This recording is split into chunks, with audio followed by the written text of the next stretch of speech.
Good morning, everyone. The Zoom will start momentarily.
Twenty-seven attendees, Chair. You can start as you wish. Yeah, look at that. Look at that.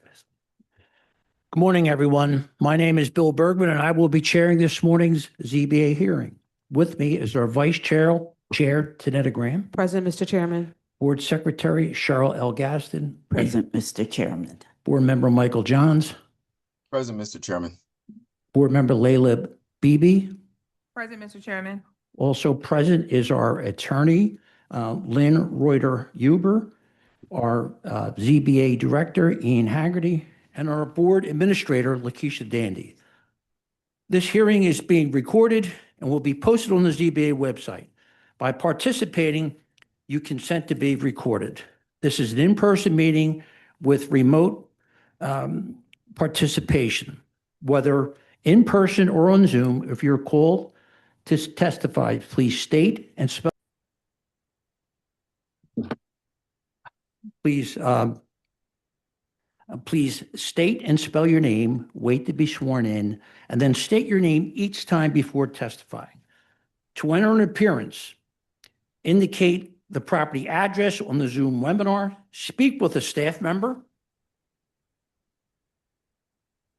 call the ZBA office by the close of business tomorrow. Call 215-686-2429 and also provide your name, email, and the case address. Remote participation. Raise your virtual hand when directed to speak. When we call on you, You must click the Join as a Panelist button. Use the Q&A only for procedural questions, not cases itself.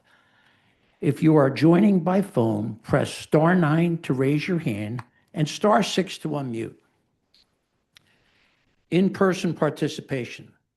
When testifying, please have the microphone close to you so that all attendees and the court stenographer can hear you. No talking, eating, or drinking during the hearing. Aggressive behavior will not be tolerated. In an emergency, follow the staff.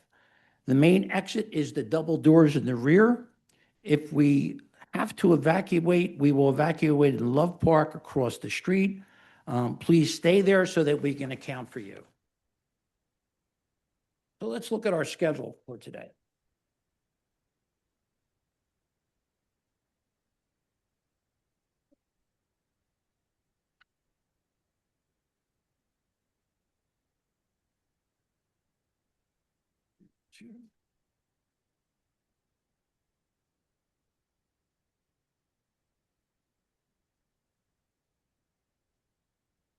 Number 2, MI 2025-002-161, 1653 South 23rd Street. That case is continued until 7/29/26 at 9:30 a.m.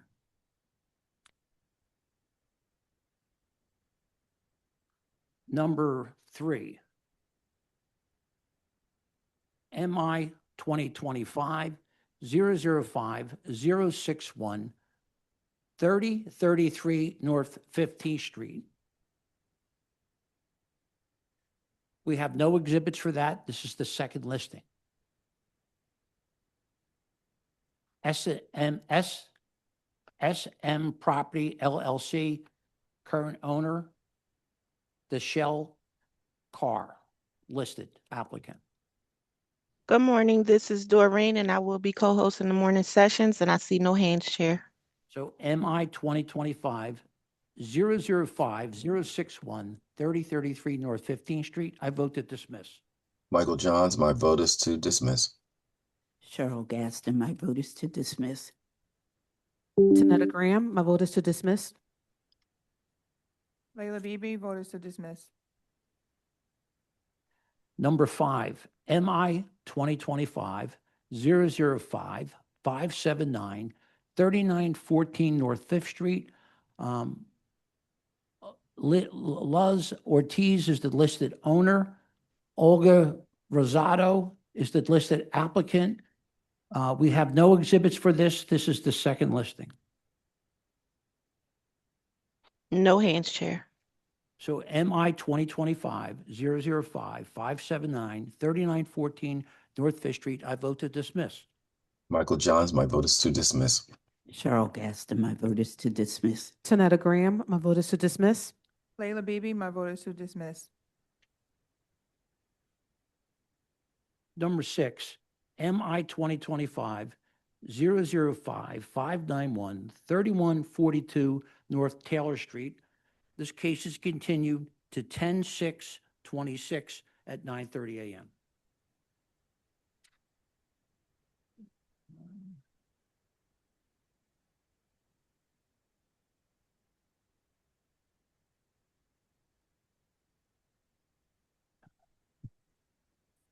Number 9, MI 2026-000-471, 910 West Huntington Street.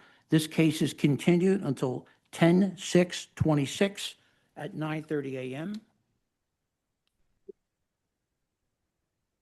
Number 17.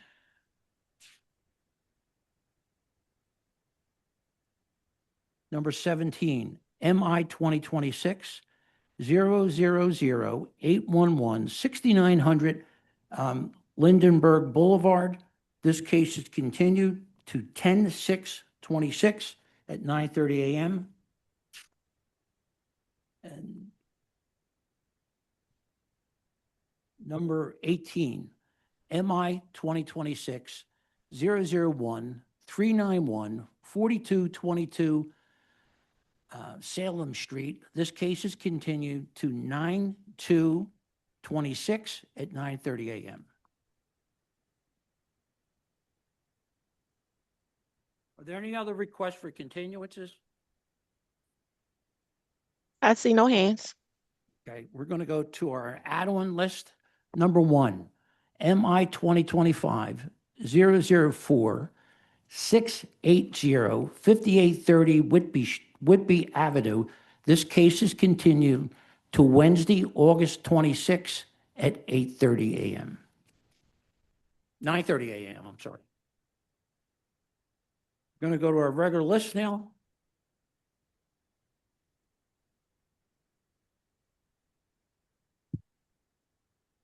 Number four, MI 2025-005, 491 1804 Orthodox Street. Letitia Boyd is the listed owner. An applicant. This is a pro se. Latish Boyd should be coming in as a panelist. Thank you.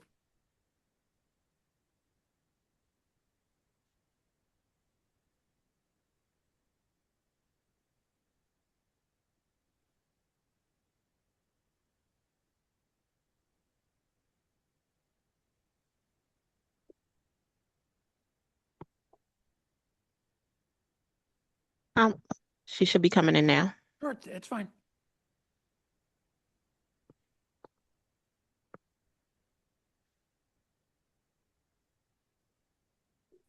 Latish, can you unmute yourself? Oh, wait, she declined, but it looks like she's in though. I'm here. All right, good morning. Good morning. Hi, could you turn on your video? I'm sorry. No, that's okay. This is all new to me. Um,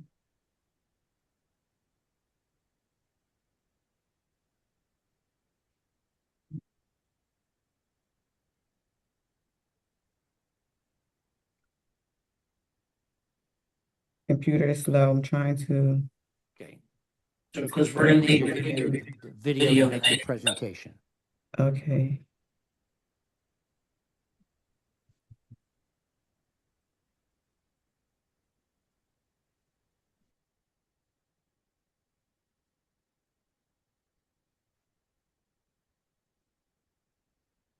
You would need to hit that share button at the bottom of Zoom. The video is. Let me.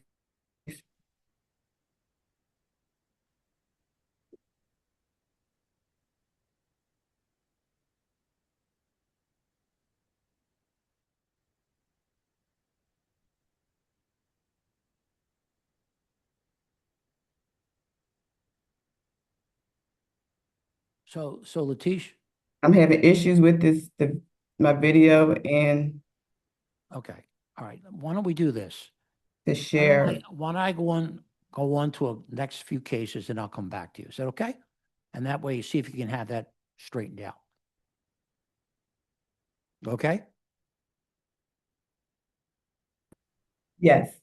Okay. So we'll be back to you. Okay? Okay, thank you. Moving on to number 16.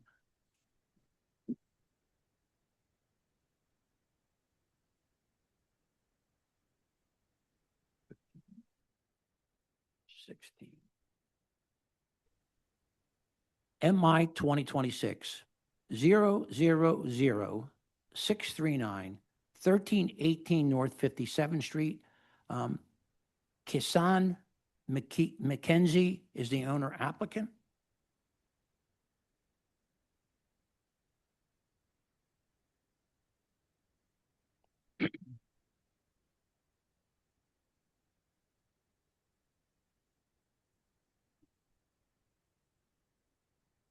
Good morning, guys. Good morning. Could you please state your name and spell for the stenographer? Kayson McKenzie, Kayson McKenzia. Right. Do you swear or affirm to tell the truth, the whole truth, and nothing but the truth? Yes. All right, we do have a letter of support from HMC Square, and our vice chair has a few questions. Good Okay, morning. good morning. Have you submitted your documents and exhibits 5 days in advance of this hearing? Yes, Okay, and your application is for a two-family household living, like you're requesting a legalization? Is yes, that correct? Okay, and you yes, know yes. that and you've been refused because two-family household living is prohibited in the RSA 5 zoning district. Is that correct? To your knowledge? That's what I was told, but initially I purchased this property back in 2018, and I Okay. purchased it as a duplex. So it was originally zoned as a RSA, as a RM1, and it was changed due to city I forgot what's the actual reason why it was changed, but it was changed Mhm. due to the city change made the changes to that area, which I could show you. Let me see if I could find the actual. Okay, well, you can go ahead Why and don't you report start your your case. presentation from the beginning, okay? Okay, thank you. Now, so you know, we have all your documents. So Yes. what we would need is pictures of your plans and also of your property, okay? So I'm actually not making any changes to the property. I just wanted to legalize it back as a duplex. So I Okay. just wanted the zoning to be restructured back to the original standing of Sure. when I purchased the property. So Okay, basically, I'm just looking to restore my separate electric meter because I want to say 2022, 2023, I had installed solar to the property. So I combined the meters. I came to find out that the property was actually not zoned as a RM1 anymore due to me trying to restore back a second meter. Pico is the one that informed me of the changes. Um, so like I said, I'm not making any changes to the structure of the property. I'm not adding any units or anything of that sort. The property already has 2 units in place. It was zoned as a duplex when I first purchased it, and I'm just looking to legalize the use of a duplex within the property. So as we could see, it's currently zoned as a RSA 5. This is just me going over like the district council. The property is a two-family existing structure attached. Like I said, I'm not looking to add anything to it or anything of that sort. But so I just wanted to basically just obtain. why don't you show us photos of your property? Okay, sure. So this is the first unit. So this is the exterior of the first unit. This is the interior kitchen. This is the living room area. Um, uh, I don't think I have all the pictures on this slide. Give me 1 second. I'm gonna pull up the other Is that the front presentation. door to your, is that the front door to your? No, so that was actually my back entrance to the property. Okay. So that's the back entrance on the first floor. Give me 1 second. Just try to locate the actual pictures that I submitted. But that's not the entrance to the unit, right? I mean, that's not the main entrance to the No, unit. that's not the main entrance. No, Okay. that's not the main entrance. That's Okay. just to go out to the back unit, the Okay. first floor of the back unit. Okay.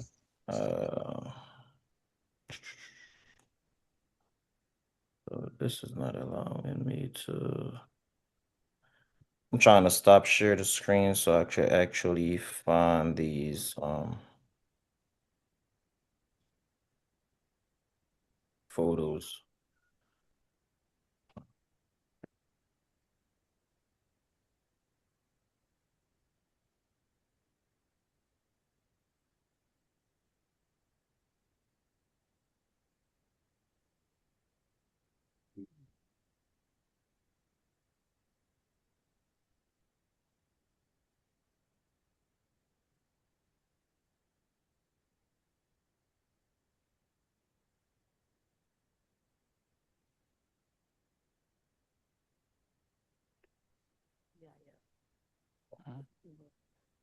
Can you guys see my screen now? See the We same thing. see it says no public street right? Or infrastructure. That's what we see. Okay. I think you covered this screen already because you talked about not changing the structure of the place. Yeah, so 1 second.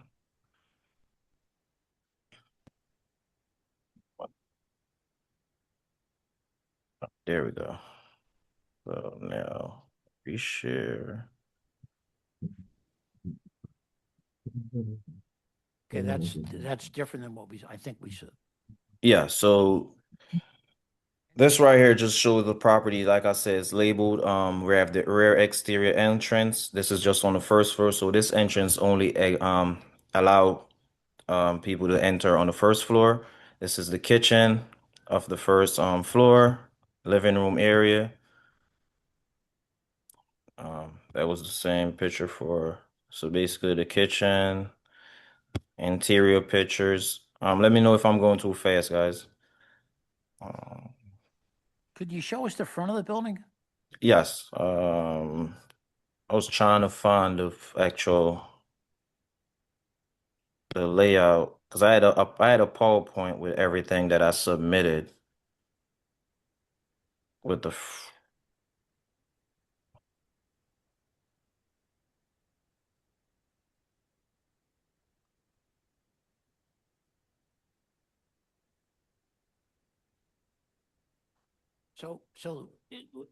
Here's what I'm going to do. I'm going to move on and I'll come back to you. But what you're going to need to do is show us other photos, the front entrance, how Yeah, you get I in, the have things them. that you. I have them right now. I found the actual All right, PowerPoint that I please was put them supposed to up. present. I'm sorry.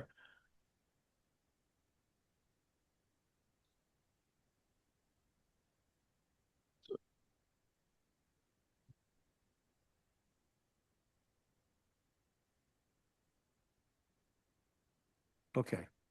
Okay. Yeah, so this was the actual PowerPoint. I pulled the wrong PowerPoint up. All right. So you have two entrances in the front, Yes. right? So this is the front entrance for the first floor, Right. and this is the front entrance for the second floor. Okay. Okay. Down here, when I bought the property, they had an entrance here to go to the basement. Um, I just closed it off. I just put a door there with a lock that nobody can get into it. Um, this is the front and back entrance.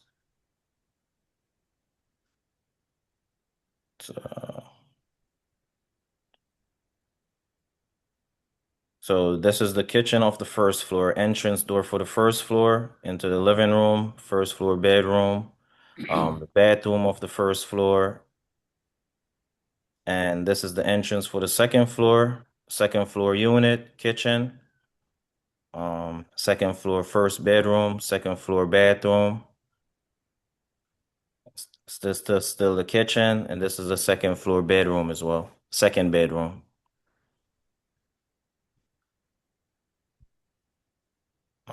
This is just my deed right here because they had me asked me to submit a copy of my deed.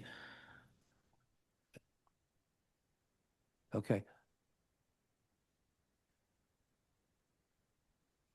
And a couple years back, you tried to change the electrical, right? And then when you So changed it, they realized it wasn't zoned for a duplex. Am I correct? no, so when I initially bought the property, I had 2 meters on the property. Okay. So few years back, 2023, around 2022, 2023, I purchased solar. So I added solar to the property, and that's where I made the change from having 2 meters to 1 meter because I combined the meter with the effort that solar is going to offset some of the bills, which I end up incurring more bills because everything in the unit is electric. So the solar is not producing as much as I was expecting it to. So back in like November of last year, I decided that I wanted to add back a second meter. So when I called Pico to add back the second meter, that's when I came to real Pico told me that the property is not zoned as a duplex, it's zoned as a RSA 5. So up and start doing my research about the property, that's when I came to find out that the city did a legislation where they made the change back in let's see, I think I have it somewhere over here.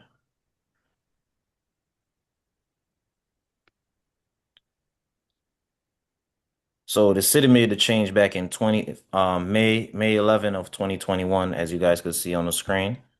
Mhm. Okay, questions from the board? Yeah. What's happening with your basement? I know you closed off a door to it, but that would be for the first unit's use? So I use the basement only for storage. So the first unit don't have access to the basement because the property is rented. So I don't allow my tenants to go to the basement because that's where I have like the water heaters and stuff like that. So they each have their own breaker system within their unit, and the main breaker is in the basement. So I just utilize the basement for storage or for like stuff that utilizes in the property that I might not be using during the summertime or wintertime. Like for example, ACs. I don't leave AC, like I was trying to minimize on the overall cost of like electric. So wintertime I would take the ACs out the windows. So I would store them in the basement and stuff like that. Okay, What and about what are you doing for the trash for the 2 units? So trash, I actually pay for trash. So the city actually, I pay for trash I want to say every 6 months. I pay 175 now. I So, think she means, where do you store it? oh, so the trash is stored within the this area right here. So it's a little, the door is here, but it's a little area right here where there's trash cans. So it's actually 4 trash can within that area.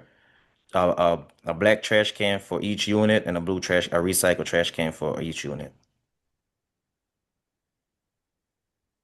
So with this area right here, when you walk down, is the steps that leads to the door, but to the left of the steps, there's areas where the trash cans are stored. Other questions?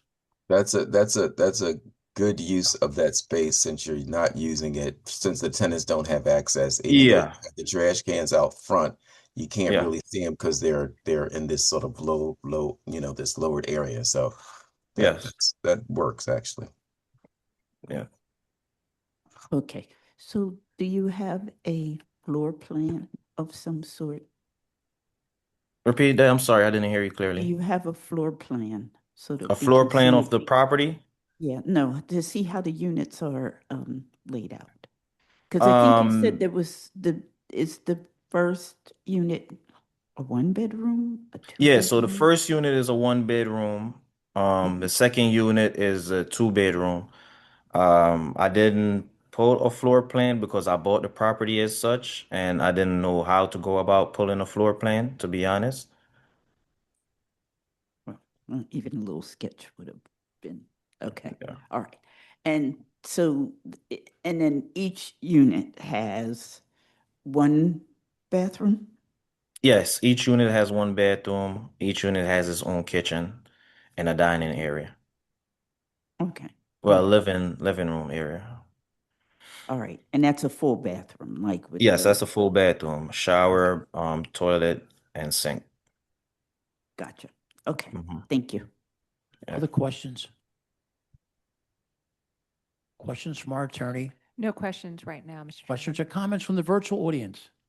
No hands, Chair. Planning Commission? Good morning, Liz Fuselier, L-I-Z, last name Fuselier, F-U-S-E-L-I-E-R. Right. Do you swear or affirm to tell the truth, the whole truth, and nothing but the truth? I do, sir. Please proceed. The comprehensive plan recommends no change to the RSA 5 residential single-family zoning at this location. The city rezoned this neighborhood in 2021 in a community-supported map change. The proposed use is consistent with documented prior use of this property with a documented history as 2 dwelling units dating back to 2011. The Planning Commission recommends that the board grant the proposed use as a 2-family dwelling. MI 2026-000-639, 1318 North 57th Street. I vote yes. Michael Johns, my vote is yes. Cheryl Gaston, my vote is yes. Tanetta Graham, my vote is yes. Layla Beebe, my vote is yes. Thank you. You have your vote, sir. Okay, thank you. Okay. May I ask what's my next step moving forward? Why don't you call the office? The office will tell you where you're going to be next, okay? Okay, all right, thank you. Thank you. All right. All right. Number one, MI 2024 004 244 5300 to 02 Haverford Avenue. Joseph Vaccaro is the attorney.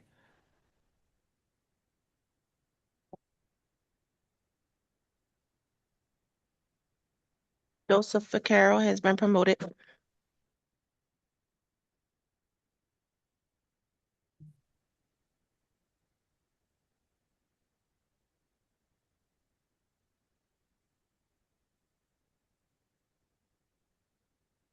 Good morning. How are you today? Morning, counsel. Could you please state your name and spell for the stenographer? Gladly. Joseph Vaccaro, Vaccaro. Right. Do you swear or affirm to tell the truth, the whole truth, nothing but the truth? Yes, I do. Could you identify your client in relationship to the property? Yes, it's Mario Rodriguez. He's the proprietor of the store at the location.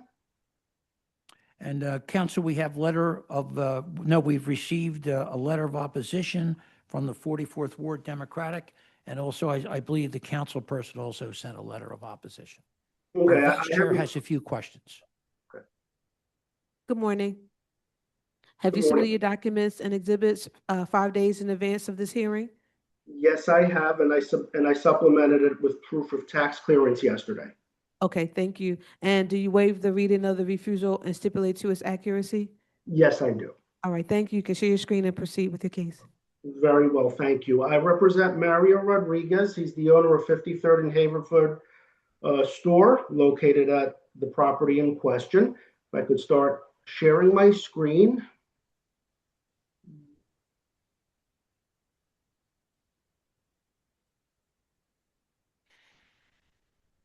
And do you see a grocery store on the corner? We see a store. We see a Okay. store. Thank you. So this is the store in question. I'm showing you a photo of it from the Haverford Street side. This is the inside of the store. It's a 2-aisle grocery store. Another view of the inside of the store. Refrigerated section with drinks, dried goods and canned goods. He already has a deli prepared, but currently he's not preparing foods pending a decision from the zoning board on how this matter proceeds. He has the kitchen again set up.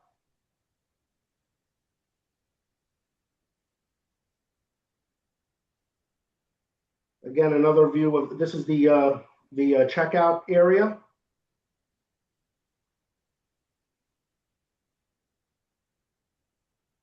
There's a rear section where Mr. Rodriguez would be storing his trash in the appropriate bins. And he does have private trash pickup. Going down through my list of exhibits I've shown you the photos of the inside and the outside of the store along with the application for appeal. By way of history, this property has had a commercial operations going on at the first floor going back to the 70s. I saw some records which I had also submitted to the zoning board with a flower shop and an ice cream shop, and there was also, I believe, documented history of a drugstore and a dried sundry goods stores before.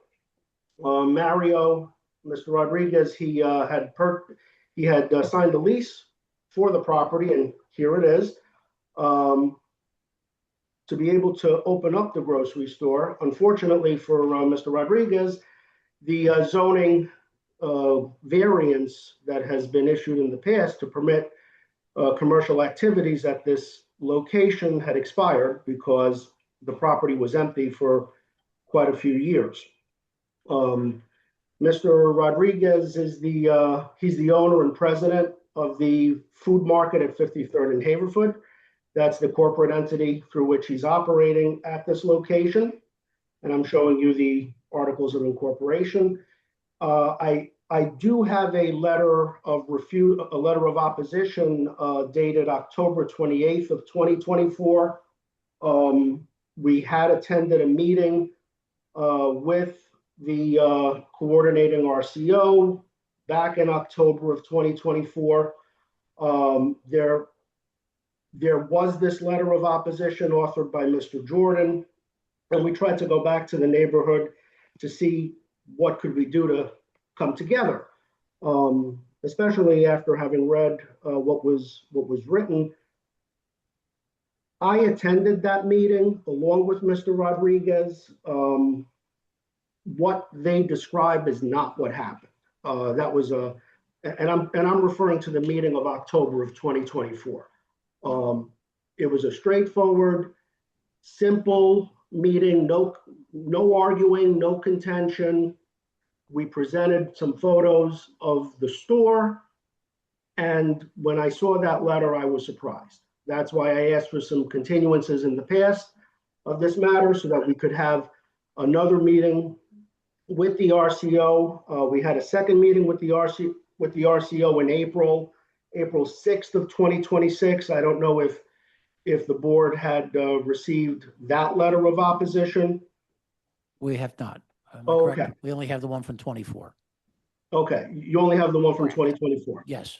So that's the one that I'm showing you now. Nothing of the sort as described occurred. It was just a straightforward meeting. We made our presentation just like Well, we're Joe, making. what our happened at the presentation now. did you go to the 26th? I the also recent hearing? participated in the 26th meeting, and that Tell me meeting what was, happened. What happened at that, Joe? gladly, that meeting was a lot more contentious. In all candor to the board, that there were participants at that meeting that expressed anger, especially at Mr. Rodriguez for having opened up and operating the store without his zoning variance at this time. I did ask for a copy of the transcript of that meeting because it's my understanding we did that meeting through Zoom, and I needed a copy of the transcript, and I still haven't been provided with one. Okay. So again, by way of history, going back to the late 60s, there was a commercial operation going on at that location. I have the two mailings that I sent out to the near neighbors for the October 2024 meeting, as well as the April 6th meeting with the proof of mailing. Some of the benefits that Mario's operation would be supplying to the near neighbors is he has security cameras that are always recording. There's not an issue with crime. There's not an issue with loitering.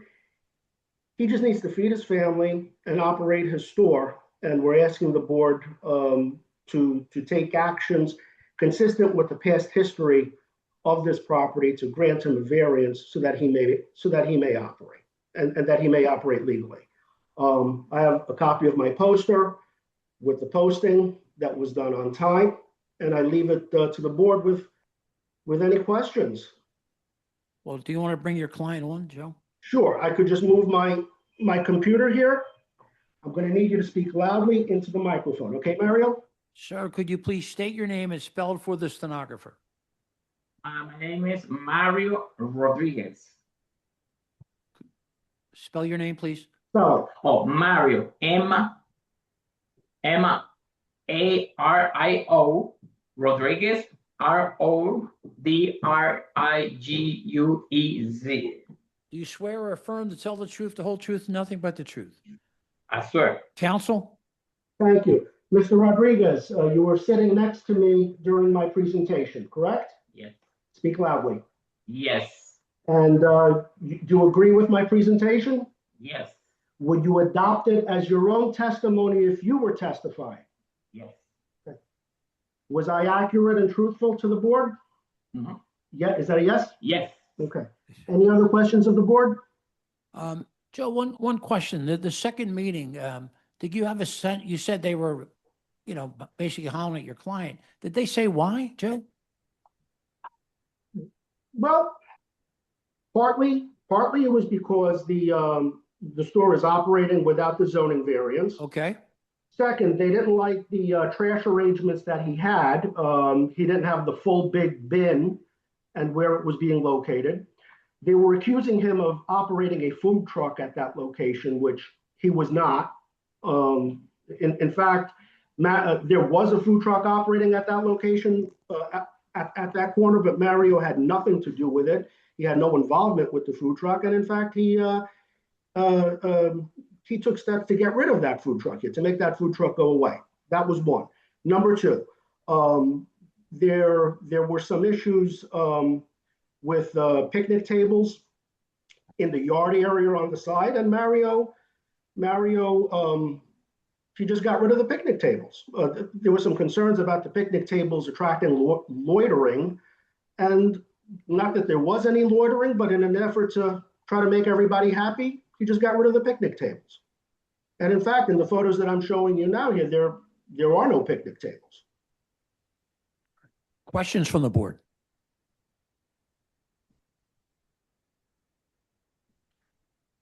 Yes. So my question is, does your client intend to serve food, or he doesn't want to prepare food?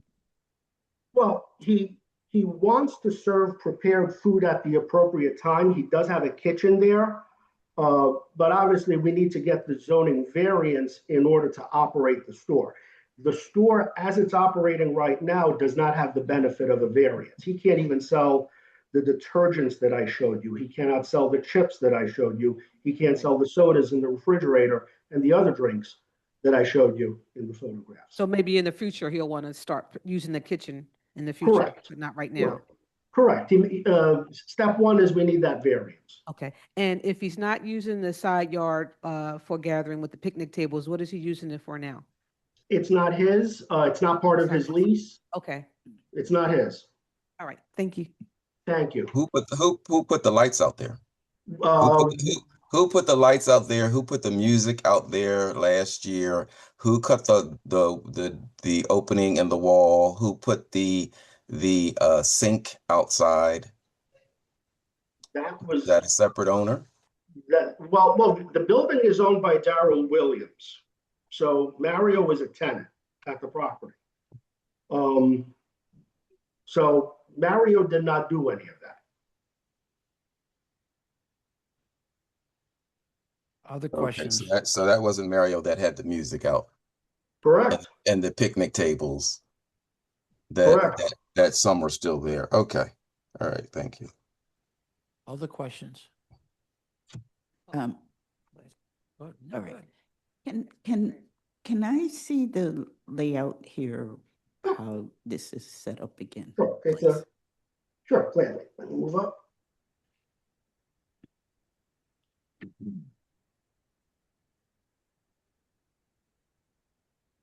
So here's the aisle to the left with the refrigerator, with frozen goods such as ice creams and other treats, with the cash register area, which is where my cursor is pointing. So that's the left aisle. Here's the corner to the left aisle. Here's another view of the left aisle. I'm sorry. That's the right aisle with the other refrigerator. So it's a 2-aisle grocery store. This is the right aisle looking from the back towards the front. This is the corner of the left aisle in the back. Here's from the front looking towards the back. Okay. And how do we handle deliveries? Okay. Mario, how do we handle deliveries? Come closer. Talking about How many conversion times a company? Yes. week? Yes, right to the front door. It's not that much. Do you have access to the basement? It depends if I need it. Okay, if you need it. I don't have too much to bring up to Okay. the basement. No, I don't even need it. So the deliveries, they come in through the front door? Right to the front door and put it and stuff inside. Right through the Okay. front door, if you haven't heard. And, Oh, and how many times a week, what kind of vehicle is used to deliver the Sometimes once times a week. What kind of vehicle is used to deliver? It depends. Because they bring it. I don't deal with the vehicle. I Okay. bring the delivery. He doesn't deal with the vehicle that brings the deliveries. That's done by the suppliers. So it depends on whatever vehicle they provide. Well, right, I understand that, but I mean, how many times a week? Oh, And, How many times? where do these Sometimes one, come? sometimes two. It So- depends. sometimes once a week, sometimes twice a week, depending on the need. Okay, all right. Thank you. No, my pleasure. I did forget to mention that the store operating hours are from Monday through Saturday, 7:30 a.m. to 10:30 p.m. And on Sunday, the store hours are 9 a.m. to 7 p.m. Any And other he- questions? And he works at the store with his son and 2 other employees. I'm sorry. I heard what you said about the basement, but that is just not true. There is always people loading things in and out of that basement from that side hatch. So to say that the basement is not being used for deliveries is just not true. He said it's rare. It depends. It depends. The first week that they bring a lot of stuff, I use it, but not that much. It depends. He said it's not that much. I'm trying to repeat what he says so it gets into the It microphone. depends the week. So, Council, real quick, you said the RCO was concerned about the location of the trash. So where's the trash location? on In the site? back, in that backyard area that I had shown you before, where there was no picnic tables and those concerns of loitering. I'll show you a picture. Right behind this fence. My cursor is right over a gate. So that gate opens and the trash is held in containers right behind there. This picture really doesn't show the entire rear of that building. That's a fairly large rear yard back there that had the picnic tables. There are like 4 or 5 picnic tables. A new fence that was put in about a year or so ago, lighting that was put in. This picture doesn't really show the full backyard. But he's not operating on the backyard. Okay. I have no lease for that. He has no need for the backyard. He has no lease for it. He just puts But you his trash in the- show a picture and you describe that the backyard is not being used, but yet you say that he removed the picnic tables from the backyard. This doesn't show the area where you say the picnic tables were removed. The backyard is much Why do larger. we- It was sold. Okay. It was sold. It was sold. So I have no further questions. All right, thank you. Questions from our attorney? Yes, hi. Lynn Ryder, Huber Board Counsel. Counselor, I'm just a little confused on who your client is. He's indicated his name is Mario Rodriguez, but the paper. Yes, and he's the owner of the entity. Hello, can I just finish? Sorry. I'm sorry.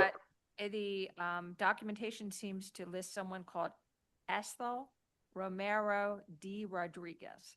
Who is that and who is in relationship to Mario Rodriguez? That's his wife. We have together. And So he's his- still and he's his together with his wife. So can we clarify, on the paperwork, it says Ethel Romero D. Rodriguez.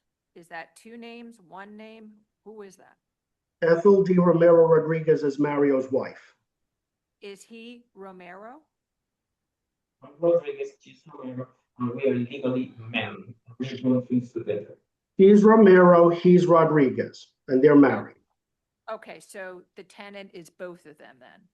Correct. Okay. And do they both own the food market at 53rd Haverford Inc., or does just a Mr., well, he calls himself Mario, but Romero? She's Romero, he is Rodriguez. And he operates the store through that corporation. I'll show you the corporate filing again.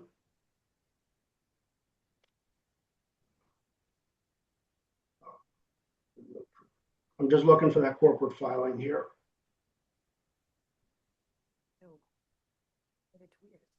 The food market at 53rd and Haverford Inc. That's his corporation. Yeah, what is his role? if it's her name for the corporation, what's his role in the corporation then? It's his name It's in his the name of the corporation. And actually, it's her name in the corporation here. That's what I just said. So can you please explain to me what his role is in the corporation, if it's her corporation? He works there on a day-to-day basis. He manages the store. And he lives together with his wife as a family. Okay. We're going to hold it. All right, But all right. I just wanted to ask a quick question on, you said about the preparation of the food. I know you're not doing that now. Is that going to be hot or cold that he's looking to do? Well, he is looking to do both.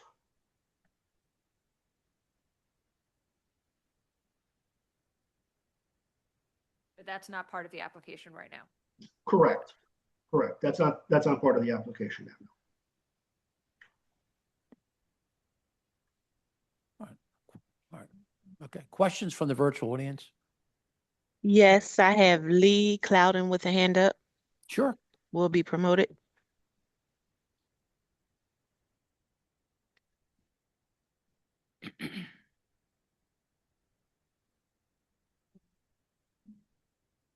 Good morning.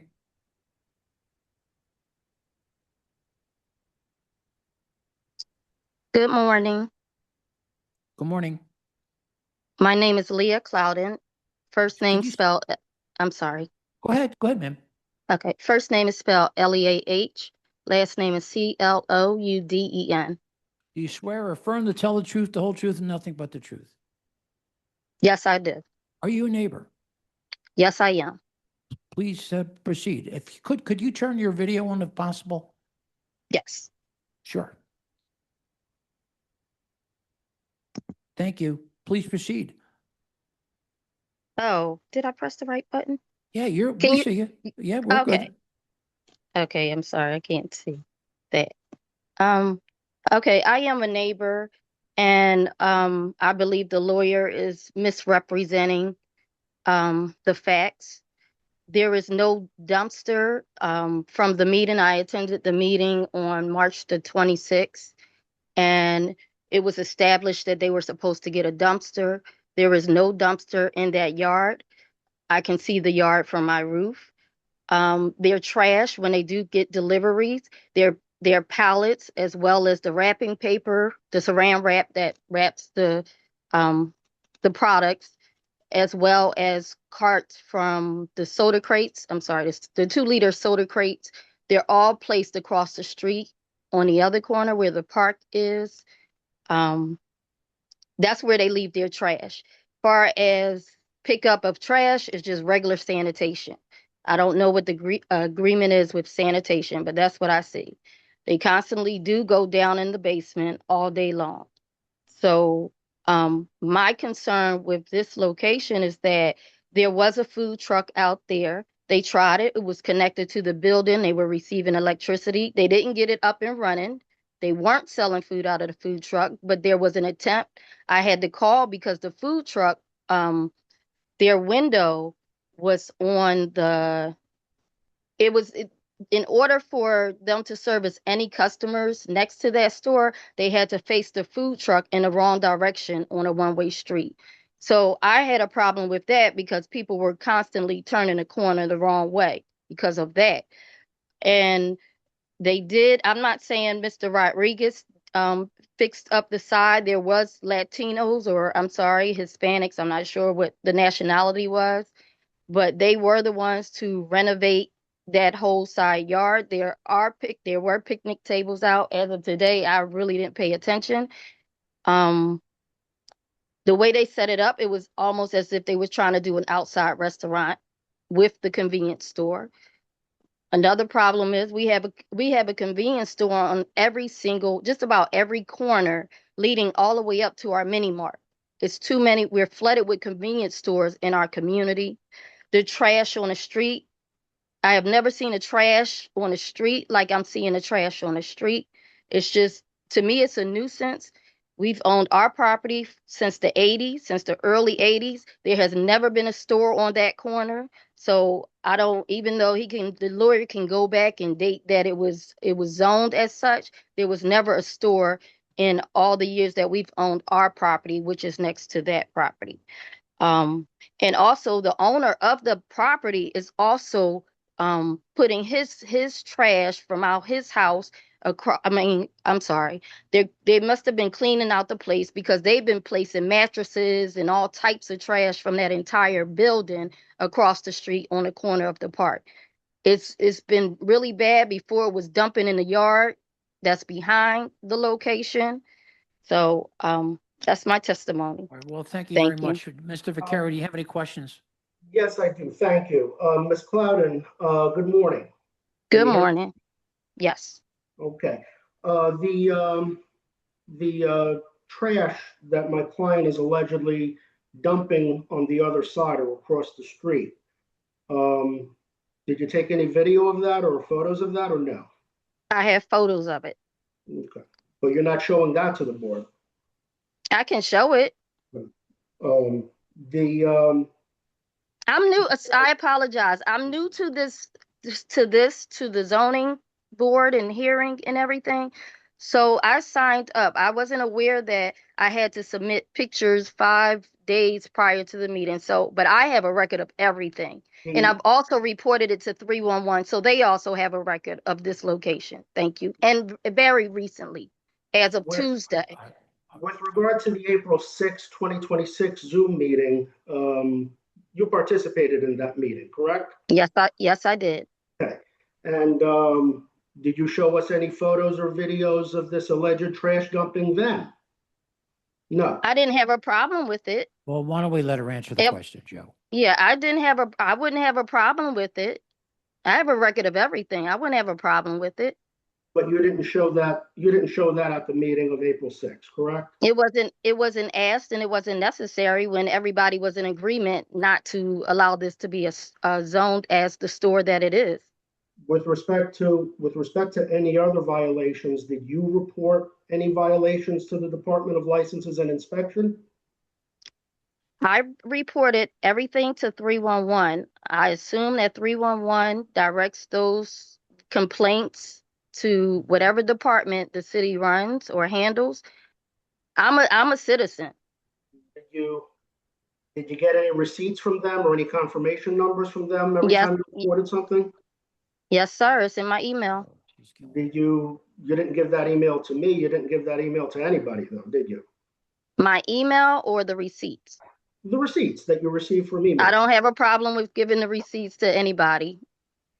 But you didn't share those at the April 6th meeting and you didn't share them today either, correct? Because it wasn't necessary. Everybody was in agreement not to allow this store, and everybody saw that was in the meeting as because they kept viewing the property like I do, and we all saw the same thing. So that's why it was 100% unanimous that we didn't want the store. Thank you. Thank you. Joe, you done? Yes, thank you. Okay, thank you, ma'am, for your testimony. We appreciate it. Is there anyone else in the virtual audience? There are no more hands. Planning Commission.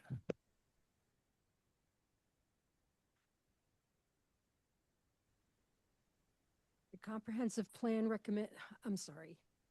Good morning, this is Liz Fuselier with the Planning Commission. The comprehensive plan recommends no change to the RSA 5 residential single-family zoning. Oops, I Okay. got the wrong one. Very sorry.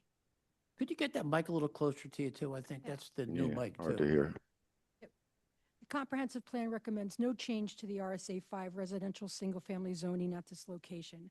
The city rezoned this neighborhood in 1971 in a council-supported map change.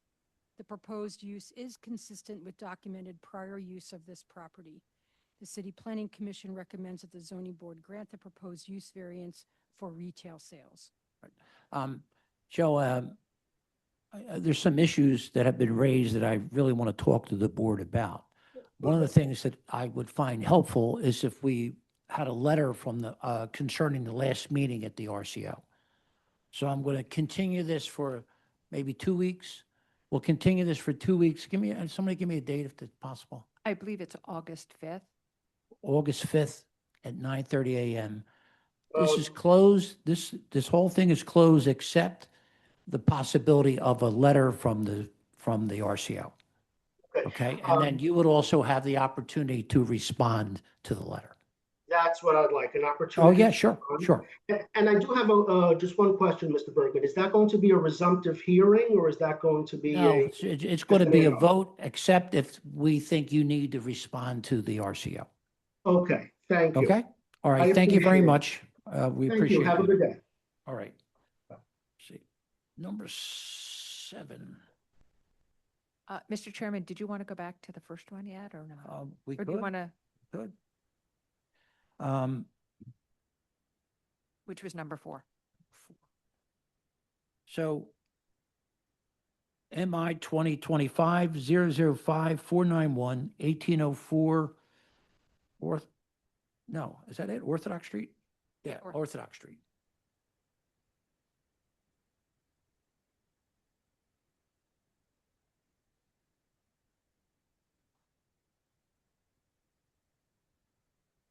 Latish, if you're in the audience, please raise your virtual hand.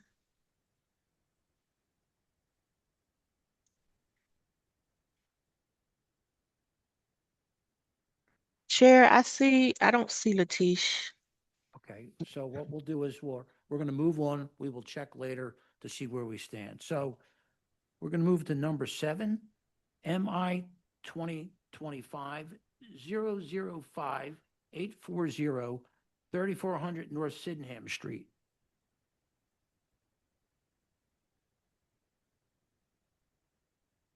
Christopher Dean is the attorney.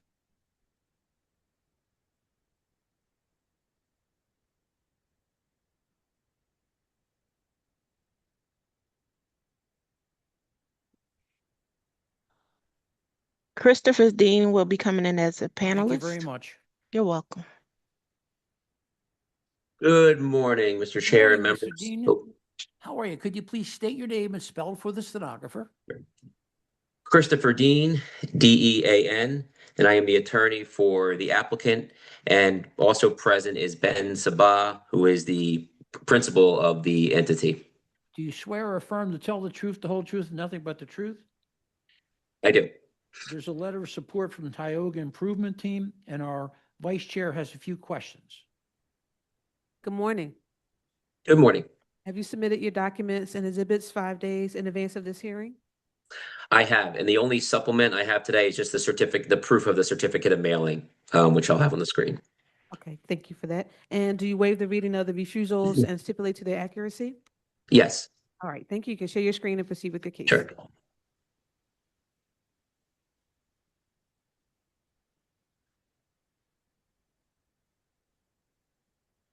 Hopefully everyone can see that. Again, thank you for the opportunity to present this. This is 3400 North Sydenham Street. We're here for essentially 2 reasons. The one is dimensional, and the other is a use, as this is in a CMX2 district. We are proposing, this is the rendering of what we're proposing, a 6-unit property on the corner of Sydenham and Ontario. I'll just go through the presentation and then make argument and then have my client adopt my testimony. This is the renderings, and this is what the lot looks like now. As you can see, the lot is it's adjacent to another lot that actually is collecting trash and has clip violations that are still outstanding. This is the view heading towards Ontario. Just a bit of the housekeeping stuff. This is the deed of the property. This is the certificate, the tax clearance, good through August 8th. This was the Nicetown application that we had to submit. And this was our application for the actual variance with the PIF. I'll get into the plans a bit. So the plans as now submitted, these plans were actually revised twice, but they were they didn't change the footprint or any of the refusals. We initially, when we met with the RCO, we presented a 6 units, but with no basement living. and the unit A and B being only a 1-bedroom. The RCO, to our surprise, really was pushing for. They in fact insisted on additional units. They really want. They want more residential living, especially with Temple Hospital being in such proximity to the location. So they wanted to attract more people to live there, consistent with the use on Sydenham Street. So we revised it. These are the final plans to include a 2-3 unit building, 2-3 units, 2 units, and 2 1-unit units. Each one has a washer dryer, and we plan on for trash. We do have a 6-foot an area in the back over 8 feet to handle all the trash receptacles, and we'll have a 6-foot privacy fence that will have a gate to store the trash. This is. And here's again the square footage of all of the units, so that the 2 bigger ones are 1,250 and 1,500, and then unit C and D, the 630 square foot units are more set up like a studio, and then the 2-bedroom units, they are small. They're gonna be smaller bedrooms, and we did propose rent that I'll just go ahead and put in I'll go right to the right to the meeting summary, as it was pretty important for when we met with the community to give me 1 second. Well, before I get into the actual summary of the meeting, the neighborhood characteristics and why this property, what we're proposing is actually consistent with the neighborhood and does not change the character at all of the neighborhood. The Sydenham Arms Apartments, they are pretty. They became before this board in 2009. It's 12 units, all residential living. The rents there are above. They're $1,600 to $2,000. They're above what we're asking. They're mostly 3-bedroom units. We're offering more alternatives, 2 bedrooms, 1 bedrooms, to accommodate different types of living. Not everyone needs a 3-bedroom, and it is more affordable. These are the 3 properties. This is the lot, the 3 properties before the Sydenham Arms Apartments. They're all residential single-family homes. So again, even though we're in a CMX2, nearly this entire area, CMX2, is really residential living. So we are certainly not altering what is currently in the property. Here's a picture of the actual posting. This was the Nicetown letter. This was our letter notifying everyone of today's hearing. Now, we sort of made a community benefits agreement with Nicetown. We did get 9-0 in favor of the presentation, as so long as all these provisos were met, which we agreed to. Again, they wanted the additional. We would revise our plans for them so they could get 2 3-bedroom units on the first floor. We agreed that we take care of trash. We're actually going to put in security camera as well during construction because the adjacent lot is full of litter, and they're actually collecting clip violations. So we've agreed to this proviso by the RCO, and these are just all the certificates of mailing to prove that we mailed for both the RCO and the ZBA. And with that, if I could have my client adopt my testimony. Council, this is Bill Bergman. I'm going to recuse myself from this. Tanetta Graham will be taking over. What's your client's name? Ben Sabah. Okay, thank you. I do see a name with Ben S. Could that be Ben Sabah? That's probably him. All right. They have been promoted. Good morning, Ben. Are you there?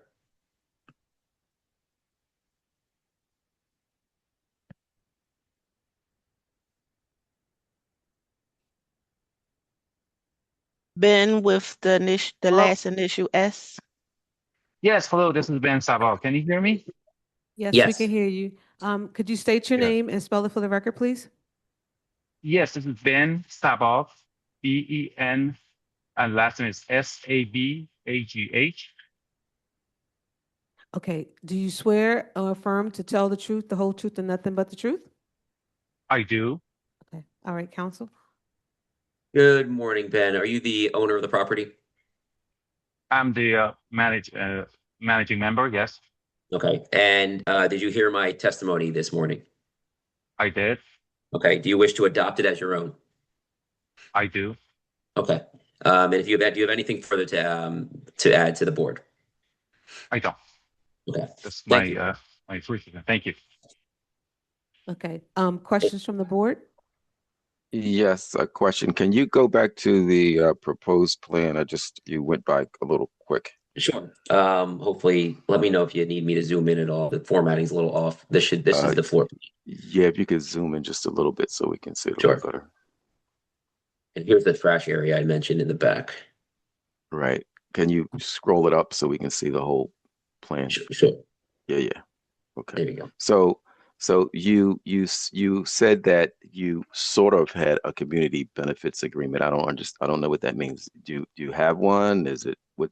I don't It's not. understand. It's I would consider it a pseudo one. They agreed to support our project with all of those provisos, and they recommended that we alter our plans in order to gain their support. So we don't have a signed agreement. So it's everything but a signed agreement. But we did at the presentation. They actually insisted that we add the basement living. We put in more bedrooms because they really want to build up to offer more units in that area at that price point. Mm-hmm. And what's the depth of the basement slab below grade? The I depth believe of it's the about basement 5 slab. foot. I believe So it's we're an additional 5 foot addition going down 4 or 5 so feet. you're down 5 feet. No, actually, it says on the plan it's 4'8" above ground. So I'm assuming you doing like 3.5, 4 feet. Okay. Where's that on your section? On your can you pull up the drawing that shows that? I believe it's on the main. Maybe someone from the RA. I'm not sure if someone's here from. Yeah, so No, it should be on the elevation. Go to the elevation. Yeah, go to the elevation. Here's the elevation Right plan. there. Okay, Can you zoom? Can you yeah. zoom into where that says that? I can Yeah, barely read it. 4'8". Yeah, right there in the center. Yeah, 4'8" above ground. Yes. Okay. And also, I'm sorry, the council mentioned that we have a 6 foot backyard. We don't have a 6 foot backyard. We have an 8 foot backyard. We just want to No, make it 6 correct. 6 foot privacy fence. I mentioned. Okay. Yeah. Yes. Okay. Okay. And then everybody stores their trash in the rear. Yes. Yes. Correct. And okay, thank you. Other questions from the board? So what is the breakdown in terms of the units now? How many one bedroom, how many two, how many three? Here we go. I'll put it right here. So this is the breakdown right here. So hopefully you can let me know if you have any trouble seeing that. Just the breakdown of the bedrooms. Yeah. Okay. Yeah. So 2 1s, 2 2s, and 2 3s. Okay. All right. Thank you. Yep. Okay, questions from our attorney? No questions at this time. Questions from our virtual audience? There are no hands. Okay, Planning Commission? Good morning, Liz Fuselier from the Planning Commission. The comprehensive plan recommends no change to the CMX2 commercial mixed-use zoning at this location. The city rezoned this neighborhood in 2006 in a council-requested map change. Commercial zoning is a legacy of commercial buildings that existed on this block face until approximately 2017. There appears to be an active retailer across the street at 1522 West Ontario Street, so we would argue that commercial use is still viable on this corner. This lot is neither unusually small nor narrow, and the 1,820 square feet would not preclude commercial use. The appellant is requesting 6 dwelling units while 3 are allowed. The appellant has not shown that they cannot derive value from building a 3-unit building with ground floor commercial. The City Planning Commission recommends that the board deny the use and dimensional variances. Thank you. Council, you want to respond or? Yes, I would briefly. On this side of the on this side of the Sydenham Street, it is while it is zone CMX2, there is all residential use. There's a vacant lot next door that is just picking up trash violations. There are 3 single-family homes which I showed. They're not CMX2; they are pure single-family. And then there's the Sydenham Apartments, which this board did grant in 2009 after the 2006 rezoning, which is purely residential. And frankly, if we a forced retail or commercial bay, there's a good chance it could remain vacant. It would produce an inactive frontage and undermine the very neighborhood vitality that the CMX classification seeks to promote. And the dimensional variances are minor and they represent the least modification necessary. And it advances an established community housing objective, which we went over with and in fact, we added more bedrooms because that's what Nicetown Tioga wanted. Thank you. Yep, thank you. So council, we know the RCO was very proficient and they have a lot of provisos, most of which we are not able to enforce here, but the rear trash storage is one that we can, so we're gonna proviso that. Is that good? Yes. Okay, all right. MI 2025-005840, 3400 North Sydenham Street. My vote is yes with proviso. Trash stored in the rear. Michael Johns, my vote is yes with proviso. Cheryl Gaston, my vote is yes with proviso. Layla Bibi, my vote is yes with proviso.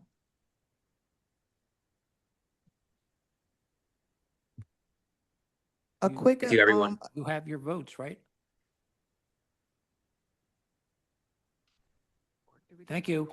Thank you. Have a great day. Number 8, MI 2025-006-398, 518 South Fifth Street. Alex Goldberg is the attorney.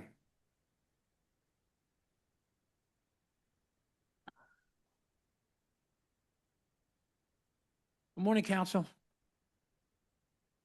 Good morning. Could you please state your name and spell for the stenographer? Alex Goldberg, Alex Goldberg. Do you swear or affirm to tell the truth, the whole truth, and nothing but the truth? I do. Could you identify your client and the relationship to this property? Sure. My client is Puptopia Philly LLC. That is a tenant of this property, and the representative of the LLC sitting to my left is Jim Cowderman. Our vice chair has a few questions.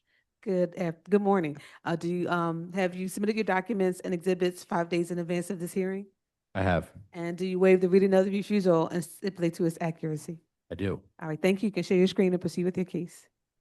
Okay, give me one moment. I got booted out of the Zoom here.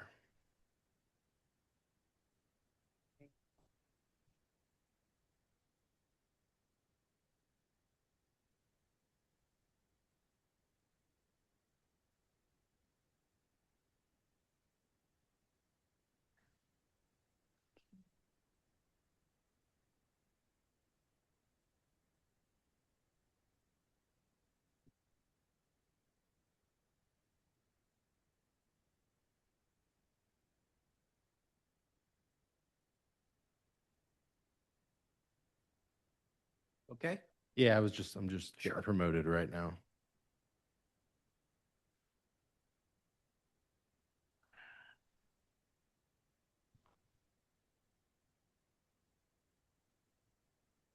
Okay. So I'm here seeking a variance for a doggy daycare at this location, 518 South Fifth Street, just off of the South Street Commercial Corridor. Interestingly, this property in this portion of the block is zoned RM1. All of these properties have commercial uses, a mix of restaurants, retail, laundromats. So I looked at the 2035 plan. There's no indication that the Planning Commission intends to change the zoning here, but what I'll say is the character of the block is commercial activity on the ground floor and residential above. That's what we're seeking to do. There is one unit above that the property owner and my client's landlord lives in. He's okay with the doggy daycare moving in below him. At the conclusion of my presentation, I'll have Jim adopt my testimony, and if the board has any questions for him, he will be able to answer those. This is the notice of refusal. The zoning classification or the use classification is called animal services. That does not include boarding. It's just a doggy daycare. The proposed hours are 7 to 7, Monday to Friday. Not out of character, there are a number of other doggy daycares in close proximity on Dickinson, Bainbridge, Christian, and South 3rd Street within a short walk of this property. But, you know, importantly, and probably the reason why they identified this property is there isn't one immediately close by, and there's obviously a lot of residential density. A lot of people have dogs, so you know, we think that this is has the opportunity to be a really successful location. My client presented in front of the South Street Head House District earlier this month, which is the RCO and also the Business Improvement District for this part of the city. Unanimous support. There's reference in the letter that, you know, my client presented an evacuation plan, has consulted with veterinarians, is limiting the number of dogs to 25, and that neighbors, and residential and commercial neighbors, were supportive, you know, and happy to put their support behind this application. Not sure if the council members submitted anything. Sometimes they do without notifying us. This property has a long commercial history on the ground floor. In 1991, it was retail with 2 apartments above. You can see on the screen there was retail. This is a 1991 permit. Most recently, it was a business called Crown of Creation. It was some sort of hair salon and art gallery. A lot of that stuff is kind of left behind that Jim was able to make use of some of the storage. But this has for a long time had commercial use. Here's the zoning map. Again, this entire block of RM1 has commercial uses on the ground floor. This portion of South Street that we're closest to is CMX3, which allows this type of use as of right. We have street frontage in the rear, South Reese Street. We're not using that. It's sort of, you'll see a photo. It's open space. It's not proposed to be fenced in for the dogs to be in. But as another form of egress, there is a door back there. This is the front of the property. Here's that image to the rear. Notice posting on both frontages. Here's to the left, and this is what Reese Street looks like. Obviously a very narrow street. My client doesn't utilize this for anything really related to the business. Interior photos, you can see a lot of the sort of design of the salon was left behind. They put in new floors. They have installed several air purifiers. They have a specialty trash can that holds the dog waste. Again, there's no overnight boarding here. My client has extensive experience running doggy daycares. He worked at one in management for many years at 10th and Pine, which is pretty close to here, and you know, wanted to go into business and work for himself. He currently has 2 staff. Will hire more as needed. There is no grooming training, formal training, or retail sales as a part of this application. Those uses would require variances if at a later date, you know, he wanted to pursue them, especially for retail sales. In terms of soundproofing, they are installing line cell panels along the walls and hanging sound dampening panels from the ceilings. There are more interior photos here. He's making use of a lot of the storage left behind. There's an old barber chair that was there. There's access to the basement right here. It's sort of a hidden door. The basement is unfinished. It's not used as a part of the business. It's just existing down there, but it's access from his unit. Very basic plans, minimal work to be done, really just cosmetic. There's a front area, there's a back area. They'll have a retractable gate in the middle. There's a bathroom in the middle, and you can see that staircase down to the basement where it's just unfinished and utilities. Separate door for the residential entry point. There's the RCO meeting notice. They met July 9th. All the neighbors were notified. There's the application, the lease for the property. Uptopia Philly LLC is his corporate entity, and then tax clearance, the property owner. His LLC is fully compliant. This is something I ran by Hillary, wherever she is, that the property, you were there, and then you moved. That the property owner is currently under a payment plan with the city of Philadelphia for a lot of taxes. So with that, I would ask my client to be. Sir, could you please state your name and spell for the stenographer? Hi, Good morning. My name is Jim Quarterman. That's spelled Jimkauterman. Right. Do you swear or affirm to tell the truth, the whole truth, and nothing but the truth? I do. Counsel. Jim, did you hear my testimony today? I did. Was it true and correct? Yes, And do you adopt it as your own? I do. Thank you. Questions from the board? But what did you say the hours of operations were, and how many dogs do you plan to? 7 to 7, Monday to Friday. The license that we're applying for has permits a maximum of 25 dogs. I don't Wow. know if you think that is feasible or if That's there's a small anything space for realistic. 25 dogs. That's what the license allows. I think. How many would you say is more realistic? 15? 15 maybe. Yeah. At max. What about outdoor space? How are you going to, So we're not going to fence the rear in. So the plan would be to sort of rotate staffing, taking the dogs on walks as necessary. Okay. Thank you. So you're not going to use the rear yard for, Not as a part of the doggy daycare. oh, okay. I love the name, by the way, Puptopia. Yeah. Ooh, where'd that name come from? All right, I have a couple of questions. Okay, first, I'm a little concerned here about the fact that this is in the middle of the block. Okay. So have the neighbors on either side been consulted? Do they know about this? And are they in agreement with this? Well, the neighbors, sorry, the neighbors to the, if you're facing out the front door, it'd be to the right. The first floor is, I guess, an empty commercial space, but above them, I mean, I don't know any official step, but I've met them multiple times. They seem to be eager to meet the dogs and haven't had any, I guess, anything negative to say. And the other side is the sushi restaurant, and I'm friendly with them. I talk to them all the time.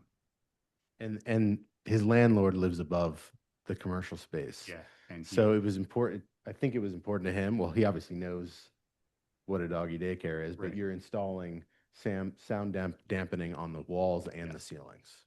Right, yes, so that's the next thing. So Yes. this sound dampening is part of this whole plan? Mhm. Okay. Correct. All right. And then what are we doing about, okay, so again, I'm a little concerned that there's no play or exercise area for the dogs in this space.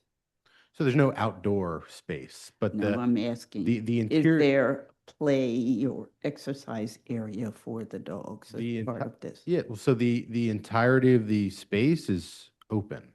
So the idea is with the ability to segment it on the bottom or in the middle, I'm sorry, with a retractable gate, that both the front and the back will be completely open as play areas. Okay.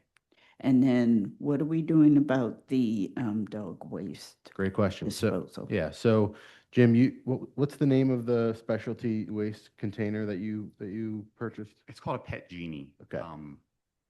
It's like this, I don't know how to describe it. It's like a nuclear waste disposal unit.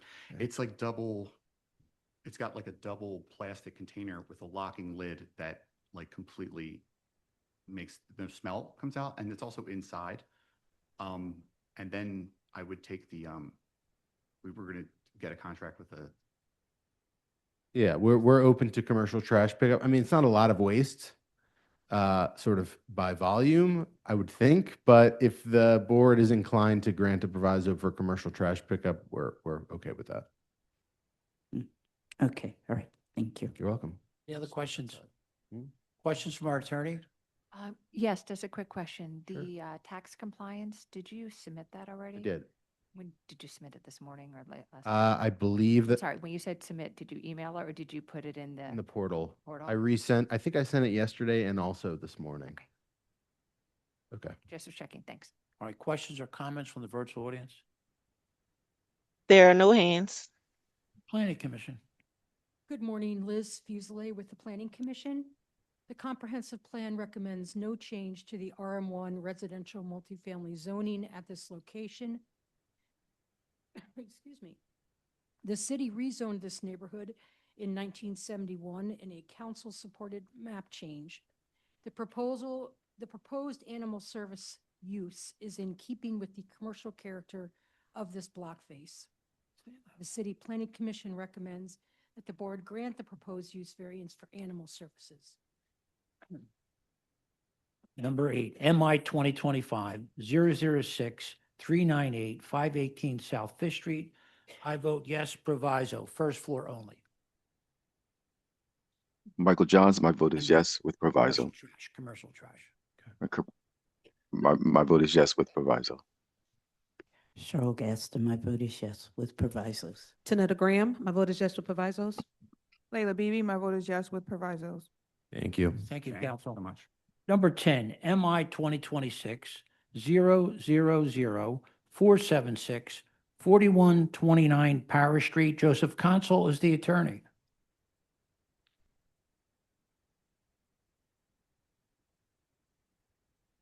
Yes, that was part of, yeah. It was proviso, first floor, and commercial trash. Yeah. 'Cause it was kind of. Joseph Conso will be coming in as a panelist. Sure, thank you.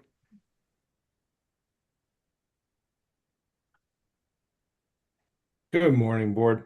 Morning, council. Could you please state your name and spell it for the stenographer? Yeah, it's Joseph Consul. That's Console.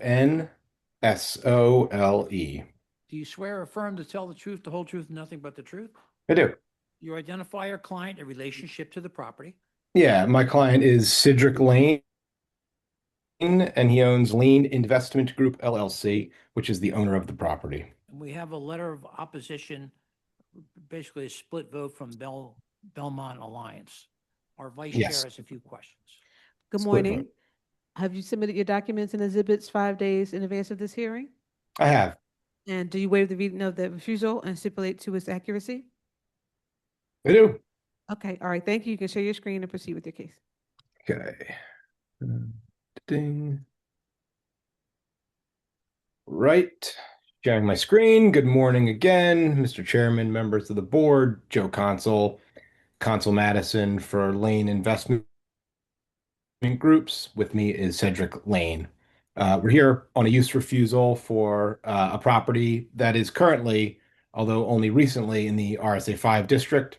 We understand visitor accommodations is not by right.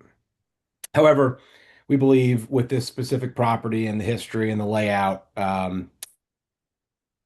this is appropriate for a visitor accommodation variance relief. So this property, while it's currently in the RSA 5 zoning district, that was a 2023 change. My client operates and built a legal 3-unit property in an RM1 district. It changed in 2023 to RSA 5. So he's fully compliant with a 3-unit rental license for this property at on Parish Street. Let's see. That license was issued in 2021 when you rehab the property. It's not a single family home. We're not, doing any kind of change in that respect. The first floor of the property, and I'll go through some pictures in a second, is a full-time residential PHA unit. That tenant is in support of the use of the second and third floors as a visitor accommodation. And in fact, one of the floors has been used as a limited lodging operation. And that's sort of how this idea germinated. One of the tenants that was in the third floor had a visitor accommodations, limited lodging permit, and that was something that was very successful and led my client to have the idea to use the second and third floor as limited lodging. As mentioned, we did go to the RCO. The vote was effectively split. You see 41, 47. Percentages don't exactly match up to 100, but there you go. In my opinion, and you'll see when we show the petition from neighbors, the folks that opposed were more ideological. The neighbors on the block, we have what I consider to be close to full support from folks up and down the block. They know my client, they appreciate my client, and they support this as a variance. Some of the folks in I've dealt with this all over the city, just have an ideological issue with visitor accommodations, and I understand that, but we believe this is a good example, considering that it has operated as such, at least one of the two units for a visitor accommodation variance to be approved. So it's 41 and 47%, which slightly tipped to the opposition. There's our proof of mailing. Exterior of the property, showing 3 units and 1 common meter. Properties to either side are multifamily. We do not have photos of the PHA tenant unit on the first floor, but we do have photos of the furnished and unoccupied second and third floor units. Another important point, and my client can speak to it, is these are both small, the second and third floor. The second floor is a small 1-bedroom, and the third floor is a small studio. So we don't believe that one of the typical concerns about these sorts of variances is that it will lead to any kind of parties. We don't believe that the layout is conducive to that. Yes, while the first floor is larger, the second and third are much smaller. It's my client's deed.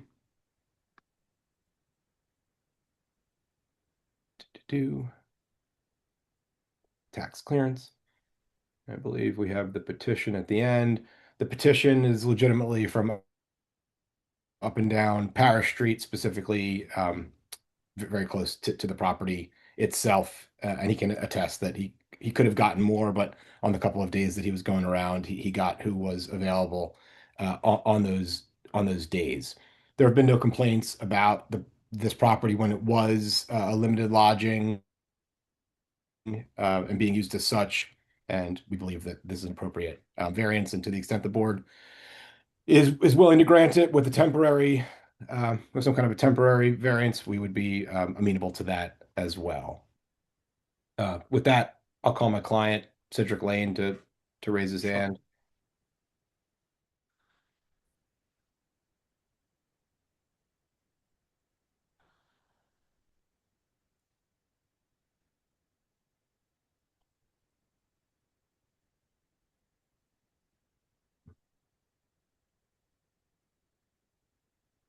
Cedric Lane, you're allowed to speak.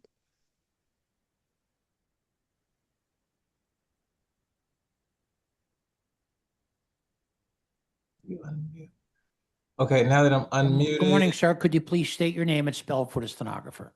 Yes. Good morning. My name is Cedric Lane, spelled Cedrick. Last name is Lane, Lane. Do you swear or And I'm the affirm owner to of tell the Lane truth, the whole Investment truth, Group, and nothing but the LLC. truth? Absolutely, yes. Counsel? Good morning, Cedric. Did you hear my testimony just now regarding this property? Yes, I did, Joe. Do you adopt it as your own? Yes. Would you briefly just speak to the board about your experience with this a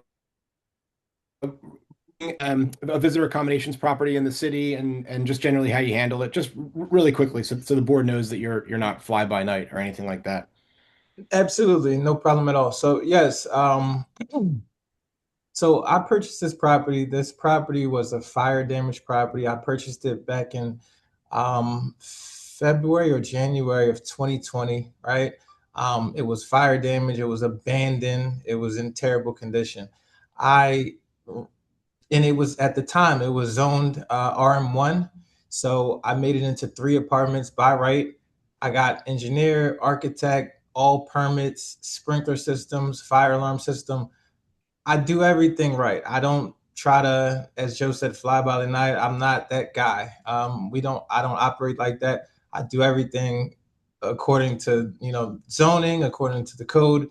But the zoning did change in this particular instance. That's why we're here today, because I was operating the studio apartment, right, as a short and midterm rental, not just short term.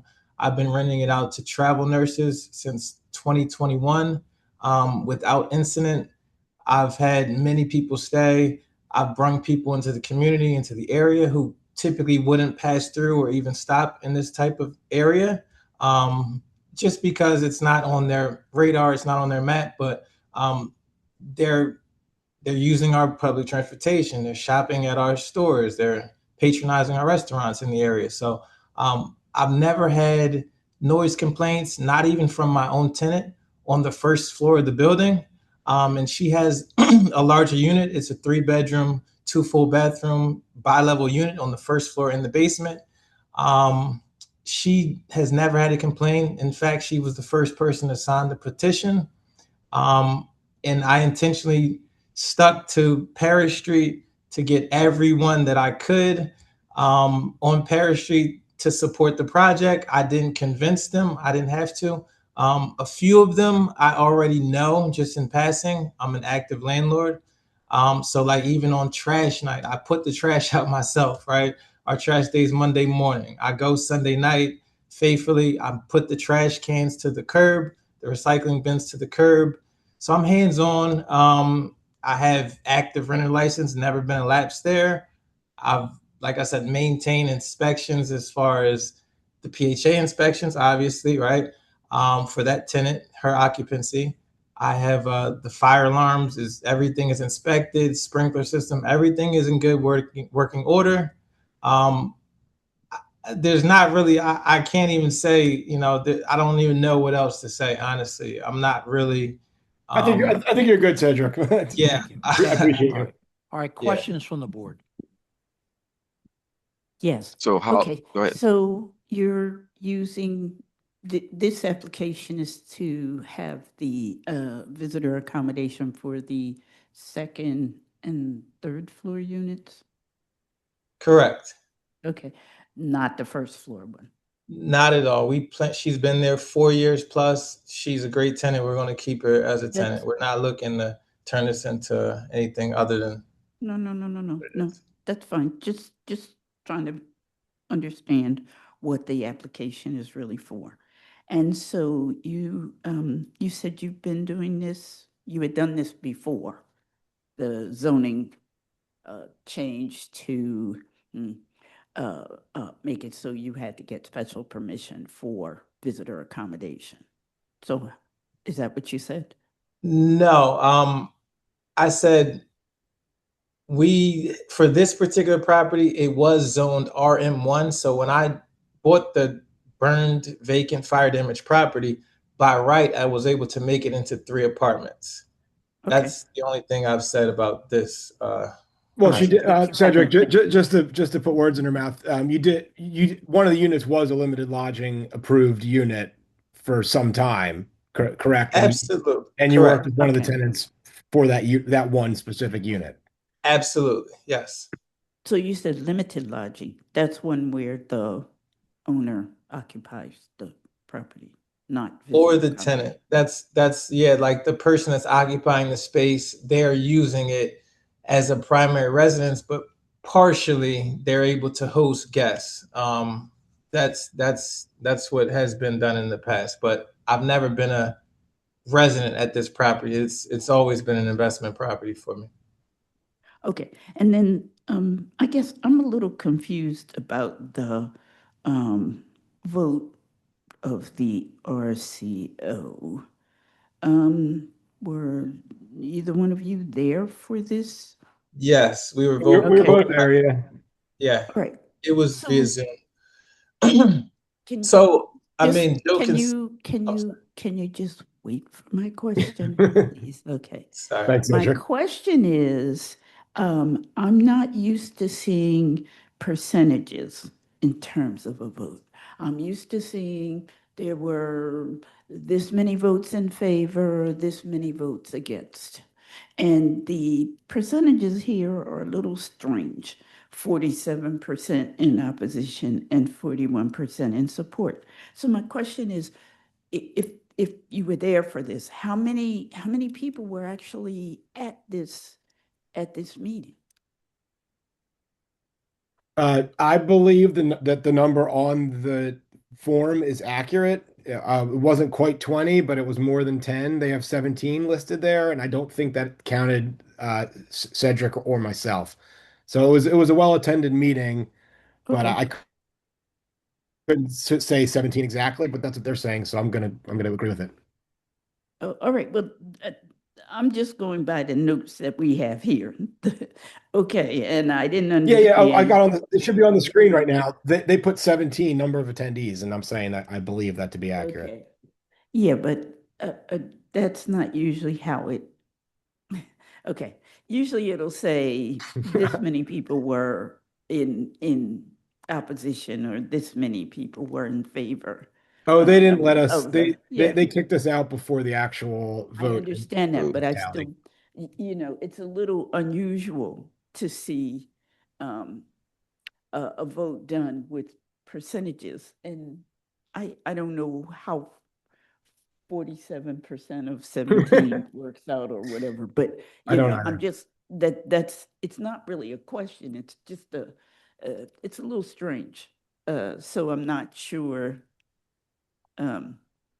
where, and I would assume that their main opposition would be that this is, again, the issue of visitor accommodation, which a lot of communities are not in favor of because you have transients, you have the potential for some kind of disruption in the neighborhood. And Yes, it was more. We think there trash. was some like ideological. Like I said, I mean that's not maybe not the right word, but the block itself, in our opinion, was there in support and other folks too. And then there was just folks that show up to the RCOs for visitor accommodations to kind of say why it's bad as a So would this model. be, yeah, would this be the neighbors on either side of this property, or do you know about that? Or are they in favor?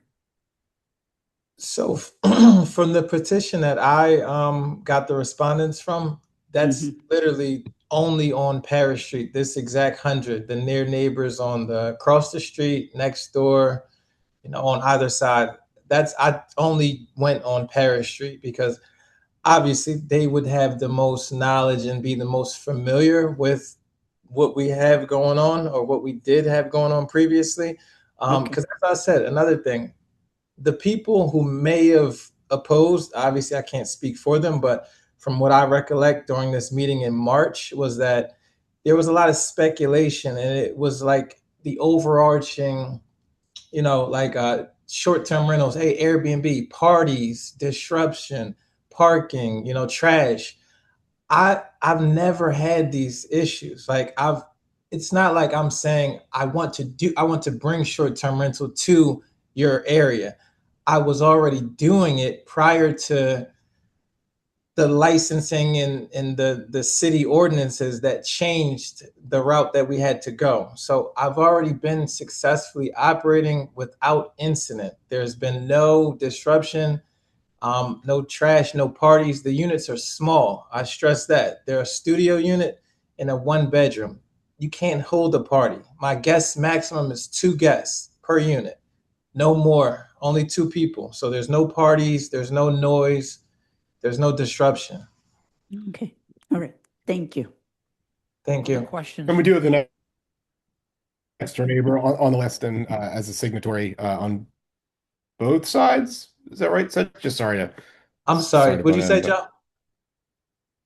Did you get both neighbors to sign on either side? I see 4127. I see 20. Right. So 41, the other side, I did not, I wasn't able to reach them, but I'm sure they don't have a problem. They moved in, like they had some people move out, move in. There's not going to be an issue with 4131. The questions? Questions from our attorney? No questions at this time. Questions or comments from the virtual audience? No hands. Planning Commission? Good morning, Liz Fuselier with the Planning Commission. The comprehensive plan recommends no change to the RSA 5 residential single-family zoning at this location. There is no unique physical condition or circumstance that would prevent the property from being used in conformance with the zoning code. A 2020 zoning ordinance passed by City Council, which regulated short-term rentals, did not change the basic rule prohibiting full-time use of a dwelling unit as a short-term rental. This type of absentee management, where the owner does not live in the unit, has been illegal since the first short-term rental zoning regulations became effective in 2015. What's changed since the passage of the 2020 ordinance is that there is now a licensing and enforcement mechanism. The City Planning Commission recommends that the board deny the proposed use variance for visitor accommodations. So MI 2026-000-476-4129 Parish Street, I vote yes with proviso. Temporary variance to expire 7/23/29 and second and third floor only. Michael Johns, my vote is yes with proviso. Cheryl Gaston, my vote is yes with proviso. Tanetta Graham, my vote is yes with proviso. Layla Beebe, my vote is yes with proviso. Thank you, council. Thank you. Right. Number 11, MI 2026-000-480-3251 Fox Street. Isaac Schleppner is the attorney.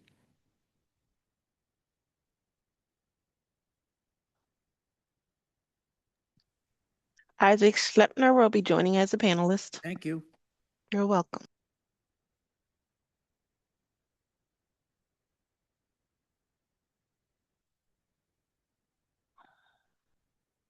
Good morning, Mr. Chair and members of the board. Isaac Schleppner here on behalf of 3251 Fox Street Limited Liability Company.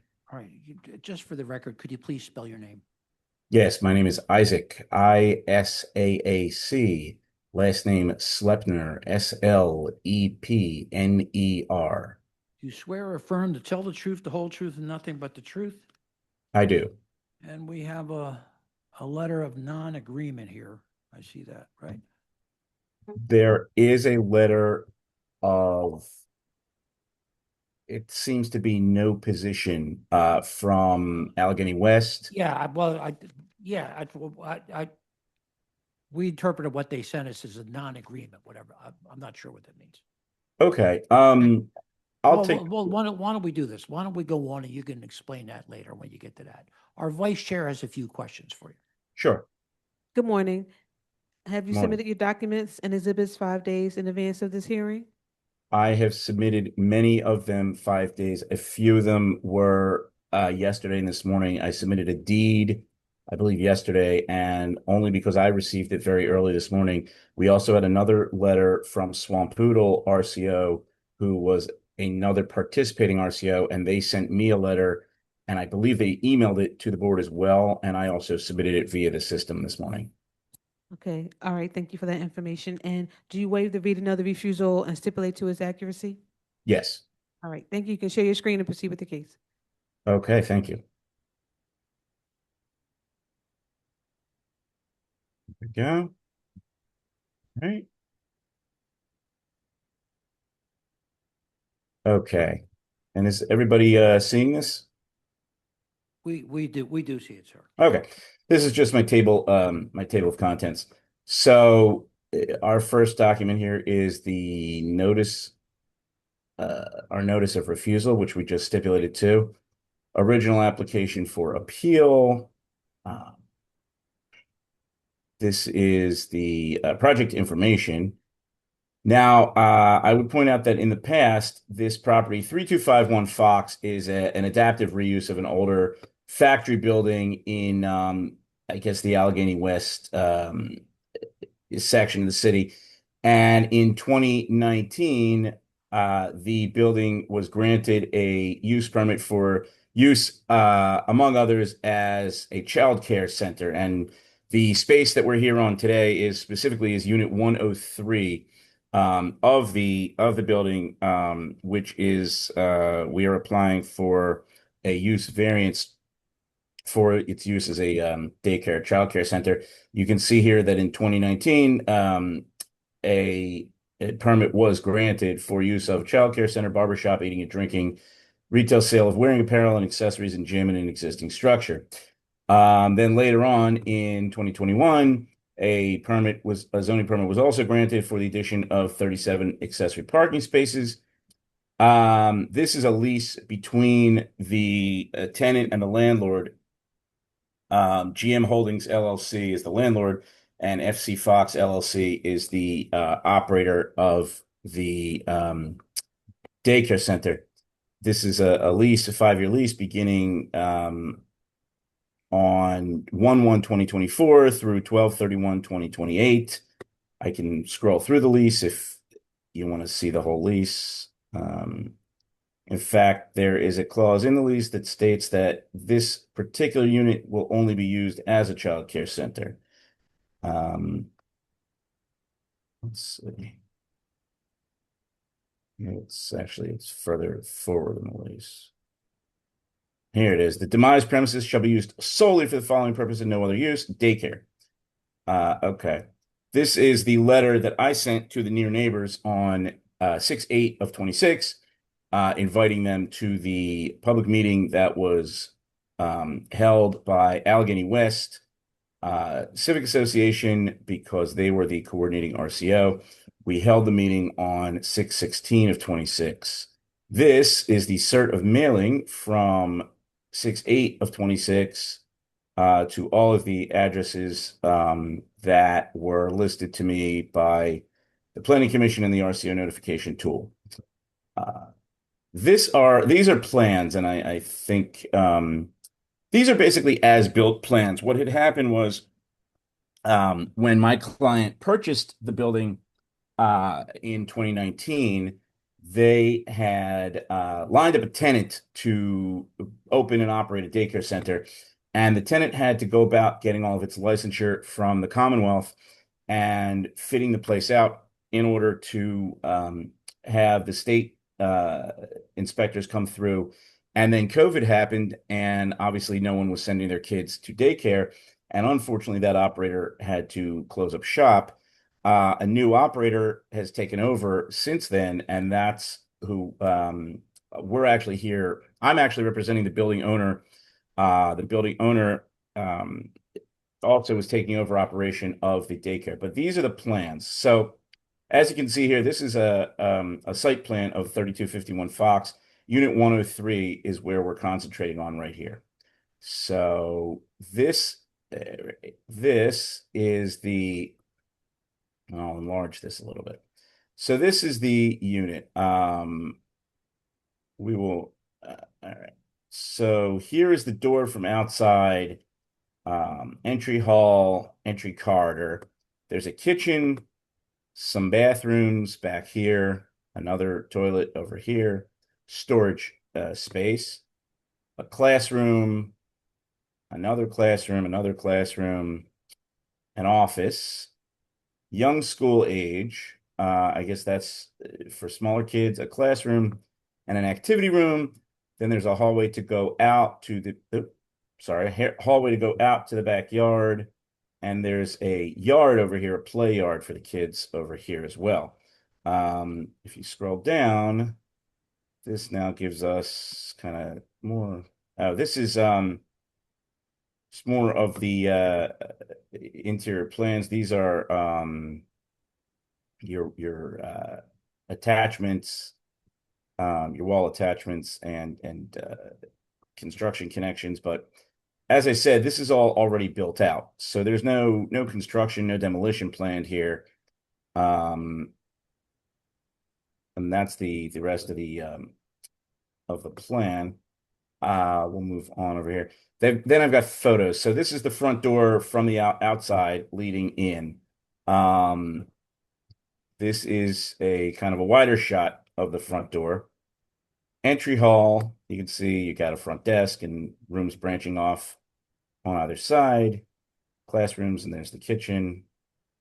This is one of the classrooms. This is another of the classrooms with a window. Another of the classrooms with large array of windows looking out onto Fox Street. And another of the classrooms, again with a window. This is one of the bathrooms. Another shot of the bathroom. Here's your kitchen. You can see the hot water heater right here. Second shot of the kitchen. This is a close-up of the play yard and a large wide shot of the play yard. This is a photo of the orange poster posted in the front window 21 days ago, so on July 1st of this year, and a close-up of the orange poster as posted on July 1st. This is a copy of the deed in favor of my client that was recorded in August of 2019. This is the letter and vote tally from Allegheny West Civic, which the board does have in its hand. The vote total was tied. It was a total of 11 in favor, 11 against. And you can see that the coordinating RCO, Allegheny West, stated that they did not reach an agreement on the application. So I would point out that it is not a letter of opposition. We also have a letter of support from another of the local RCOs, Swampoodle Neighborhood, who wrote a very glowing recommendation in favor of the variance. They also seem to have written about some issues that they seem to take with Allegheny West, which I can't really comment on, but I would just point out that some of the content of their letter involves that. And with that, I would like to call my client, George Groves, to adopt my testimony. Okay. What's your client's name? George Groves of 3251 Fox Street Limited Liability Company. And he should be out there.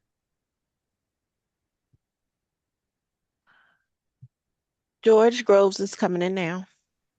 Okay.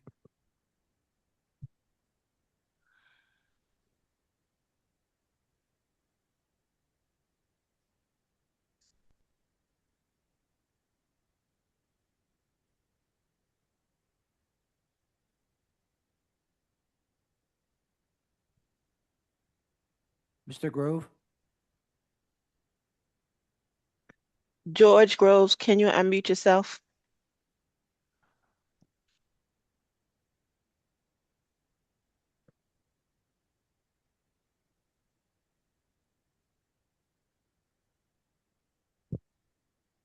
You're allowed to speak. Hi, Mr. Grove. Could you please state your name and spell for the stenographer?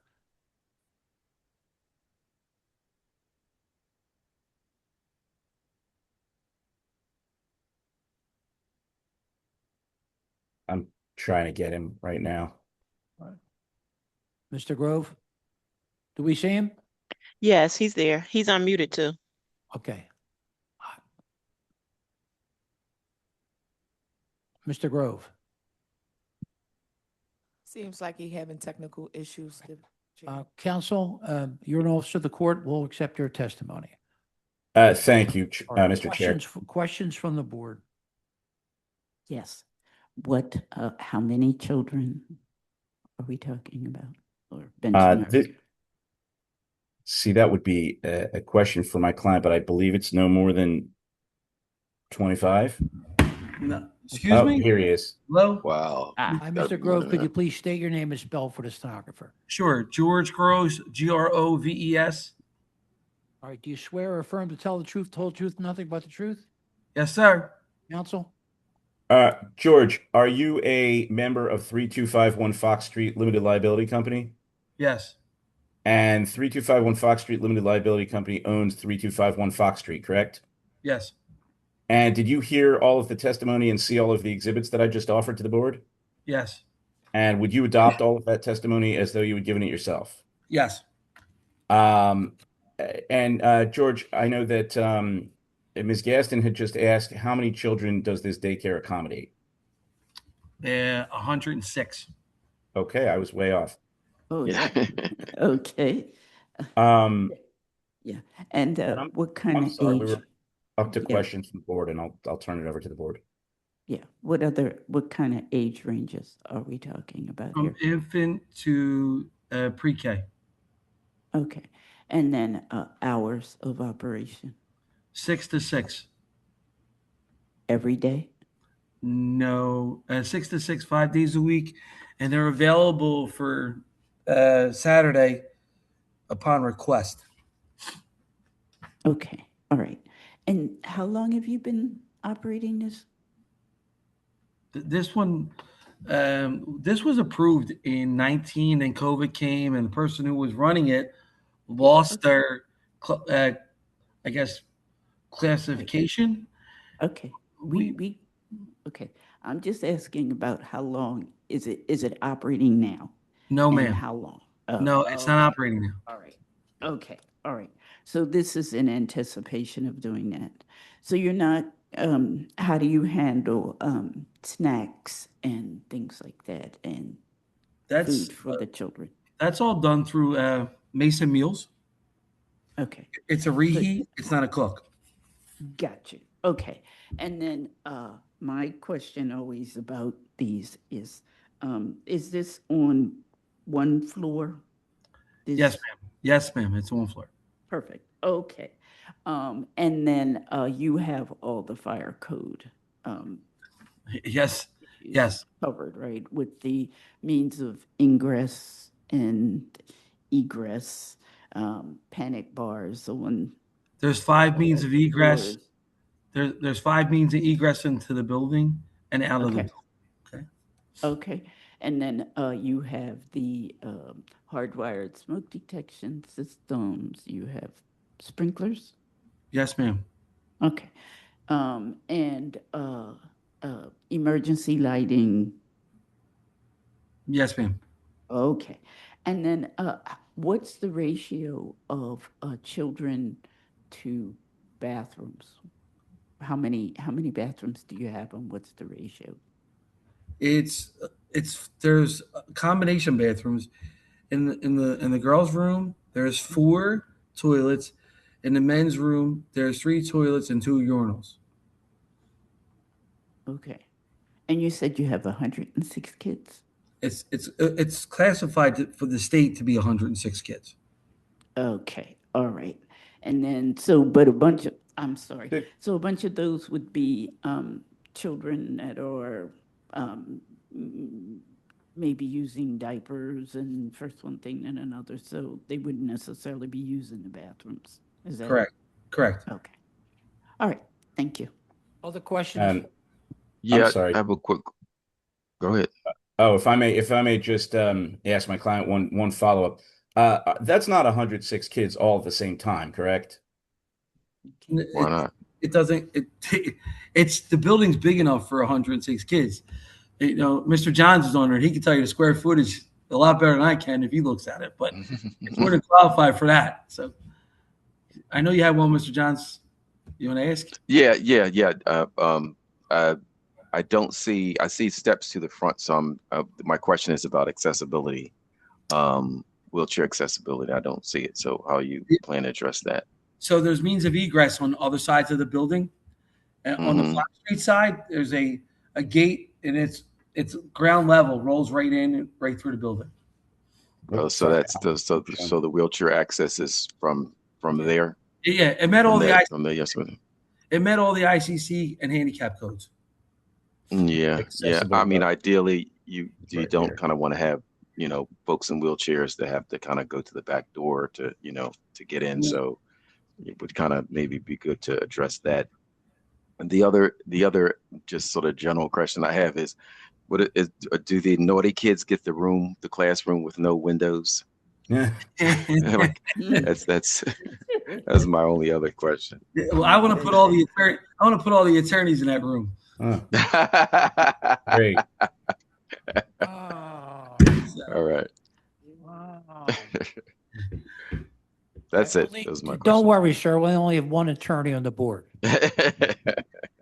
and 2 lawyers sitting next to her. You're right. Other questions?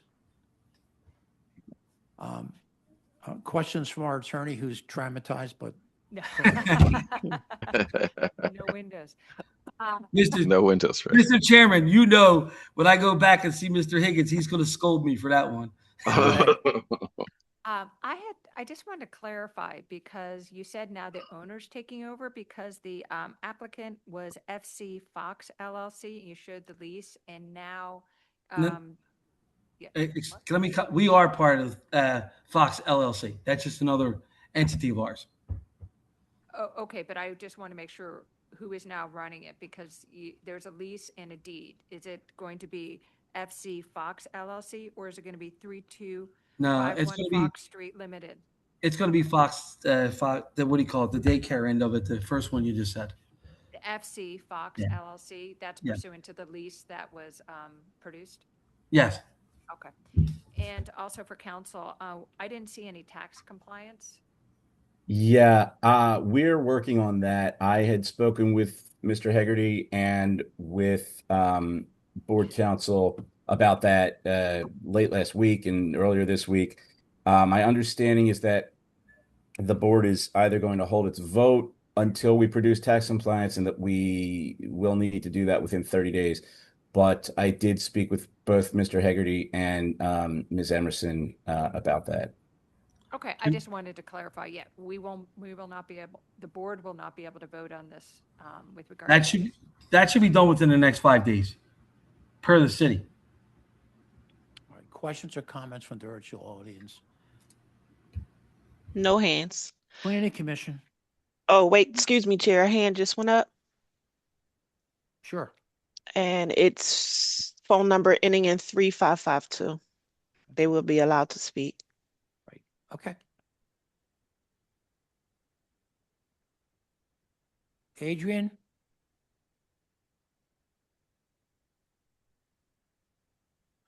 Hello? Good morning, Adrian. Could you please state your name and spell for the stenographer?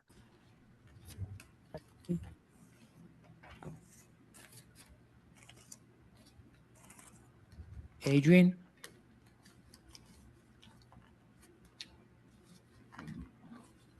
Hear me? Adrian, could you, Hello? you're coming in very low. Can you hear me better now? A little bit better, yeah. Could you please state your name and spell for the stenographer? Yes, Adrian Fernandez. My last name is spelled Fernandez. Can you hear me better now? Do you swear or affirm to tell the truth, whole truth, nothing but the truth? Yeah. Yeah, please proceed. Okay. Swampwood RCO has worked with this address with the affected RCO, North Central Philadelphia, Susquehanna, CDC. Since 2019, we are familiar with the original Unit 103 application and through to the current one. Swampwood RCO supports this appeal with one proviso, and that's just that they continue with the trash and recycling management plan that's already in place. The information we wrote about the vote is because we have testified, Swampwood RCO has testified with Tioga residents and other persons about the concealment and falsification of votes by Allegheny West Civic Association. For this public meeting, all affected RCOs did not receive the public meeting summary form.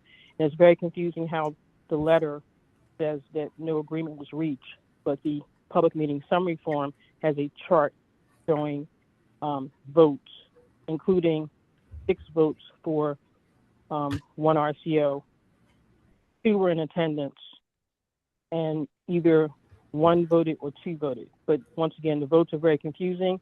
They're summarized, however, the letter is in conflict with that. We have other information there in the letter that this concealment and falsification violates the Philadelphia Code for regulating neighborhood meetings. So we're just asking the board to approve this application for the new operator of the current or proposed childcare center. Thank you. Thank you for taking the time to call us. Is there anyone else in the virtual audience? I see no hands. Planning Commission. Good morning, Liz Fuselier on behalf of Philadelphia Planning Commission. The comprehensive plan recommends no change in zoning from the existing I-1 light industrial zone district. There are several existing commercial uses within this building. The proposed childcare use is in keeping with the commercial character of this block face. The City Planning Commission recommends that the board grant the proposed use variance for a childcare center. Thank you very much. We're going to hold the vote on this until we hear where we stand with the taxes, okay? Thank you. Thank you. Thank you, members of the board. Mr. Chairman, can we hold it for 30 days? We can hold, sure, sure. Thank you, board. I have nothing further today. Hold on. We're going to set an actual date. Okay. All right, we'll get a date for you.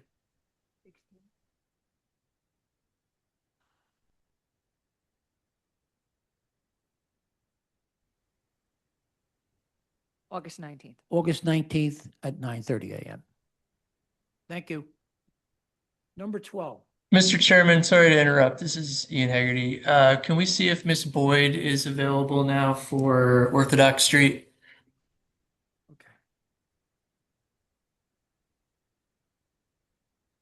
Miss Boyd, are you available? She's been promoted.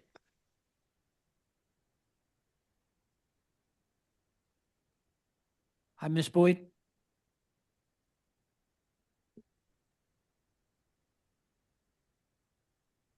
Hi, yes, I'm here. Is your computer ready to go? Yes. Okay. Please, just for the record, I think I swore you in, right? Could you just state your name for the record again? Latish Boyd. Spell it, please. I'm sorry. Latish Boyd, LATESHBOYD. Right. And just in case, do you swear or affirm to tell the truth, whole truth, nothing but the truth? I do. Our vice chair has a few questions. Good afternoon. Have you submitted your No. documents and exhibits 5 days in advance of this hearing? Yes. Okay, and you are here, your application is for a two-family household living? A duplex? Yes. Okay, and you, do you agree that you received a refusal because this use is prohibited in the RSA 5 district? Yes. Okay, all right, thank you. You can share your screen and tell us what you'd like to do. I purchased this property back in 2017, and a few years after having it, my aunt got sick, so I decided to change the use to a two-family dwelling, a duplex, so my aunt can be close to me and I can care for her. She could live on one floor and I live on the other. I applied for zoning and received a refusal letter, which brought me to filing the appeal. So why don't you, we have all your documents. Why don't you start off by probably showing photos of the property, right? And if you have any drawings of things in the property, okay? Okay. Yep.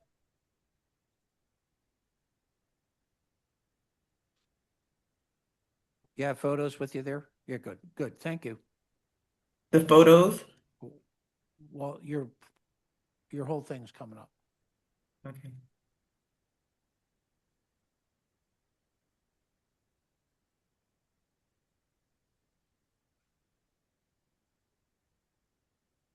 So this is the front entrance of the building.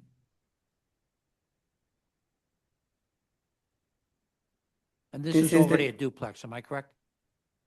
no, I'm trying to change the use for a duplex, a I two-family mean, dwelling. is it broken down now as a duplex? No. Okay. It's a single family home right now. Yes. Yes. This is a living room area. First floor? First floor, yes. Entrance for the first floor. This is the bathroom for the first floor. Bathroom for the first floor. This is the kitchen area on the first floor. Bedroom, first floor. Bedroom on the first floor. This is the second floor, kitchen area. This is the hallway area.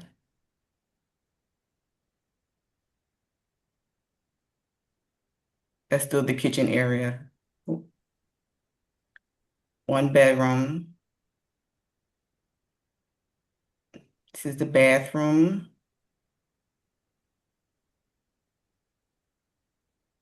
Still a bathroom. This is the bedroom. And this is the picture of my zoning notice.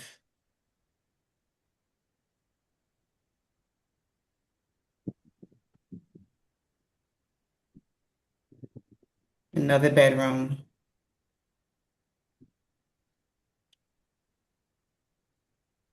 It's another picture of the zoning notice. That's it.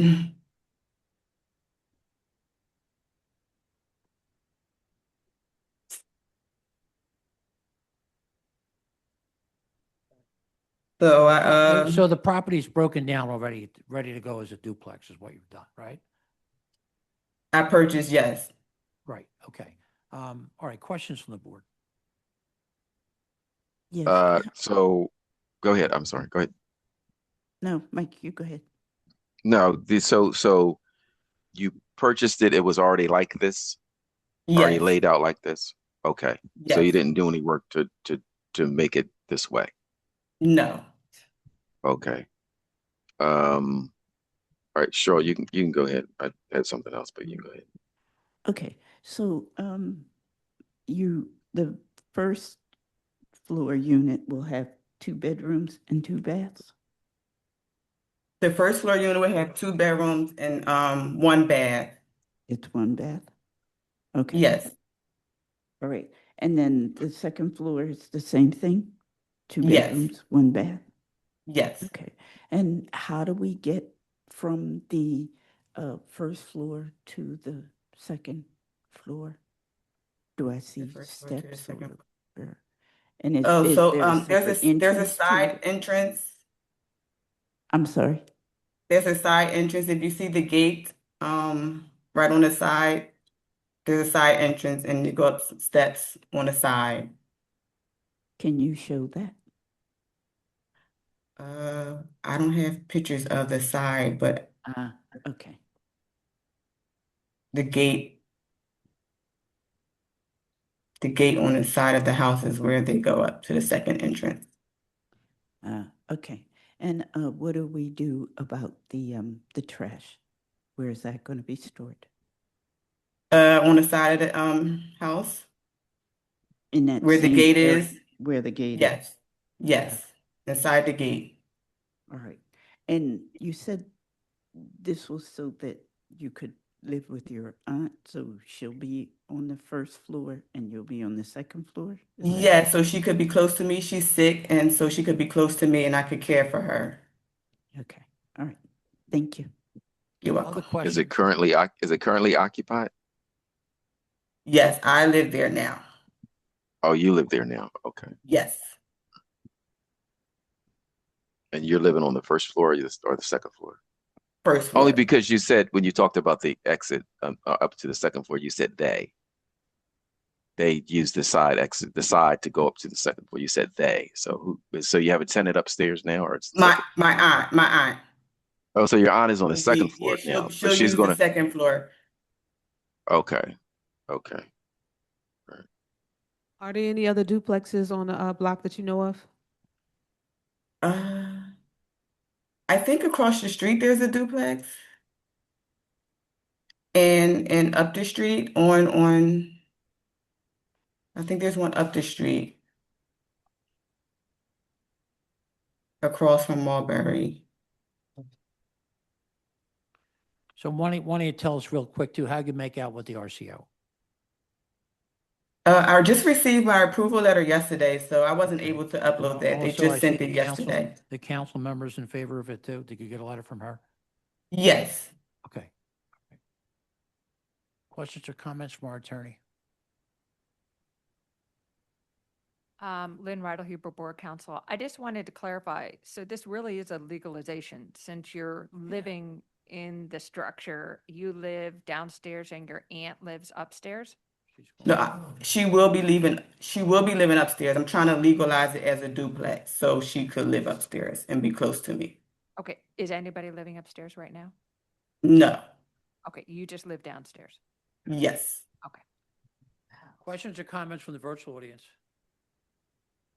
No hands. Planning Commission. Good afternoon, Liz Fuselier on behalf of the Philadelphia Planning Commission. Comprehensive plan recommends a change in zoning at this location from RSA 5 residential single family to RM1 residential multifamily. The city rezoned this neighborhood in 2014 in accordance with recommendations in the comprehensive plan. This is a 2014 square foot lot. If it were zoned as recommended, 5 units would be permitted by right. The appellant requests 2. The City Planning Commission recommends that the board grant the proposed use variance for two dwelling units. MI 2025-005, 491-1804 Orthodox Street. I vote yes. Proviso maximum 2 units. Michael Johns, and my vote is yes with proviso. Cheryl Gaston, my vote is yes with proviso. Tanetta Graham, my vote is yes with proviso. Layla Beebe, my vote is yes with proviso. Thank you, ma'am. You have your votes. Thank you. Okay, number 12, MI 2026-000-487, 5707 McMahon Avenue. Gary Perkis is the attorney.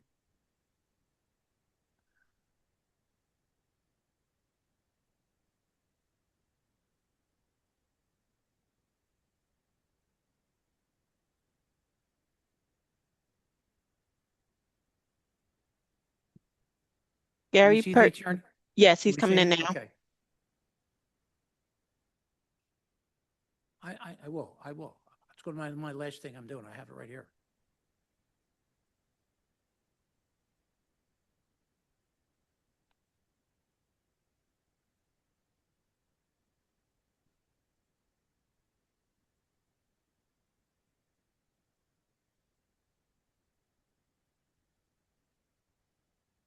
We see him? Yeah, good afternoon, Good Chairman. afternoon, counsel. Could you please state your name and spell it for the stenographer? Yes, my name is Gary Perkis, Garyperkiss. Do you swear or affirm to tell the truth, the whole truth, and nothing but the truth? I do. Could you identify your client in relationship to the property? Yeah, my client is the Shepherd's Heart Ministry, which is the owner of the property, and in the also attending, although not promoted, is Pastor Sharon Clark, who will adopt my testimony. Okay, thank you. Our vice chair has a few questions. Good afternoon. Have you submitted your documents and exhibits 5 days in advance of this hearing? Yes, I did. And do you waive the reading of the refusal and stipulate to its accuracy? I do. All right, thank you. You can share your screen and proceed with your case.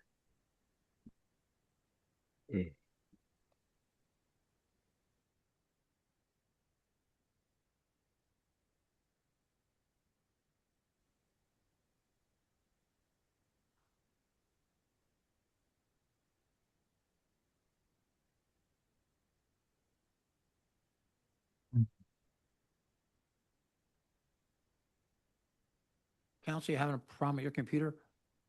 Well, I have the documents on. Let me just move it to the other screen, see if that works.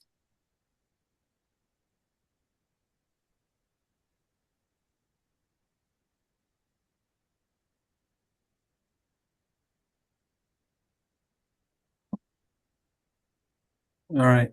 Can you see my documents now? We see notice of refusal. Okay, Right. we have it. Yep. Okay. All right. Good. So this property, just as by way of background, the Shepherd's Heart Ministry is a Pennsylvania nonprofit corporation. It was formed on May 3rd of 2013. It was formed by Pastors Colin Clark Sr. and Sharon Clark. The Shepherd's Heart Ministry purchased this property on October 1st of 2018 from St. James Community Baptist Church. The prior owner obtained a variance to install a freestanding projecting sign on the grounds in front of the church, accessory to the existing church, and that was granted on September 13th of 2007. This application is to replace the existing sign with an electronic message board sign. So the first document I have to present is the notice of refusal. Well, sir, we have all of your documents that we need. So why don't you, if you would, go to photos or drawing of a plan for this, okay? And that way we'll Sure, be able to. be happy Okay? to jump Sure. ahead. Yes. Yeah, thank you. So here's a photos of the posting of the notice on the church. This is photos of the property. Yep. That's the exterior. That's the interior. And this is, let me make this a little bit bigger. This This is the is, original sign that you want to change. Am I correct? well, on the left side is the original sign that we want to change. Right. And the proposed sign is on the right. Okay. Okay? And that's digital, that sign? That's digital, correct. Okay. So it's basically the same size? Exactly the same Only it's size. electrical and digital, am I correct? That's correct. Okay. In addition to that, I wanted to share with the board, sorry about that. This is the,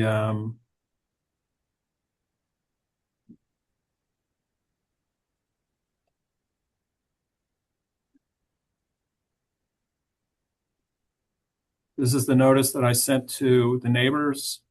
Okay. And this is the mailing, proof of mailing from the U.S. Post Office.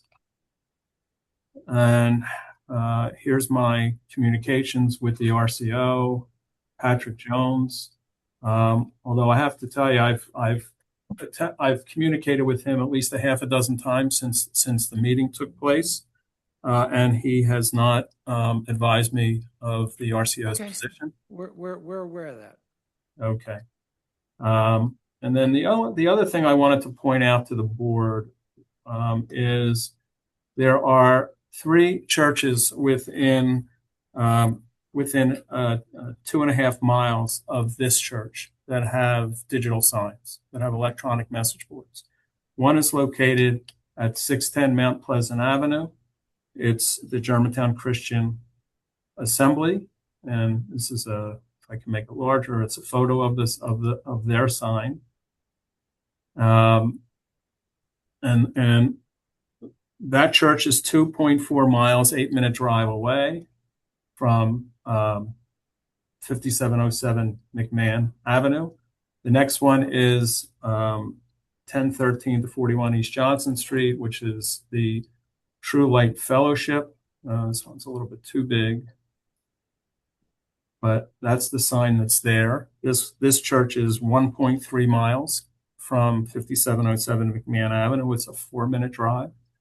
And you'll see right here is a Google Maps, which shows the distance and the time.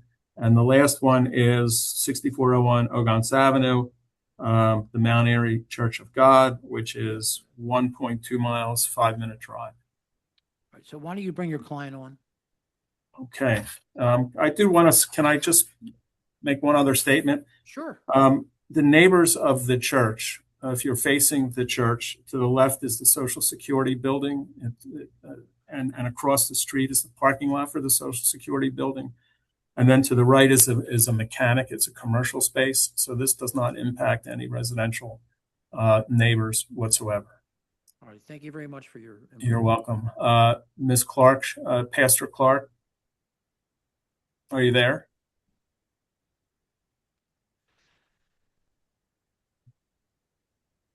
Colin Clark will be Yes. coming in now. All right. Thank you.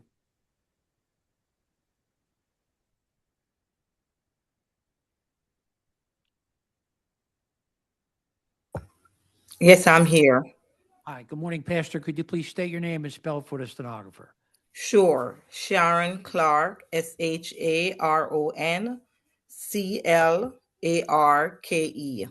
Do you swear or affirm to tell the truth, the whole truth, and nothing but the truth? Yes. Counsel? Pastor Clark, did you hear my testimony before the board? I did. And did you see the exhibits that I posted and presented to the board as well? Yes, I did.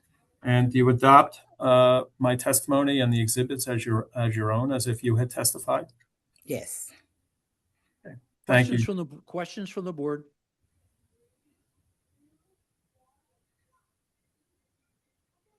Just real quick.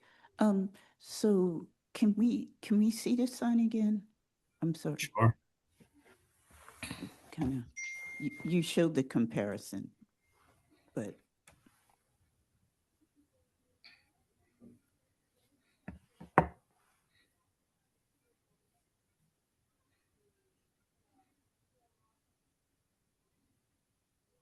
Right. Can you see that? Yeah. Okay. So this illumination, this is just going to be during the day. Is there? It's not going to be at night, right? Pastor Clark? It's gonna be up all the time, yes, during the day, during the night. And illuminated day and night. Is that- Yes. Okay. All right. And you said what's around the church? There's no To one side is the Social Security Administration building, Uh-huh. and the other neighbor is a commercial auto mechanic. Okay. All right. Thank you. Any other And questions? that picture right there, that's on the church's property. That's not on the, of course, the pavement is wide. So, but the sign is on the church's property, not in the right of way. Correct? Correct. Okay. Questions for our attorney? Questions? No questions Okay, at this time. questions or comments from the virtual audience? No hands, Chair. Planning Commission? Good afternoon, Liz Fuselier on behalf of the Philadelphia Planning Commission. The comprehensive plan recommended no change to the CMX2 commercial mixed-use zoning at this location. The existing non-illuminated signage was approved by variance in 2007. This new variance request will not substantially or permanently injure the appropriate use of the adjacent conforming property. The City Planning Commission recommends that the board grant the use variance. MI 2026-000-487-5707 McMahon Avenue. I vote yes. Michael Johns, my vote is yes. Cheryl Gaston, my vote is yes. Tanetta Graham, my vote is yes. Layla Beebe, my vote is yes. Thank you, council. Thank you, board. Okay, number 13, MI 2026-000-491-502 West Glenwood Avenue. Pasquale Cavallari is Cavalvita is the attorney.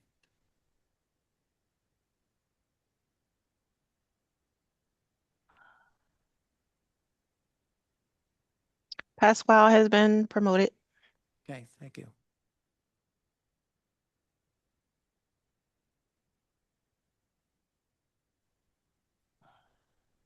Good afternoon. Good morning, council. Could you please state your name and spell it for the stenographer? Pasquale Colavita, Pasquale Colavita. Do you swear or affirm to tell the truth, the whole truth, and nothing but the truth? I do. Council, could you identify your client in relationship to the property? Sure. This is Victor Lealazuna to my left, Okay, and there's a and he letter is of the support- owner. I'm sorry if Sure. that. Sure, there's a letter of support from APM and also a letter of non-opposition from Council Member Lozada. And you also have given us a petition with 80 signatures. Our vice chair has a few questions. Okay. Good afternoon. Have you submitted your documents and exhibits 5 days in advance of this hearing? I have. And did you waive the reading of the refusal and stipulate to its accuracy? I do. Okay, thank you. You can share your screen and proceed with your case.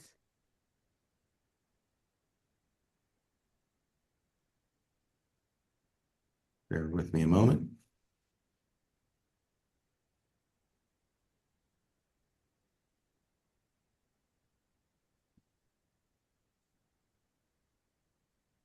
Here we go. Okay. Again, Pasquale Colavita, attorney for Victor Lealazuna, who owns 502 West Glenwood Avenue. We, as the chair has stated, we've received a letter of support. We've submitted the documents listed within this table of contents, the deed, the notice of refusal, the application, the PIF form. There are a set of zoning plans, and I'm going to go right to that one right now. These have been stamped from a prior recent approval.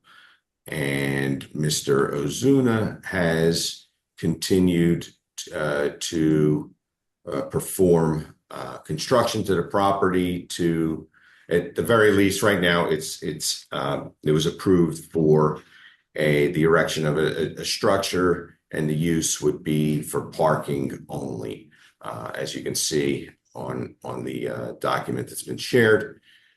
He has been continuously doing the construction on it. He's received all of the proper permits.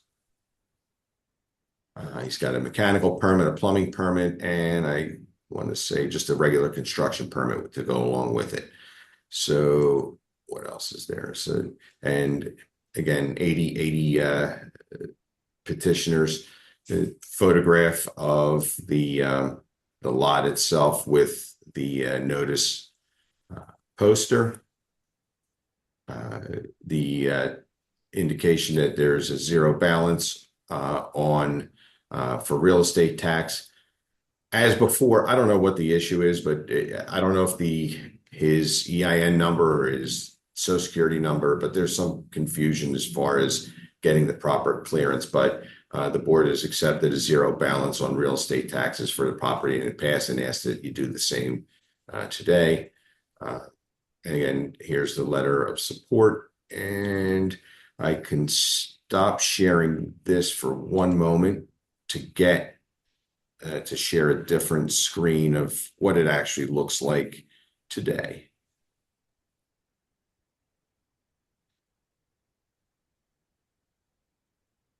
And right now, that's what it is like. And I for some reason, struggling with the photographs that were provided by my client, but that's the lot. That is what, in essence, where the construction is taking place. I can stop sharing that and show you an additional photograph of what it looks like inside. Has this been shared? No. No. Sorry. Okay, and right now he's building the foundation for that.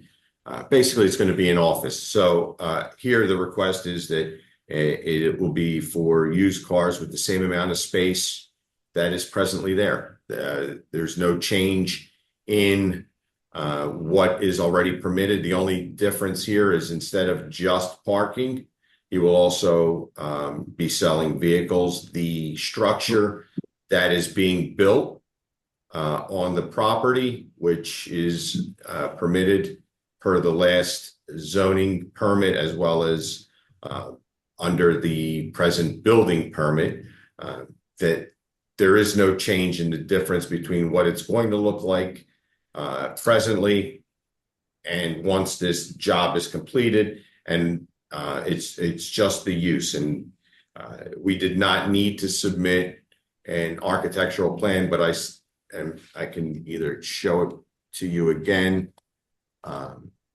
or let's go to the plan.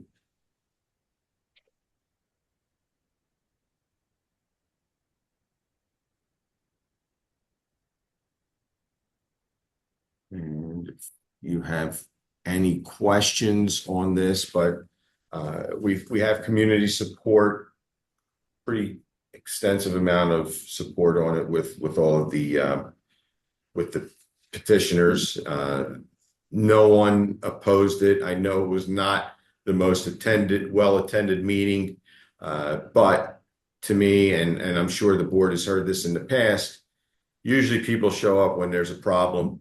If they don't have a problem with it, they tend to just let it go. And the people that did attend did vote in favor of the project. So Council, we're only looking at, am I right? We're only looking at the use. Okay. Pardon me? Well, I'm talking to our council here. We're only looking at the use for this. Okay. Yes, that's We're it. not looking at the property, the building. No, not at all. So why don't you bring your client on to adopt your testimony? Okay. Hit stop sharing. And Mr. Leal, did you hear my presentation? Yes. And Could I have, hold on, Oh. could I swear him in first? Oh, Could you sure, please absolutely. State your Sure. name and spell it for the stenographer. State your name. Yes, my name is Victor G. Leo Osuna. Spell it, please. Victor G-I-C-T-O-R. G is middle name. Leo L-E-A-L. And then my second last name O-Z-U-N-A. All right. Do you swear or affirm to tell the truth, the whole truth, nothing but the truth? Yes. Counsel. Thank you. Mr. Leal, did you hear my presentation today? Yes. Did you observe the documents that I shared with the board? Yes. Do you agree with the information stated within the presentation? Yes, sir. And do you adopt that, my words, documents, and testimony as your own? Yes, sir. Questions from the board? Has the streets department reviewed the plan and approved? Yes, that was done at the last. This is just a change of use. This is not anything else. But and on top of everything, the building permit has already been issued. That is listed as exhibit. Give me one moment.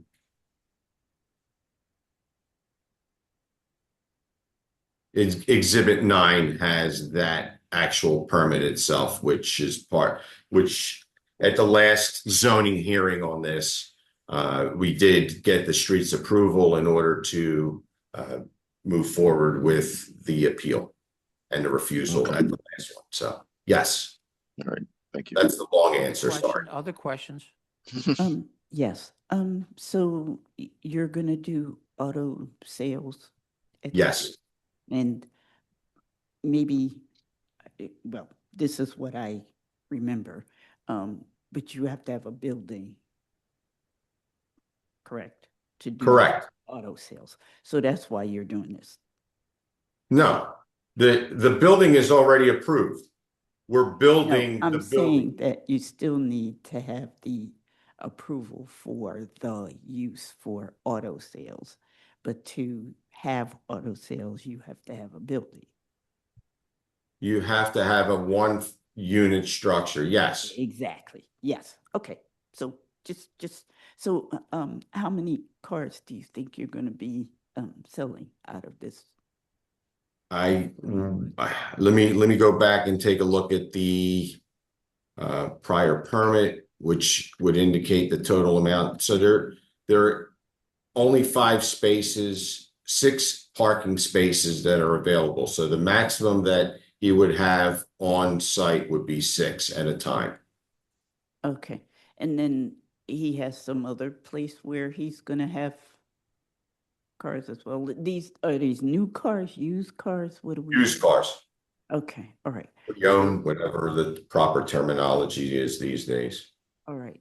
And none of this is going to take place outside of the confines of the property space, correct? It's not supposed to. So the answer I have to give is yes, of course. Yes, that is my question. Yes. So, and then, so then, is there some place for people to park who are going to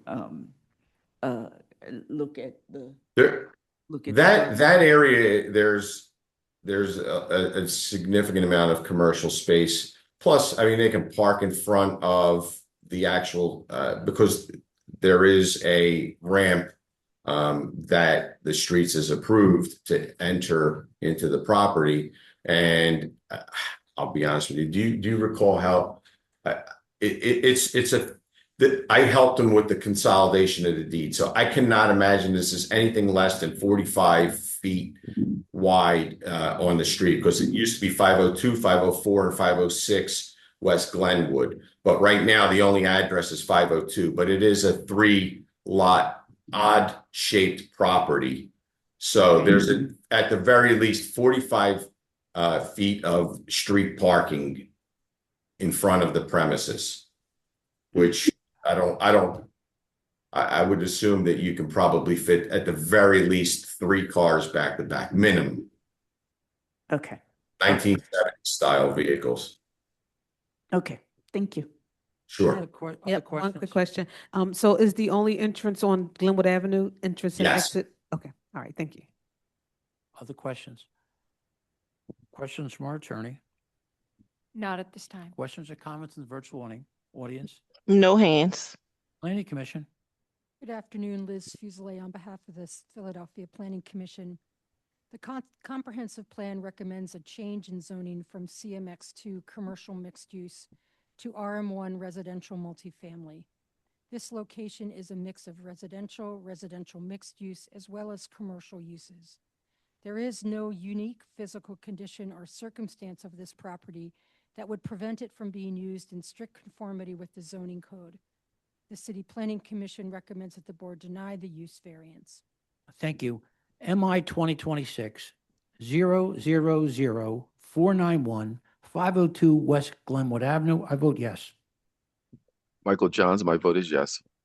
Cheryl Gaston, my vote is yes. Tanetta Graham, my vote is yes. Layla Beebe, my vote is yes. Thank you.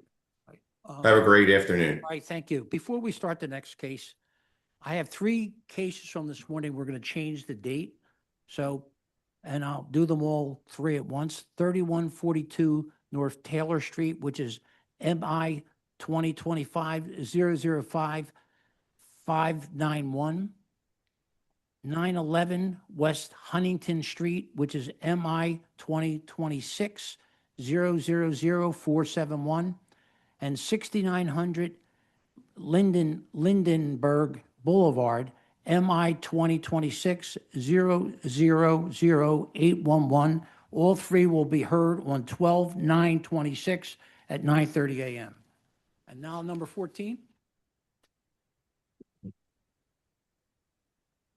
MI 2026-000 498 3222 to 48 Richmond Street. Stephanie Boggs is the attorney. Counsel, could you please state your name and spell it for the stenographer? Well, it's There we go. supposed to Good be the afternoon. morning. It's supposed to be the morning. But Oh, sorry. Stephanie, Stephanie, last name's Magana, Magagana. all right. Do you swear or affirm to tell the truth, the whole truth, nothing but the truth? Yes, I do. Could you identify your client in relationship to the property? My client is Richmond Street Donuts LLC. They are the ground lessee at the All right. property. And I noticed Port Richmond has had unanimous support and a letter of support from Councilmember Driscoll. Correct. Our vice chair has a few questions. Good morning. Have you submitted your documents and exhibits 5 days in advance of this hearing? Yes, I have. And do you waive the reading of the refusals or stipulate to their accuracy? Yes. All I right, do. thank you. You can share your screen and proceed with your case. Thank you.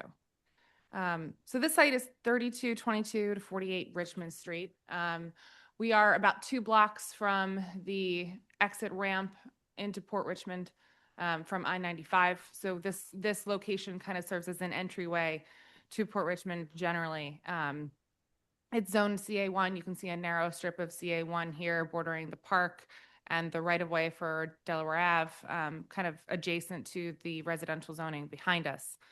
Historically, this site, at least in recent memory, has been used as a Wawa. Up until about 2024, Wawa sold the property in 2024 to the current owner. It has sat vacant and since that time. It's a challenging site for several reasons. It's pretty narrow and has struggled to kind of find exactly what the right redevelopment for the site is. So it has become a nuisance in the neighborhood. Honestly, it's kind of a source for some vandalism, trash, debris that we've been aware of, and we've been working with the council's office in connection with this redevelopment to kind of bring a new option for this site. This application specifically proposes to redevelop the property, demolish the existing building, and build a new 1-story structure for use as a takeout restaurant, and specifically a Dunkin' Donuts with a drive-through as its primary use. This is an elevation drawing, kind of showing what that building is going to look like with different points of contact throughout the building for your primary order point, as well as the pay window and the pickup window, which we'll get into. We are seeking several forms of relief here. The primary one is a special exception for the use. Takeout restaurant requires a special exception in CA1. As a general matter, because this use is limited to the drive-through. There is no seating indoors. And as a Dunkin' Donuts, our peak hours are primarily in the morning as compared to some other similar drive-through takeout restaurants where you'd have several peak points throughout the day. So as a broad matter, we believe that this not only will this not be more detrimental than expected for this type of use, but in certain ways less so. And certainly an improvement on the property. We also have 2 dimensional variances that we are seeking. One is for the location of the speaker order point. That is required to be 50 feet from adjacent residential properties. We are 44 feet. We have a 6-foot difference. We have worked closely with our neighboring properties behind us, particularly on our landscaping buffer that I'm going to show you momentarily, but we can also control the volume on that speaker to make sure that that impact is minimized. Because of the configuration of the site, there's also a variance request for the side yard and rear setbacks from the stacking lanes. We have a 5-foot rear yard setback in the back, again, where we have a pretty dense landscaping buffer, and a 0-foot setback on the side that borders the Sunoco that is next to us, where there is a landscaping berm at the corner of their property. So functionally, there is a divide between the 2 uses, but our stacking lane will abut their side yard as well. As I mentioned, we've been working on this project since its kind of inception closely with the council's office. We met with ProPac on May 4th. We have their unanimous letter of support that we are happy to include, as well as a letter of support from Councilman Driscoll, who I said has been involved. Here's a copy of our initial site plan. As you can see, the plan was approved by the Planning Commission for purposes of landscaping. We have 2 entries and 2 exits here on the original design. The site layout itself holds 12 cars in total. I'll just highlight the different points that I mentioned. So the pay window, you can see my cursor, or I'm sorry, the order window is right here. This is where that 44 feet stems from to the residential property behind us. You'll come around the building to the pay window and then up to where you can pick up. We also have 12 parking spaces on site, and you can see the overall configuration. We are requesting, if the board is inclined to grant relief in this matter, approval subject to revised plans. Richmond Street is a state road. PennDOT had comments on the circulation of the site, particularly wanting one-way traffic on what's on screen left. That entrance, we have a 2-way exit on the other side. These changes are directly from PennDOT. I'll say that we have a full revised plan set in the package that was submitted to the board. I'm just showing you the site plan to highlight the actual change. None of the changes affect the landscaping that was previously approved by the Planning Commission, although we've updated the landscaping plan simply to reflect the new underlying site plan. But if there are questions about that, of course. Revised plan, 7 pages, makes sense? Is it 7 Yes. pages? Okay. Yeah, it's our full set to make sure that the site plan is accurately reflected on each page. This is our proviso plans form. And again, we have our site layout. With that, I would like to bring up Gabe Howard on behalf of Richmond Street Donuts and introduce him. I do have a few questions for him as well before we move on. Hi, sir. Could you move forward a little bit and close to the mic? Is the mic on? Hello. Right. Kai, could you please state your name and spell it for the stenographer? Gabriel Howard, Gabriel. Right. Do you swear or affirm to tell the truth, the whole truth, and nothing but the truth? Yes. Counsel. Thank you. Have you heard the statements I made to the board this afternoon? Yes. Okay. Are they true and accurate to the best of your knowledge? Yes. Would you adopt them as your own? Yes. Okay. Very quickly, if I might, can you give a very, very short explanation of your background in the industry to the board so they understand who the franchisee is at this location? Yes. I'm Gabriel Howard. I am a 3rd-generation franchisee in Dunkin' Donuts. I live in Philadelphia. I am in our stores in this neighborhood already. I'm there every day. We're very active in the neighborhood, in all the local schools, all the local foundations. We have amazing partnerships with Philabundance, and we hire locally. We do a ton of word of mouth, hiring just from the neighborhood. And I think we've been great neighbors for over 40 years. Do you own other locations in the neighborhood? So we have 3 other locations along Aramingo Avenue in 19125 and 19134, all in that same area. I have 2 locations between them just on Aramingo Avenue. We're very entrenched in the neighborhood, and we've been there a really long time, and we're happy to present this to the board. I mentioned to the board that we have the option to control the volume on the speaker since we are going to be less than 50 feet from the adjacent residential neighbors. Is that correct? That's accurate. Okay. And that's for day and nighttime hours as well as proximity. Absolutely. Just for anybody who's unfamiliar with Dunkin' Donuts or less so, can you give just a short, what is the approximate time for each customer to come through the drive-through line? Once they're at the order board, we have a standard of 2 minutes and 30 seconds. That would include a window time of 30 seconds, meaning that every 30 seconds a car should be leaving. And I think that we're almost the industry standard and quicker than most other fast foods in that category. And what are your peak hours? 7 a.m. to 9 a.m. Okay. And private trash pickup? Private trash pickup. So just to summarize again, I think with given the hours of operation, there is no seating at this location. It is primarily a drive-through, and because of the nature of Dunkin' Donuts, we actually think this will have less of an impact than other drive-through takeout restaurants. And we believe we've accommodated in the site plan design to offset the dimensional variances that we're asking for. Okay. Questions from the board? So I know you said primarily driving, but would pedestrians come to this Yes, location? so there is a walk-up window right here in the front so that anybody who's on foot or traveling by bicycle, there is this pathway here to the rail station next to us on the right-hand side of the screen. There is a walk-up window, so you would have pedestrian access, and that again would service anybody who's parking and then walking up instead of using the drive-through. Okay. All right, thank you. Does this include signage of some sort? This application does not, no. Okay, but you're planning to have some kind of. Correct. So to the extent there's relief for signage, that would come back to the board. Oh, all right. Okay, thank you. So pedestrians won't go inside the store. They would just be. There's a walk-up window. I believe it's a small lobby area. Okay. I have a floor plan All right. here. And just out of curiosity, is there any particular reason why you chose no seating at this location? Yes, primarily number one is space. Is that okay for me to answer? Yeah, right? Oh, yeah. absolutely. Please answer her question. Yeah.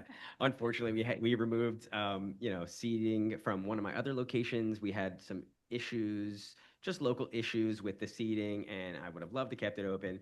But to make things quick and fast, everybody's in a hurry. We want to get more room for our employees to make these drinks and have space and not knock into each other. And but we have one down the street that has great indoor seating and a nice ambiance. This is more people jumping on 95. That they would get in, get out. And maybe you can help us out. Is it Dunkin' Donuts or is it Dunkin' now? Yeah, what is it called? We're hearing different things. Whatever you want it to be called. You're drinking Dunkin'. There's a lot of people that get paid a lot of money in the marketing. Okay, We send in our checks, so they'll call it whatever they want. We're just happy to serve. Duncan. The lobby is on the screen. So on the right-hand side here, you can see the entranceway for walk-up orders and then the interior small lobby area for anybody who's on foot. Any other questions? Gotcha. Questions from our attorney? No questions at this time. Questions and comments from the virtual audience? There are no hands, Chair. Planning Commission. Good afternoon, Liz Fuselier on behalf of the Philadelphia Planning Commission. The comprehensive plan recommends a change in zoning at this location from CA1 auto-oriented commercial to CMX1 neighborhood commercial mixed-use district. The proposed use is not dissimilar to the prior use as a convenience store. The audible device distance from the residential zoning district is de minimis. The proposed stacking lanes do not meet the required setbacks, and the proposed takeout use is in keeping with the neighborhood fabric and uses. The Planning Commission recommends that the board grant the requested noise variance as de minimis, deny the stacking lane variance as there is no unnecessary hardship, keeping the proposal from meeting the existing standards, and grant the special exception for a takeout restaurant as this use will not cause a detrimental impact to the neighborhood beyond that which normally might be expected. Yes, just for the record, the stacking lane variance is specifically related to the left-hand side of your screen here and our setback from the Sunoco gas station that is to the left. You can see the size of this site, the narrowness of this site, and the need to provide this orientation in order to provide adequate parking on site as well. So respectfully, we disagree with the Planning Commission. Thank you. MI 2026 000-498-3222 to 48 Richmond Street. I vote yes with proviso. Revised plan, 7 pages, stamped by ZBA on July 22nd, 2026. Michael Johns, my vote is yes with proviso. Cheryl Gaston, my vote is yes with proviso. Tanetta Graham, my vote is yes with proviso. Layla Beebe, my vote is yes with proviso. Thank you. Thank you, council. For a point of information, number 15, MI 2026-000-499-7355 Limekiln Pike will be heard at 2 p.m. Is there anyone left in the audience whose case has not been called?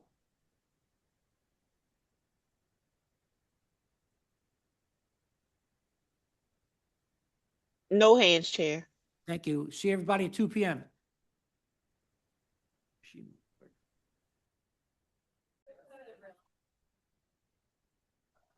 Okay, we are about to begin, so we will be quiet in the room. Good afternoon, everyone. We have one case left from this morning. So it's MI 2026-000-499-7355 Limekiln Pike. Zen Jin is the attorney.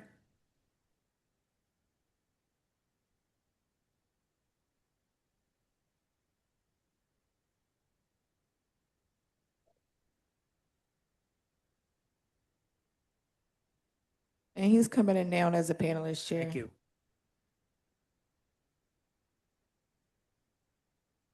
Good afternoon. Yeah. Good afternoon, council. I'm sorry we had to take you to this tonight afternoon. We got a little busy today. Could you please state your name and spell it for the stenographer?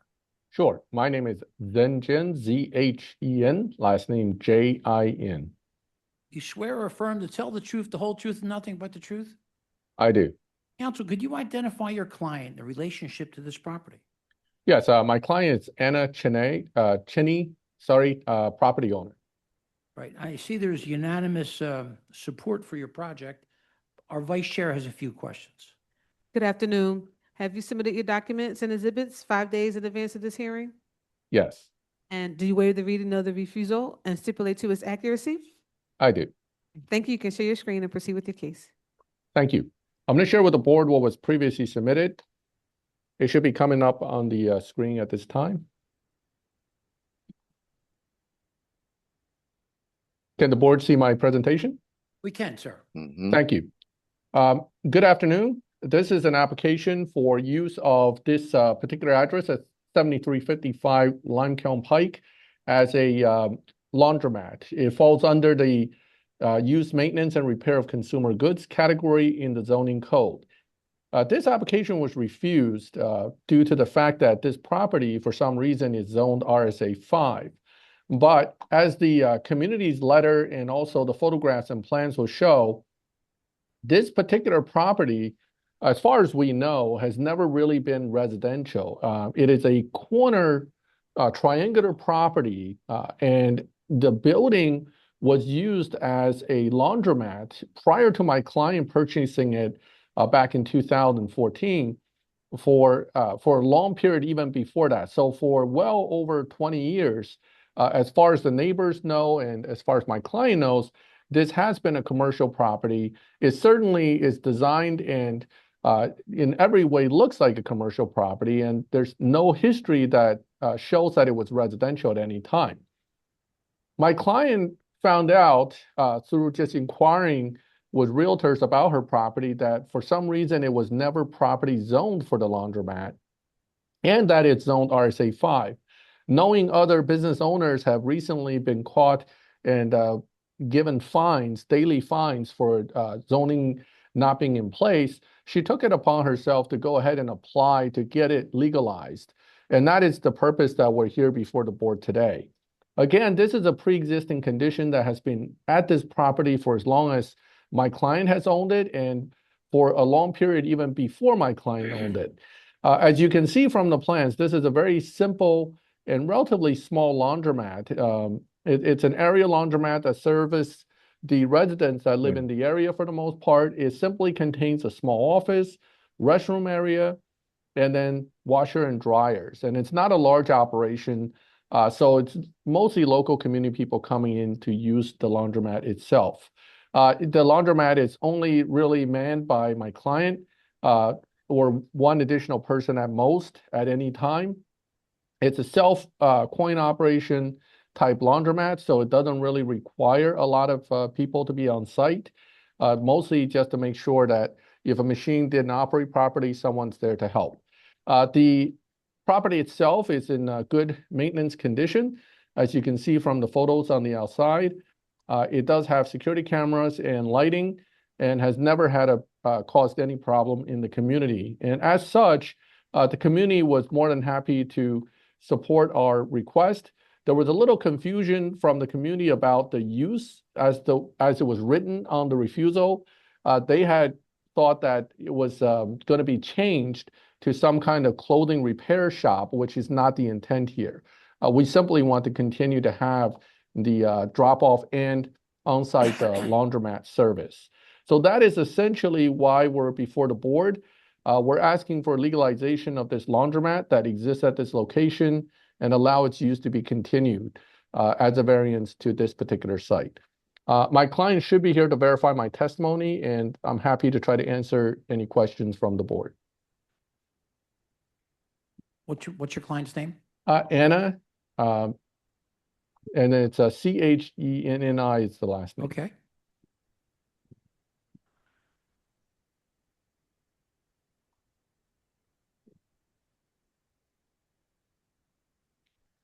Anna? Can you raise your hand virtually to be identified, Anna? Good afternoon, Mr. Chair and Council. This is Jason Hand. I will be your co-host for this afternoon. I think I see the person in question, so I will go ahead and promote them at this time.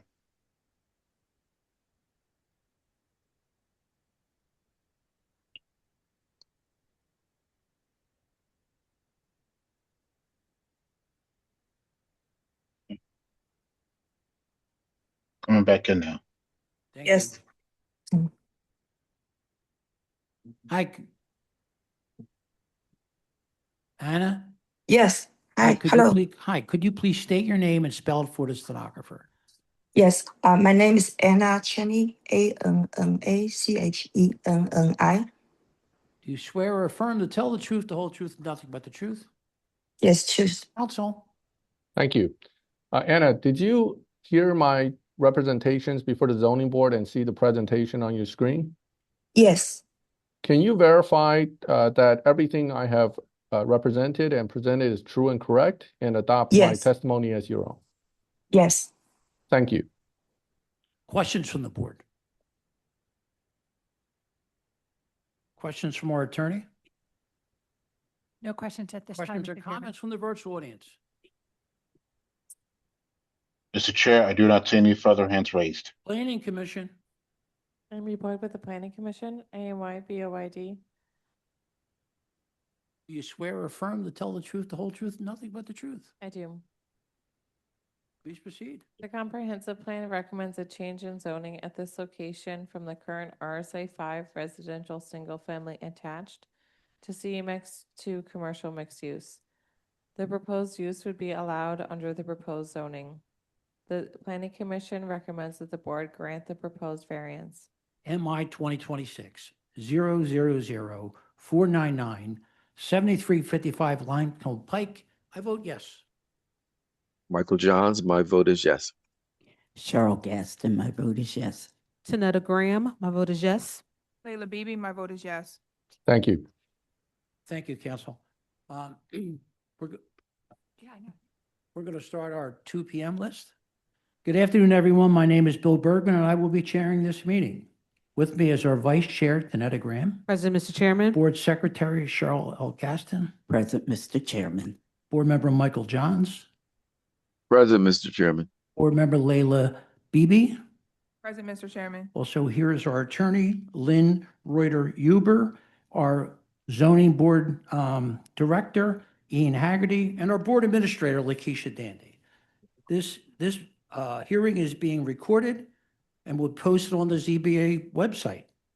By participating, you agree to be recorded. This is an in-person meeting with remote participation. Whether in person or on Zoom, if you're called to speak, please state and spell your name and then wait to be sworn in. Once you're sworn in, before you testify, make sure that you state your name first. To enter an appearance, indicate the property address on your Zoom webinar, speak with a staff member, call the ZBA office by the close of business tomorrow. Call 215-686-2429. And also give them your name, your email, and the case address. Remote participation.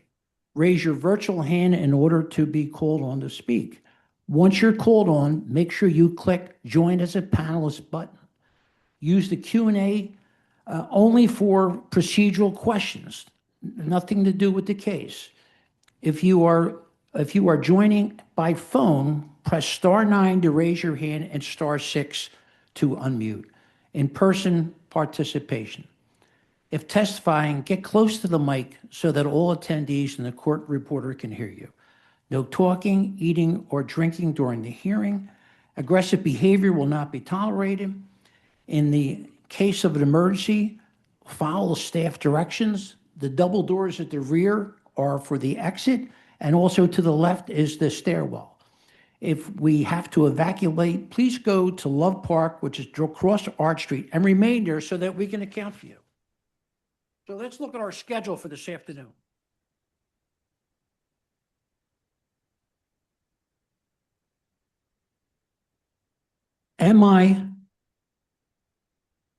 No, 4837 to 49 Brown Street, which is MI 2025-001-549. This case has been withdrawn. Number 2, 1937 Watkins Street, MI 2026-001-023. This case is continued until 11/4/26 at 2 p.m. Number 4, 2707 to 11 Federal Street. This is MI 2026-001-030. This case is continued until 11/4/26 at 2 p.m. Number 7, 16 East Springer Street, MI 2026-001-137. This case is continued until 11/4/26 at 2 p.m. 1110 North 39th Street. This is MI 2026-001-255. This case is continued to 11/4/26 at 2 p.m. Number 13, 7226 Castor Avenue. This is MI 2026-002-159. This case is continued until 11/4/26 at 2 p.m. And number 14, 1814 West Erie Avenue, MI 2026-002-444. This case is continued until 11/4/26 at 2 p.m. Are there any other requests for continuances? Mr. Chair, I do not see any hands raised. Thank you. List here.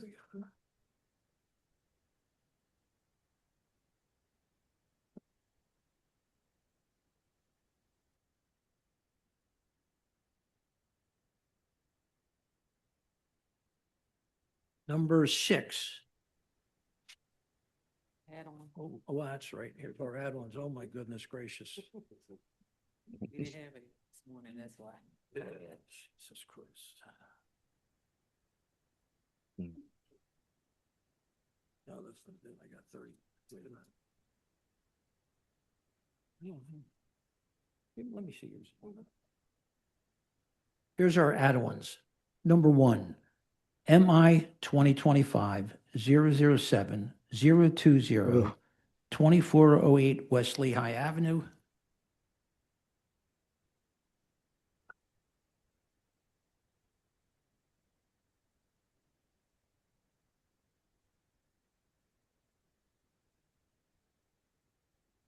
I vote yes.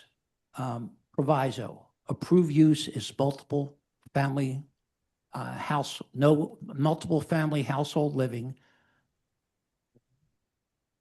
Oh, I got, that's for the other one. That's the old one. Here it is. Here it is. I vote yes. Approved use is two-family household living only.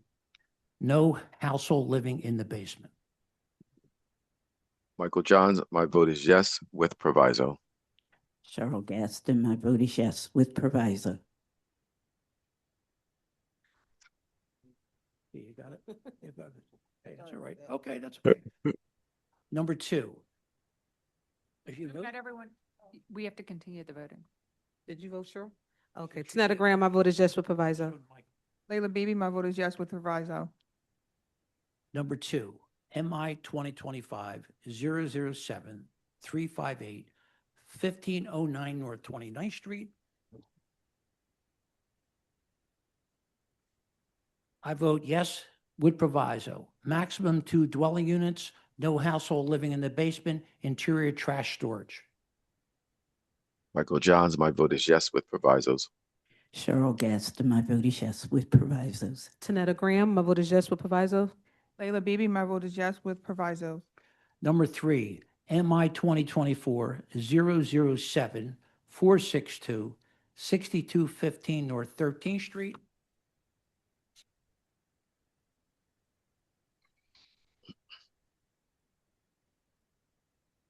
I vote yes with proviso. Maximum two dwelling units, no household living in the basement. Michael Johns, my vote is yes with proviso.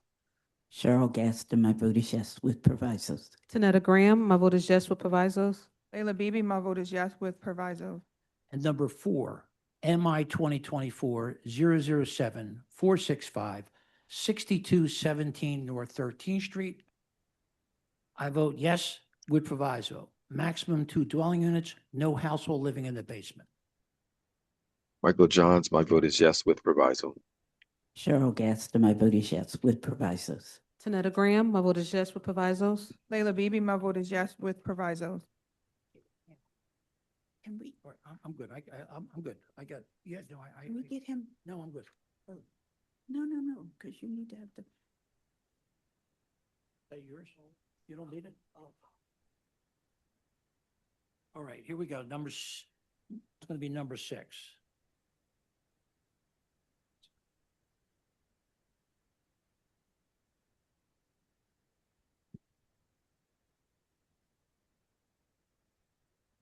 Number 6, no.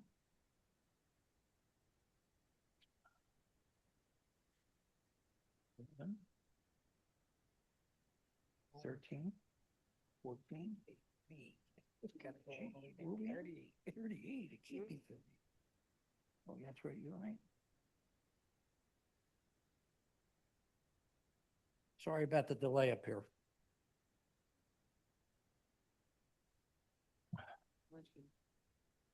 We're good.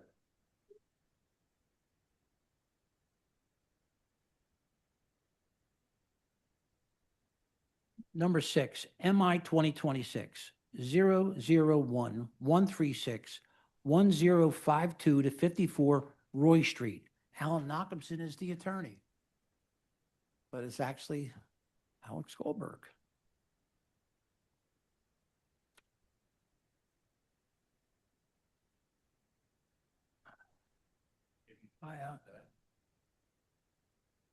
Alex, do you need a Spanish interpreter? Yeah. Okay, Spanish interpreter, please.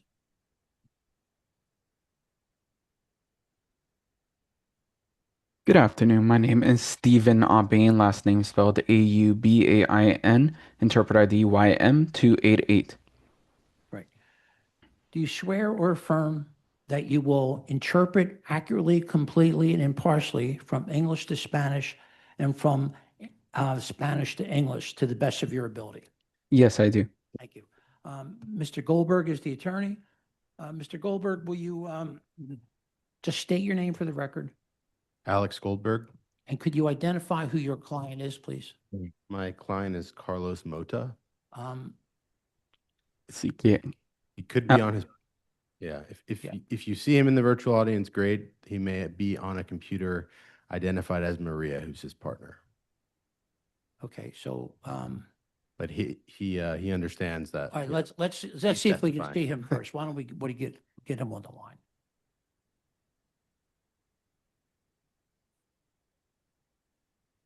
And this is the interpreter speaking. Would you like me to ask for him to raise Yeah, his hand?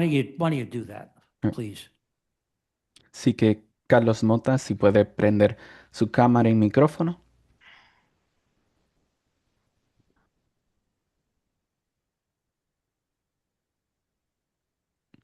Carlos Mota, si puede levantar la mano. Mr. Chair, interpreter, I do not see that individual in the virtual audience, and no hands have gone up for the matter. Okay. Does there happen to be a Maria Reyes in the virtual audience? Part of my interruption, Chair. This is Ian Haggerty. Carlos Mota has been promoted to panelist and is on the panel currently. Okay, thank you. So why don't we swear him in and get him in, just get him online? Could you ask him to come online, please? Así que Carlos Mota, si puede prender el micrófono y la cámara, por favor.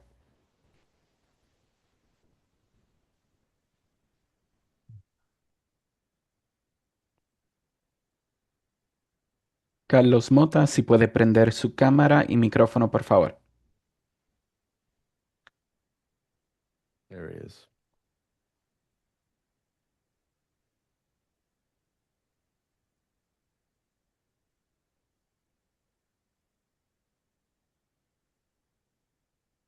Carlos? Estoy aquí. All right, presente. hi. Could you ask him to please state his name and to spell his name? Así que si puede decir su nombre y deletrearlo, por favor. Carlos Mota. CarlosMota.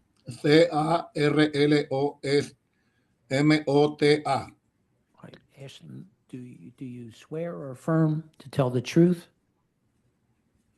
¿Jura y afirma decir la verdad? the whole truth, and nothing Sí. but the truth? Toda la verdad, nada más que la verdad. Right. Sí, Counsel? seguro. Counsel, you've already, if I remember correctly, identified yourself. Yep. You may have to go a little bit slower so the interpreter can work with you, okay? For sure. Go ahead. Or you've identified him, or you do, no, one of you. I don't think one of you help. Okay, not yet. Good afternoon. Have you submitted your documents and exhibits 5 days in advance of this hearing? Yes. Así que buenas tardes, ha sometido los documentos y evidencia 5 días en adelante de esta audiencia. Contestó que sí. And do you waive the reading of the refusal and stipulate to its accuracy? I do. Y usted quita en la lectura de el rechazo y estipula a su certeza, dijo que sí. Okay, thank you. You can share your screen and proceed with your case. Así que va a continuar con el caso.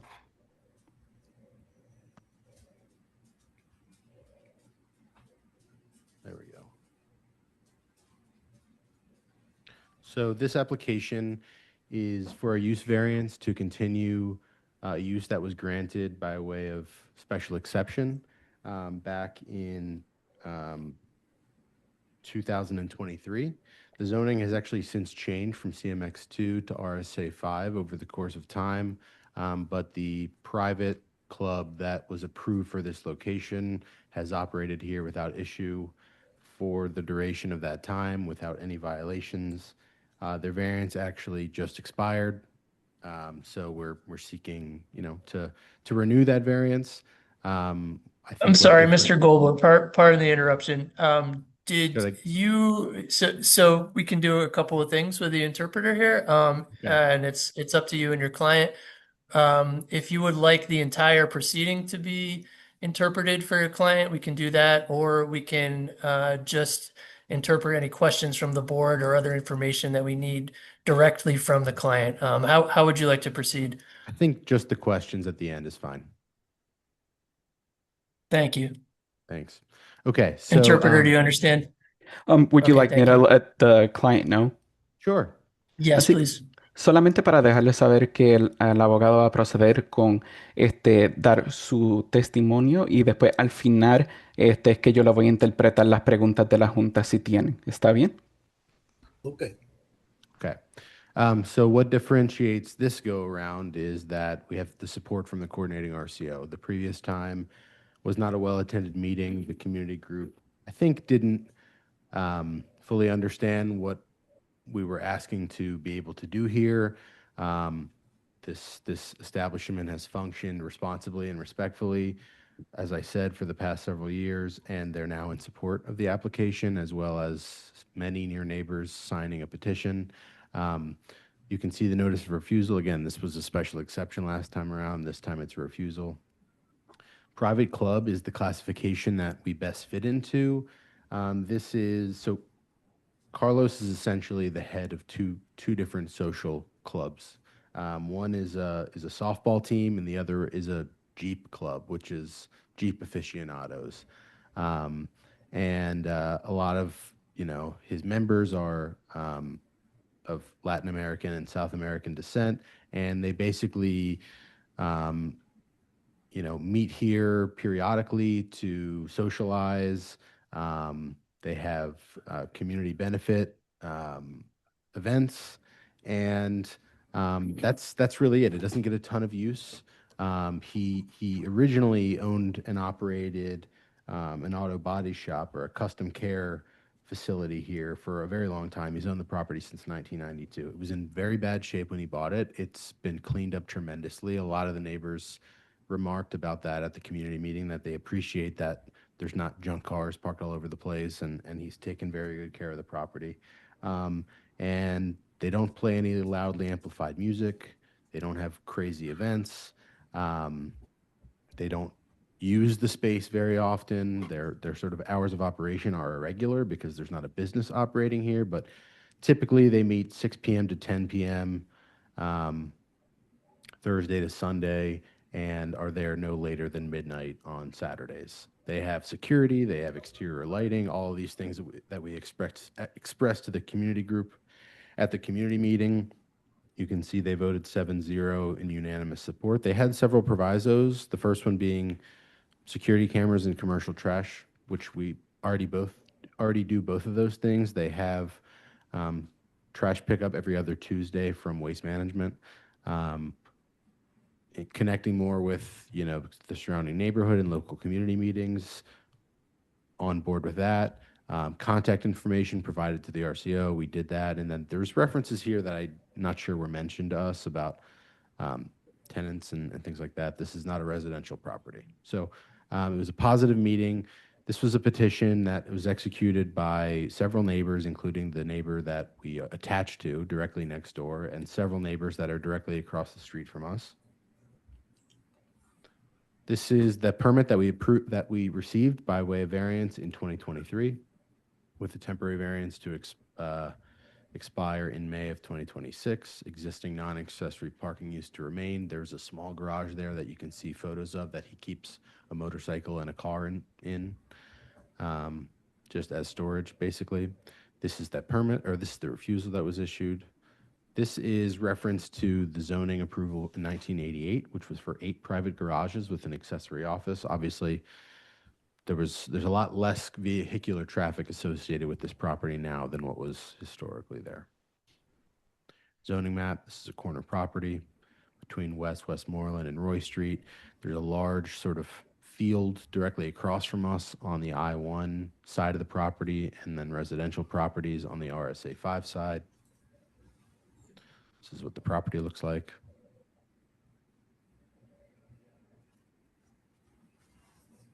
Three posting photos for 3 frontages. It's a triangular parcel.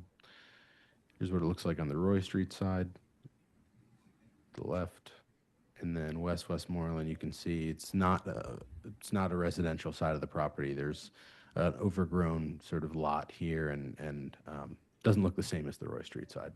Here's some interior photos. There's a pool table. There's trophies from the softball team.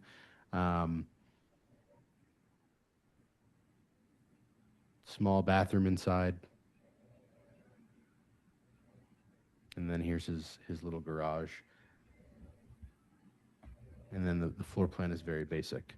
In terms of community service, they do back to school drives and donate to the local hospital. They have a great relationship with their neighbors.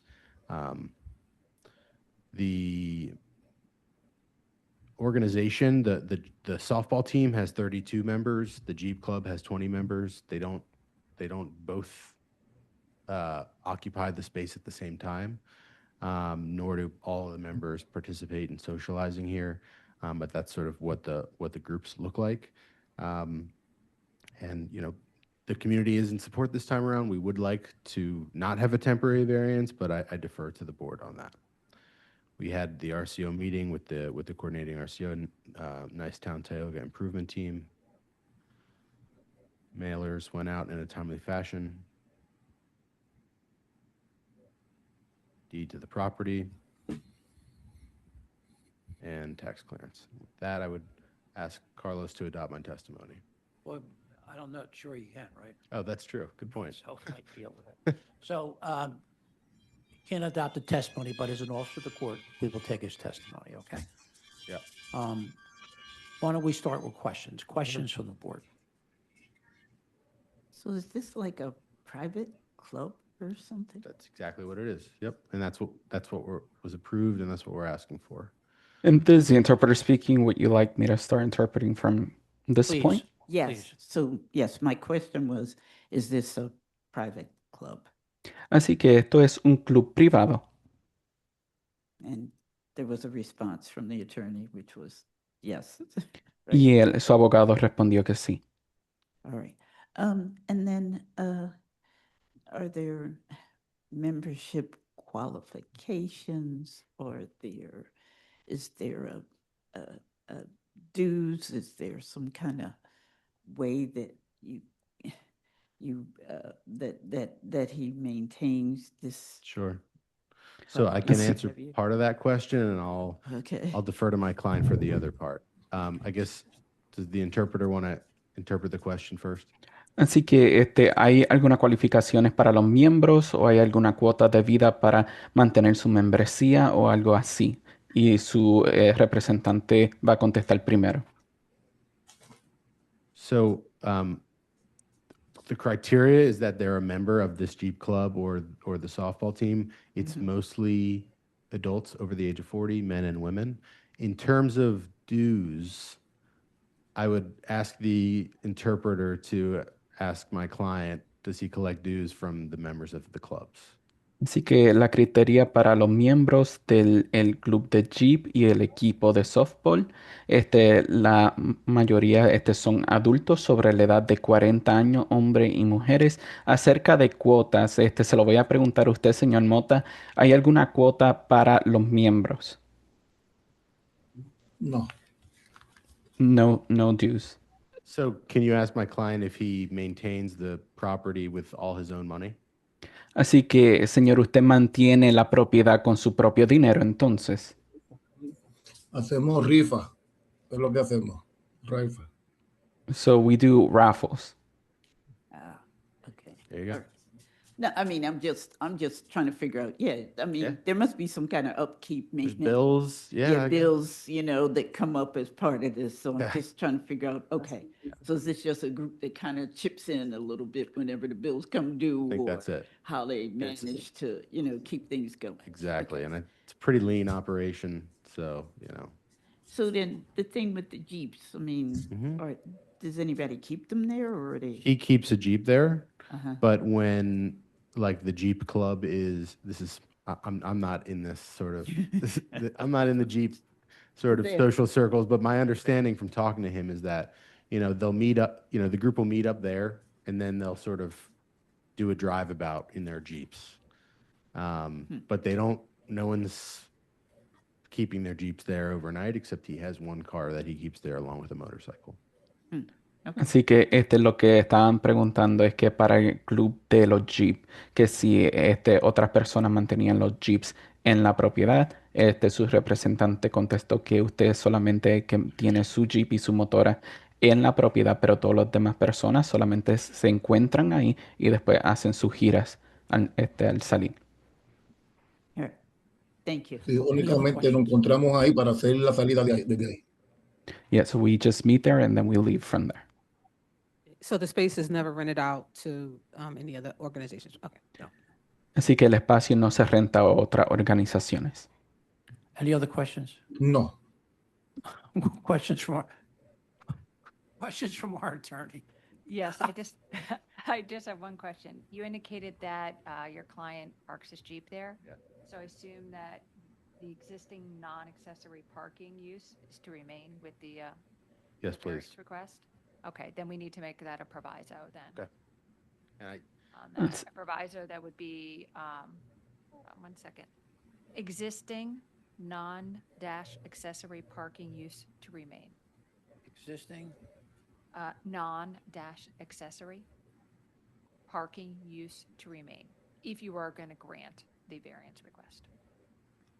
Either temporary, permanent, whatever it is, that needs to be another proviso, or the one proviso. questions or comments from the virtual audience? Did you get that to him? I will right now. Así que van a añadir un proviso que es que el estacionamiento existente no accesorio. Okay. Questions or comments from the virtual audience? Mr. Chair, I do not see any hands raised. Planning Commission. Sorry. Amy Board with the Planning Commission. The comprehensive plan recommends no change to the current RSA 5 residential single-family zoning at this location. The property is remapped from I2 medium industrial in 2024 in a community-supported map change. However, the property has a history of non-residential uses, including auto repair and a special exception for assembly and entertainment in 2023. The Planning Commission recommends that the board grant the requested variance for private clubs.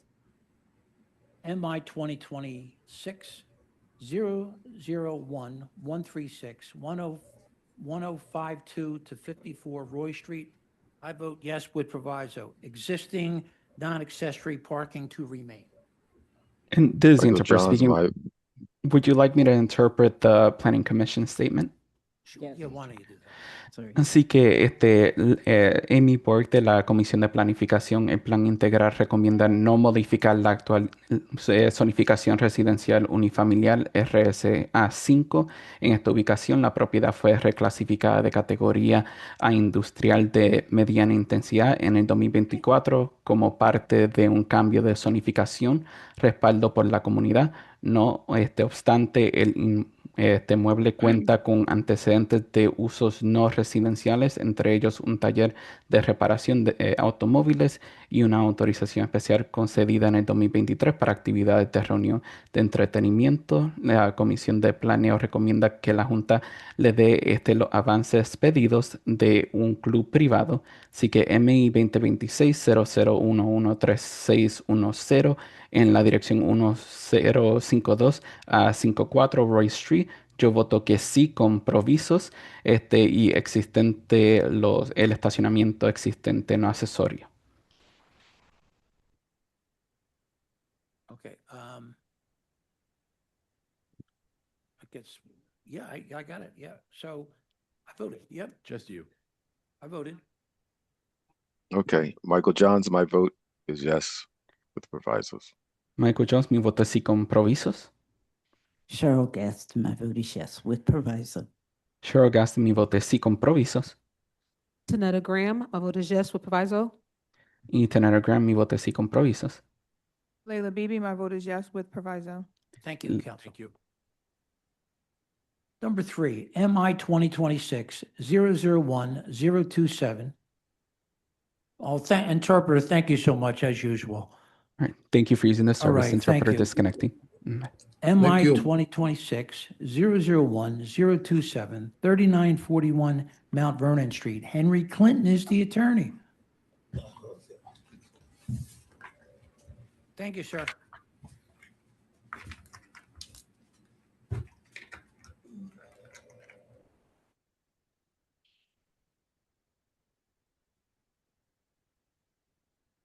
Good afternoon, Mr. Chairman, members of the board. Counsel, could you please state your name and spell it for the stenographer? Sure, Henry Clinton, Henry Clinton, Clinton. All right. Do you swear or affirm to tell the truth, the whole truth, and nothing but the truth? I do. Counsel, could you identify your client, the relationship to the property? Sure, my client is Lefter, Lefter, Dima, Dhima, and he is on the call. All right. And you also have support from the Mantua Civic Association. Our vice chair has a few questions. Good afternoon. Have you submitted your documents and exhibits 5 days in advance of this hearing? I submitted the bulk of them. We just had a community meeting on July 20th, Monday night, so some of the documents came in late. Okay, all right, thank you for telling us that. And do you waive the reading of the refusal and stipulate to its accuracy? I do. All right, thank you. You can share your screen and proceed with your case. Thanks, Ms. Graham.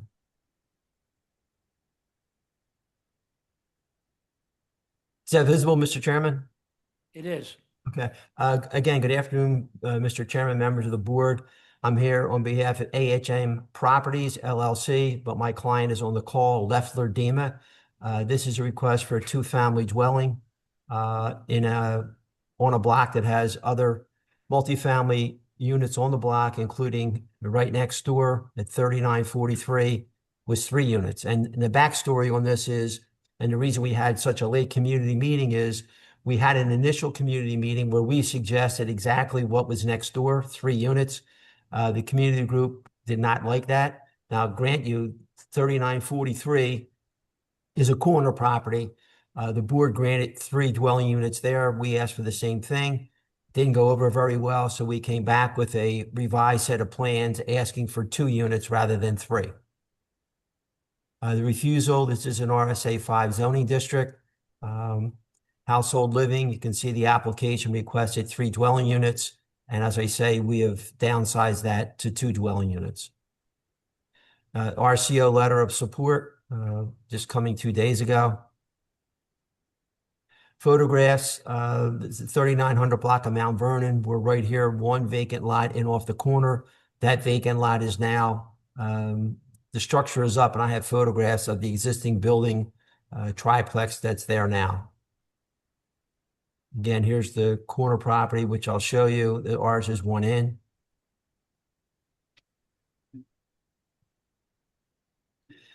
So this is the corner property, 3943, and we are 3941. And then there's 1 or 2 lots in between us and the next 2-story homes.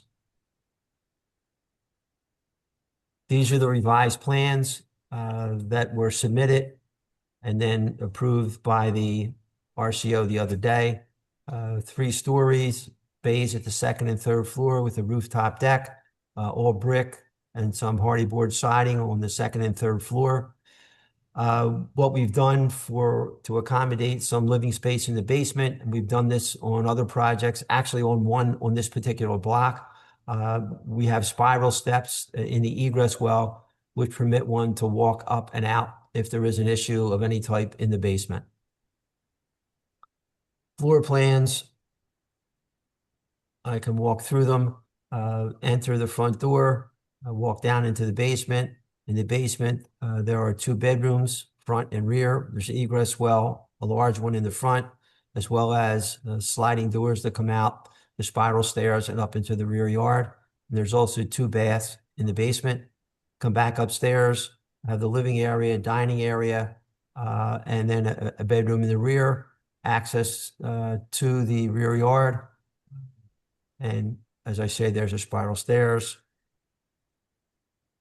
If you come in the front door, you want to get to the 2nd unit, go up the same set of stairs, bedroom in the front, bathroom, kitchen area, living in the back, and there's a small Juliet balcony in the back for recycling and trash. And then up to the 3rd floor, repeat what's basically in the lower level in the basement, 2 bedrooms, then access to a rooftop deck on the top of the building. Basically similar to the house next door. Side view, a closer front view, elevations. These were the plans we presented to the community May 28th, which were not well received because, again, it was I'll show you. The presentation was for three family, and client rethought his plans, and we came back again for a recent meeting. The remaining documents from one that you would typically see in a presentation like this, the PIP form, the proof that there's no taxes owed with regard to the property, 3941 Mount Vernon, The zoning map indicating, again, one lot off the corner in an RSA 5 zoning district. The deed indicating ownership of the property. This is our notice letter that we sent out for both meetings, one earlier and then another on July 20th. Here's a second letter we sent out Monday, July 20th at 5:30 with the ZBA hearing today at 2 p.m. Proof of mailing, 143 pieces went out. Mount Vernon Street, Mellon Street, Haverford Avenue, Union Street. And then these are the zoning records of the other properties on the block, including the one on the corner. As I say, 3 units. 3923 is 2 units. 3932 to 36, it's 14 units. 3904 to 10, 2 units. And then on the corner of 39th Street, there's 2 properties that have 2 units each.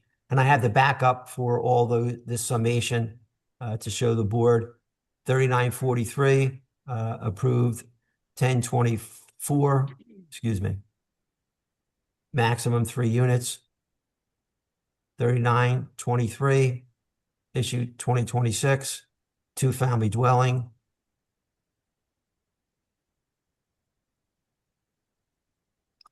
(3932 to 36). This is from November of 2021. Multifamily, 14 dwelling units.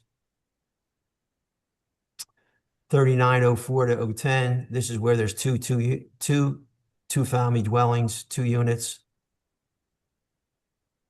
And then 62230 around the corner, at the corner actually of 39th Street, 2 rental units. So that is a presentation. We have a vacant lot that the community was interested in multifamily, but not what they considered a bit of an overreach at 3. We've scaled that back to 2, and it was well received at the community meeting on Monday night. I do have my client participating. If he could unmute himself and maybe adopt my testimony, and then I can field any questions. I'll go back to the floor plans. Leffler, can you unmute yourself? They'll be coming back in as a panelist shortly, Council. Thank you. Thank you, Mr. Hand.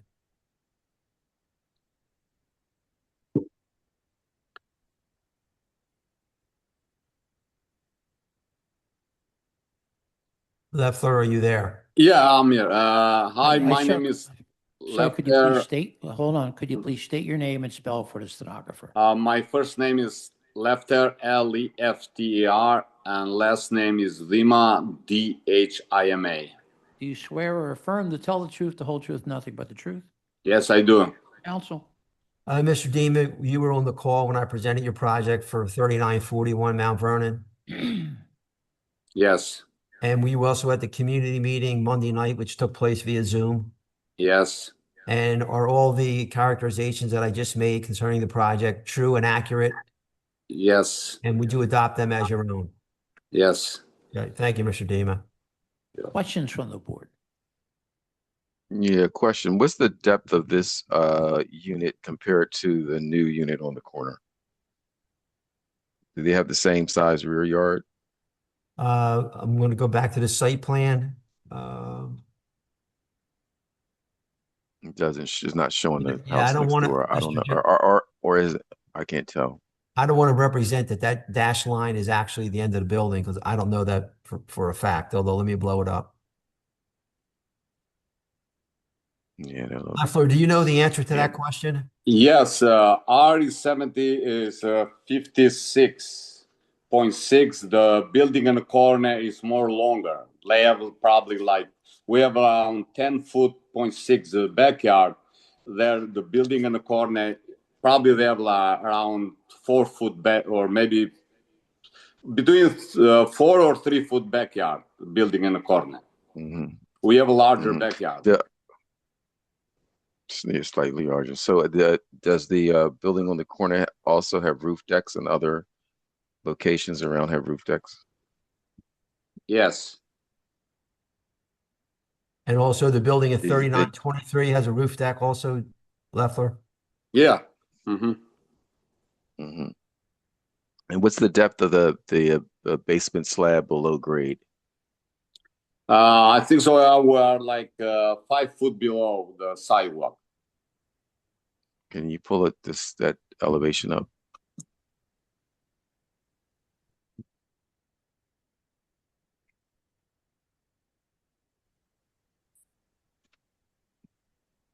So you're 5'2" below grade, 2'10".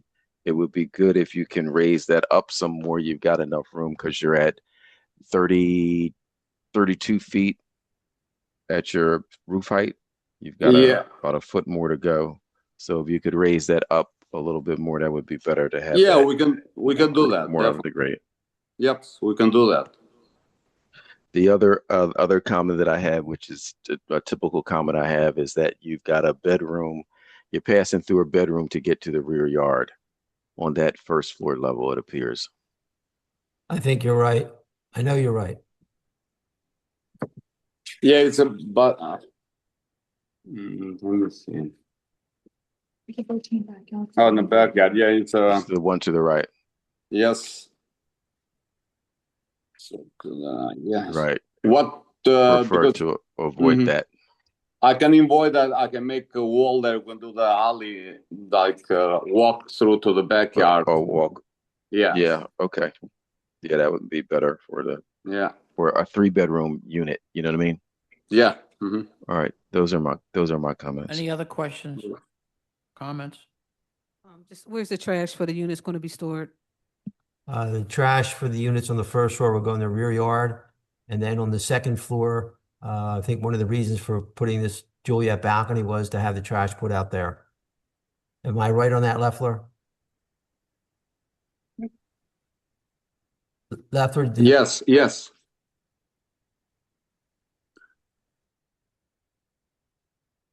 Other questions? Good. Is that balcony near the kitchen or what? It's in the back near the living room. So you're gonna have to take the trash basically through the place to get to the Juliet balcony here? Well, it is walking through the dining and living room. And the other thing that Leffler you could do, you could put a trash closet right here at the end of the kitchen run. Yeah, we can do that there next to. It's not a problem. Yeah, that's a much better idea. All right. Yeah. All right. Okay. Other questions?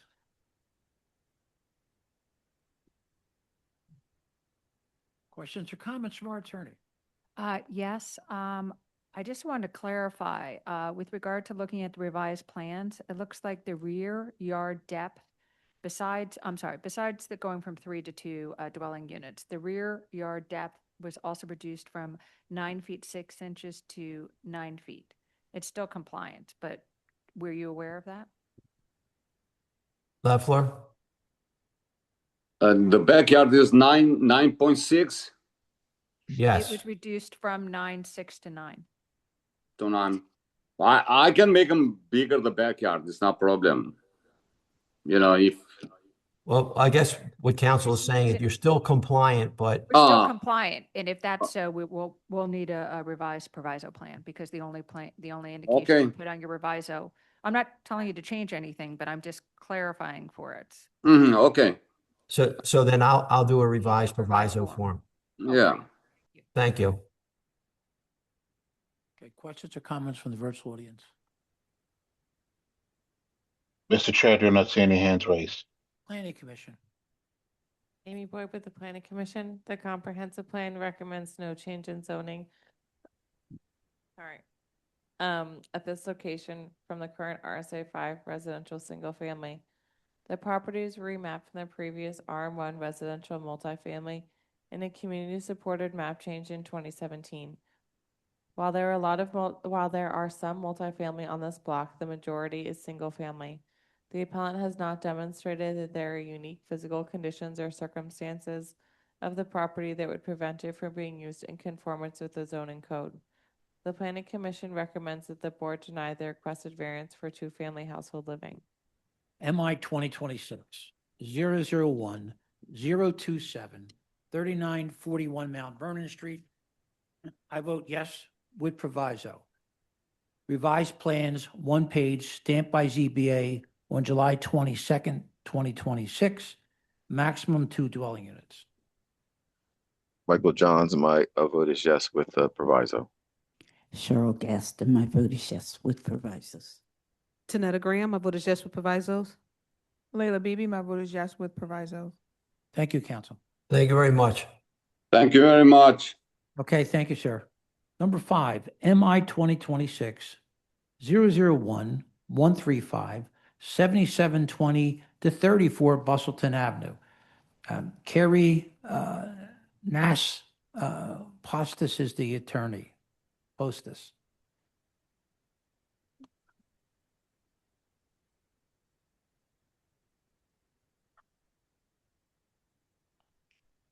Just be coming back in as a panel Sure, shortly, thank Mr. you. Chair.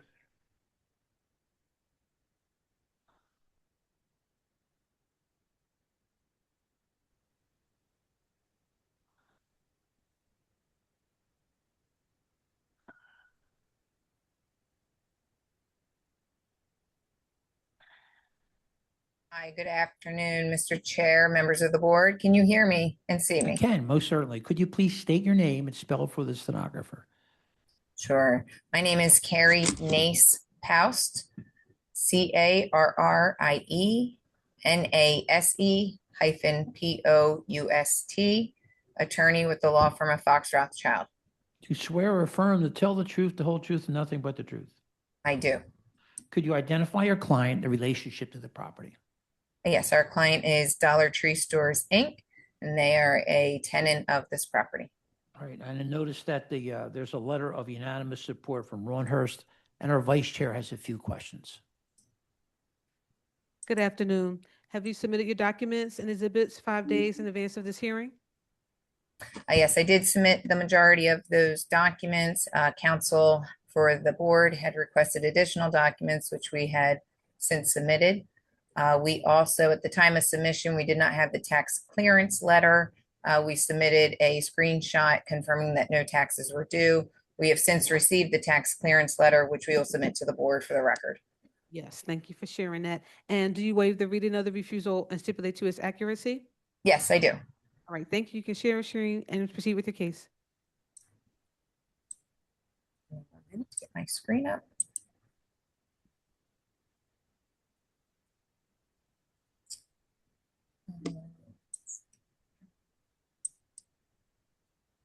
Can you see my exhibits before you? It's coming up right now. It's up. Great. All right, before we get started, as you indicated, the property is located at 7720-34 Bustleton Avenue. It is bounded by Bustleton Avenue. Let me bring this down a little bit. Here we go. Sorry, trying to get my screen here. All right, here's the property. It's bounded by Bustleton Avenue, Glendale Avenue, and Lansing Street. It is surrounded by commercial properties, you'll see here, as well as residential properties to the rear and across the street. The property is a little over an acre and is currently zoned CMX1. As you can see, there is an existing building located on the property that is approximately 10,880 square feet. Previously, this building was operated as a retail sales store for consumer goods. It was operated by CVS from 2006 to 2024. Dollar Tree is looking to reuse this existing building for a Dollar Tree store, as you're all familiar with, and did submit an application for a use permit for the retail sales for consumer goods, as well as retail sales for the sale of food and beverages for takeout. It would be, your typical sales of prepackaged foods as you would typically see at a dollar store. When we submitted the application, we did receive a notice of refusal, which is submitted as Exhibit A1 in your packet.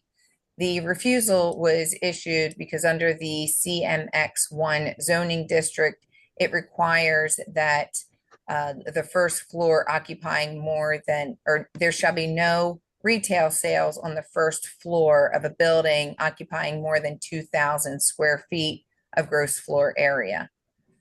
As Exhibit A2 is a copy of the appeal that we filed to this board, which is before you today. Exhibit A3 is a copy of the lease or sublease confirming that Dollar Tree Stores does in fact have standing to bring this application as a tenant of this property. As I indicated to you, we have now received a copy of the tax clearance certificate, which is shown on my screen, and we will submit to you following the hearing. A5, we did send out notice to all residents within the area. That was, here we go, confirming the date at which we reviewed the proposed project with the applicable RCO, which was the Ron Hurst Civic Association, as well as notice of the hearing today. Also included is a copy of the bulk mailing certificate confirming that 63 notices had been sent out. Marked as Exhibit A6 are photographs confirming that the zoning notice was properly posted on the property the required number of days prior to this hearing.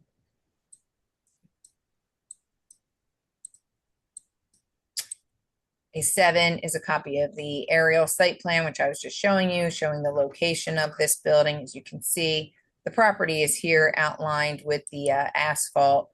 This was a access drive-through that came around the building. This is the building that's in question here, with parking along the side, fronting along Bustleton Avenue, and the entrance along Glendale Avenue. As Exhibit A8 are photographs of the property. Again, this photograph is taken from Bustleton Avenue.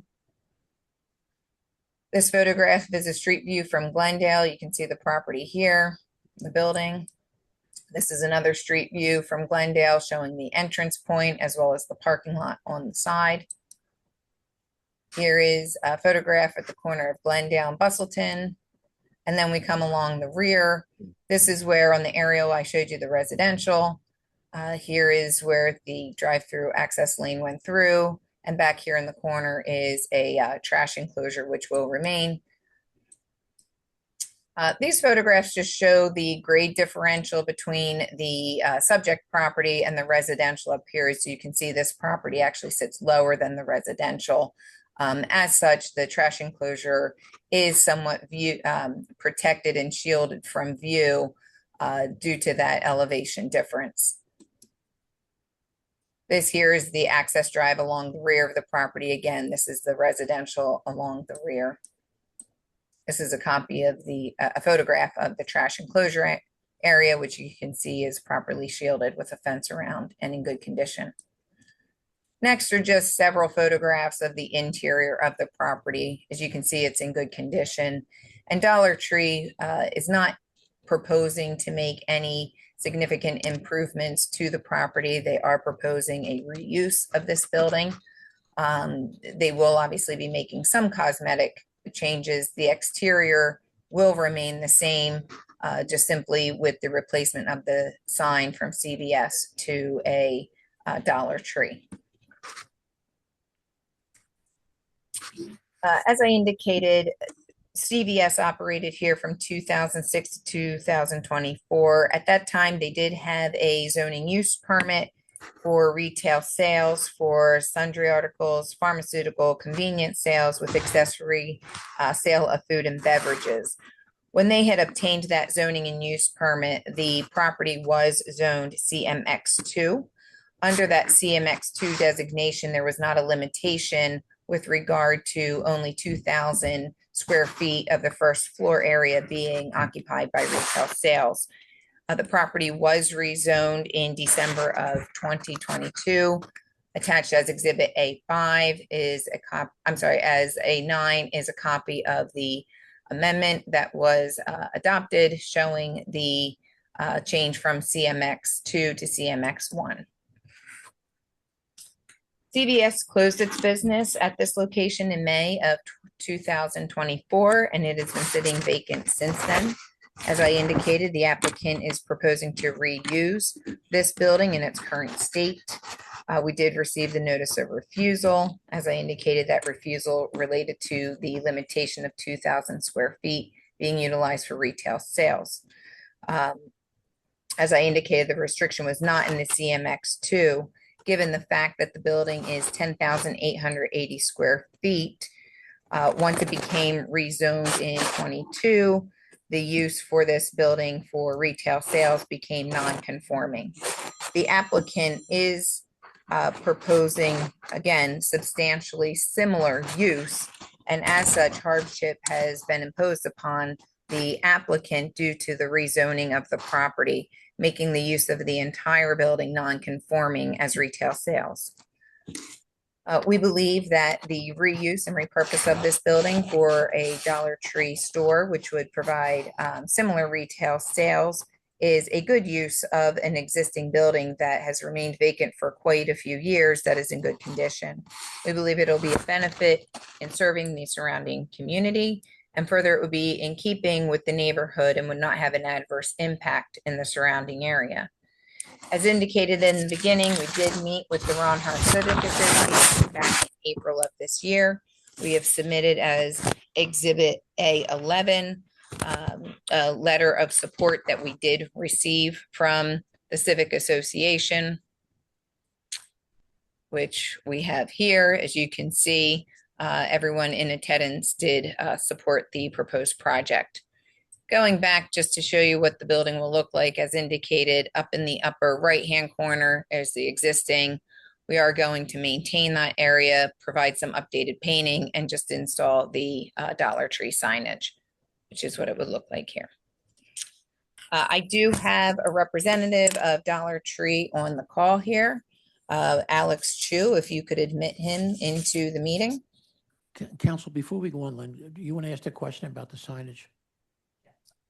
Go ahead. Lynn Ryder, Huber Board Council. You had indicated like you have a sign plan, but signage is not included in this application. That is correct. That is correct. We're not asking for approval for the signage now. Signage was simply included in the package here just to show what the facade of the building is intended to look like. Okay, I just want to make sure you knew that. And I can ask my other question. You had indicated takeout earlier. I think you meant groceries? You had No, it's said- just sales. Right. I was clarifying and confirming. It is not takeout. Okay. It's, just you wanted to know, make sure it's groceries. typical sale of grocery items. Okay, Yes. thank you. Who do you want to have call? Alex Chu. Sure. Alex, I'll be coming back in as a panelist shortly. thank you. Hi, good afternoon. Hi, could you please state your name and spell for the stenographer? My name is Alex, Alex. Last name is Chu, it's spelled C-H-U. All right. Do you swear or affirm to tell the truth, the whole truth, and nothing but the truth? I do. Council. Thank you. Mr. Chu, where are you currently employed? Dollar Tree, store the corporate at the corporate headquarters in Chesapeake, Virginia. Great, thank you. And were you on the call this afternoon during my presentation and testimony given regarding the application before the board? Yes, I was. And to the best of your knowledge, were those statements true and accurate? Yes, true and accurate. And had you testified yourself, would you adopt my testimony as your own? Yes, I will. Great. Mr. Chair, I have no further questions for Mr. Chu, and at this time, I would respectfully request that the board consider granting the variances being requested. Questions from the board? Yes, so is there any other upgrades planned for the site, like landscaping or any other upgrades, or you just plan on leaving the site as it is? We're gonna could you clean up the address parking that? lots. Oh, yes, we'll clean up the parking lot. We plan on resealing and restriping And actually, as part of our work, we're going to replace all the site lighting as well, just to ensure that they're operational. And then the last thing, at least I know Carrie touched on the building, just some paint and new signage.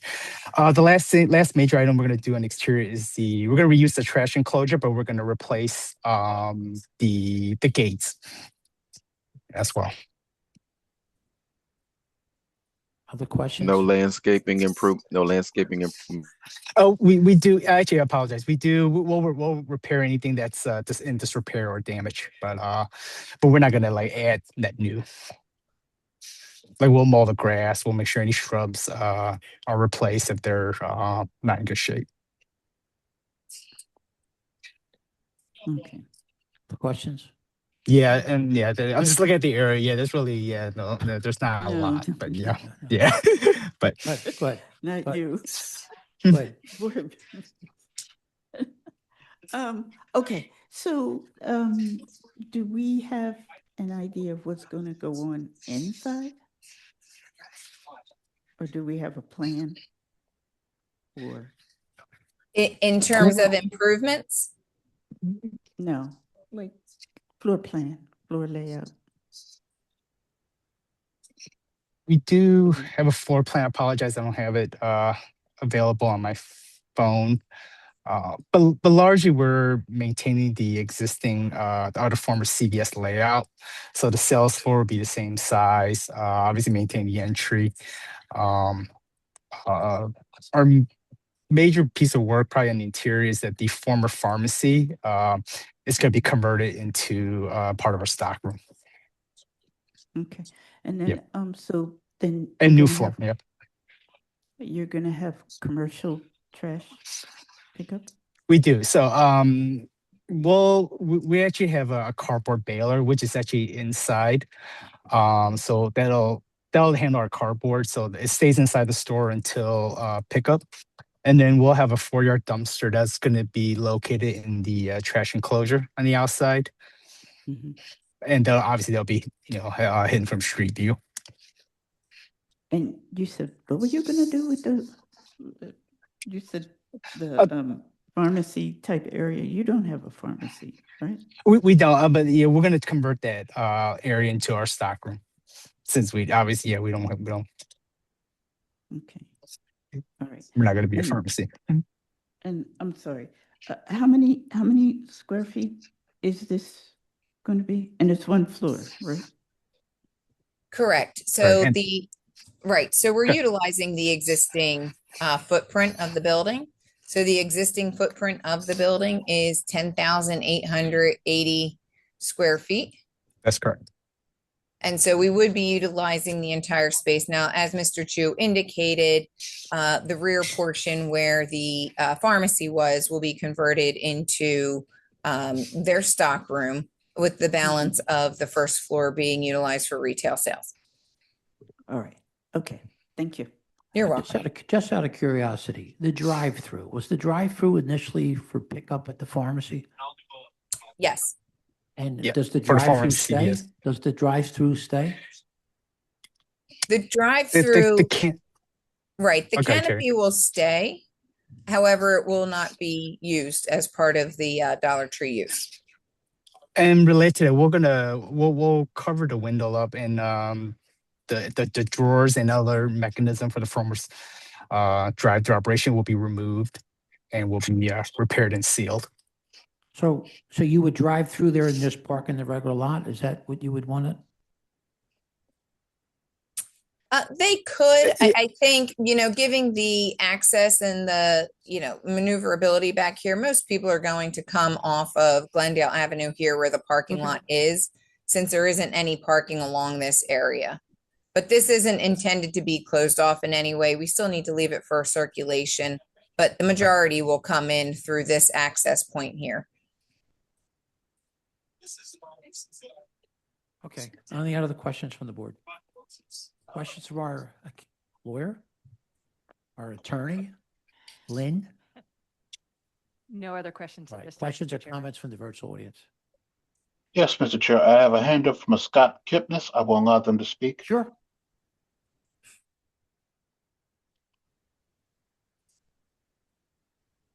Right, and Mr. Kipnis is my colleague. He was on the line. He may have had it raised from when we were admitted Okay, all right, into. fine. I don't know if he needs. if there's Anyone else anything else he besides that? No further hands, Mr. Chair. Okay, Planning Commission. Amy Ward with the Planning Commission. The comprehensive plan had recommended no change to the previous CMX2 commercial mixed-use zoning at this location. However, the property was remapped to CMX1 in 2022. The previous use was for retail, and the configuration of the structure is conducive to retail on 100% of the ground floor. The Planning Commission recommends that the board grant the requested variances for retail sales on 100% of the ground floor. Thank you. MI 2026 001 135 7720 to 34 Bustleton Avenue. I vote yes. Michael Johns, my vote is yes. Cheryl Gaston, my vote is yes. Tanetta Graham, my vote is yes. Layla Bibi, my vote is yes. Thank you. Thank you, Council. Thank you very much. Have a nice afternoon. MI 2026 001 139 3734 North 16th Street. Alex Goldberg is the attorney.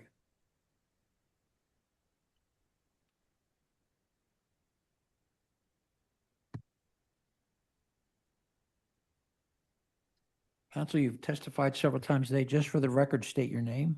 Alex Goldberg. And could you identify your client in relationship to this property?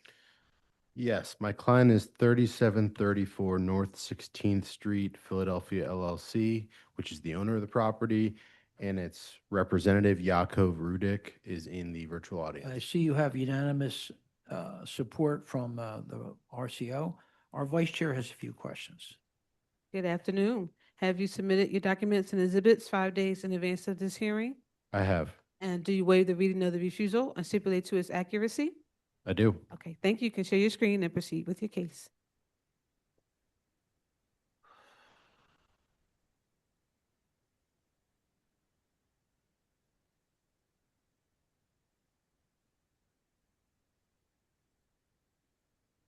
Okay.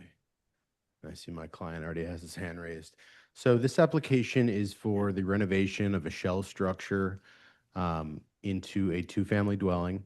This block has a large amount of multifamily living on it because it was previously zoned as such. My client purchased the property in June of 2018, and 3 years later, the zoning changed from RM1 to RSA 5. Obviously, my client would have liked to get to this sooner so they could have avoided this process, but it wasn't in the cards for them to be able to renovate this project until now. As you said, Mr. Chairman, we met with the coordinating RCO. They were in support. Their main concern was they thought that the property looked ugly and they wanted us to invest money in repairing the facade and the porch, and that was no problem with us. They were on board with the number of units. We had preliminary conversations, my client and I, about 2 or 3 units. We felt like 2 was the right number here. And I'll jump into my presentation. You can see this is a notice. This is a use application, so the only refusal we're seeking is for the use. The lot is large. It's 2,140 square feet. Obviously, if he had, if this was still RM1 zoned, we'd be permitted far more units than 2, but I think 2 is the right number here. Here's the letter from the coordinating RCO.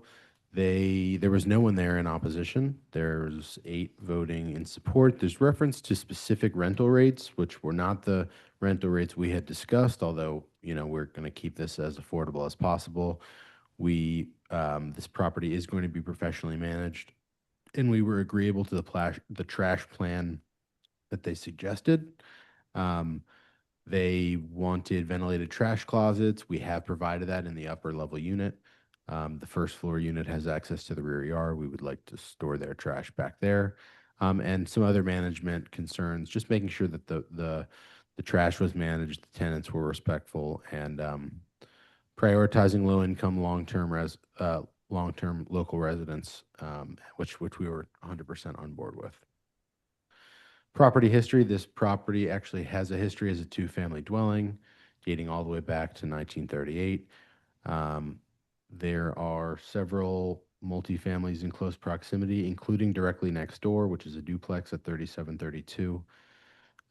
2 doors down the other way is 3728. That's a triplex. There are 6 other instances in close proximity that are all actually 3 units, with the exception of the next door property, which we're also asking for just 2.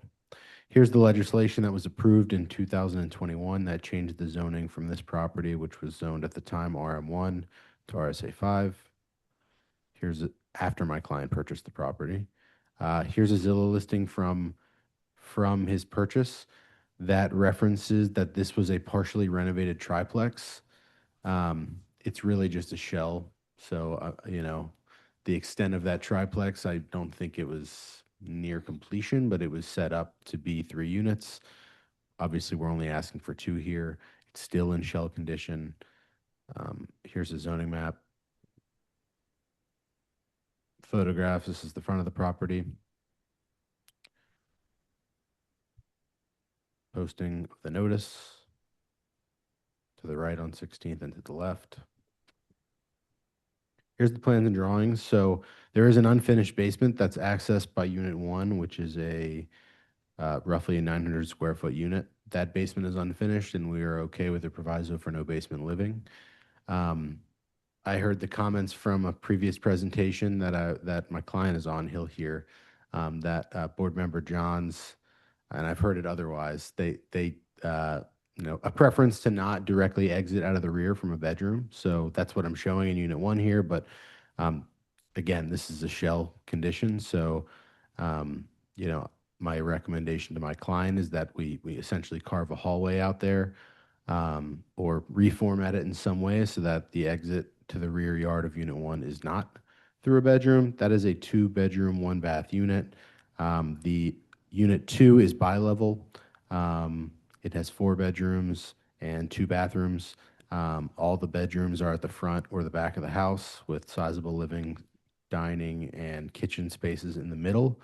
There will be a ventilated trash closet in Unit 2. Both units will have their own in-unit laundry. As I said, the property will be professionally managed. And again, we are not planning to use the basement for any living space. RCO meeting notice. We had this meeting on June 16th. Again, it was unanimous support.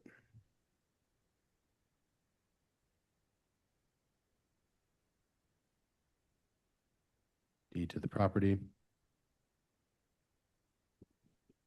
And tax clearance, they are under a payment plan that they have regularly been making payments on. With that, I'd like to ask my client, Yakov, to raise his hand, which I see he's doing, and adopt my testimony.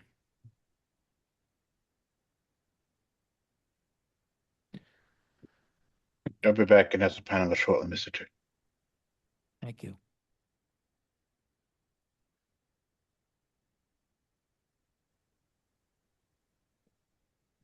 Hello, Hi, could you please state your name and spell for the stenographer? Yakov Ruddick, Yakov, last name Rudikh. Right, do you swear or affirm to tell the truth, the whole truth, and nothing but the truth? I do. Counsel? Yakov, did you hear my testimony today? I did. Was it true and correct? Correct. All of it You was true and correct. And do you adopt it as your own? I do. And with regard to the floor plans, I imagine you heard what I said about rear egress, not directly through a bedroom. Are you committed to designing an interior layout for that first floor where the backyard access is not through a bedroom? Yes. Okay. Thank you. Questions from the board?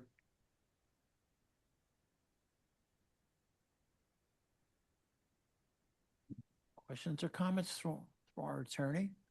None at this time. Mr. Questions or Chairman. comments from the virtual audience? Yeah, sure. No virtual hands raised, Mr. Chair. We have one here. We have one in-house. Okay. Hi, good afternoon. Good afternoon. Do me a favor, if you can, get as close as you can to the mic. Even pull the mic towards you just a little bit. Yes. Hi, could you please state your name and spell for the stenographer? My name is Fiona Bertha.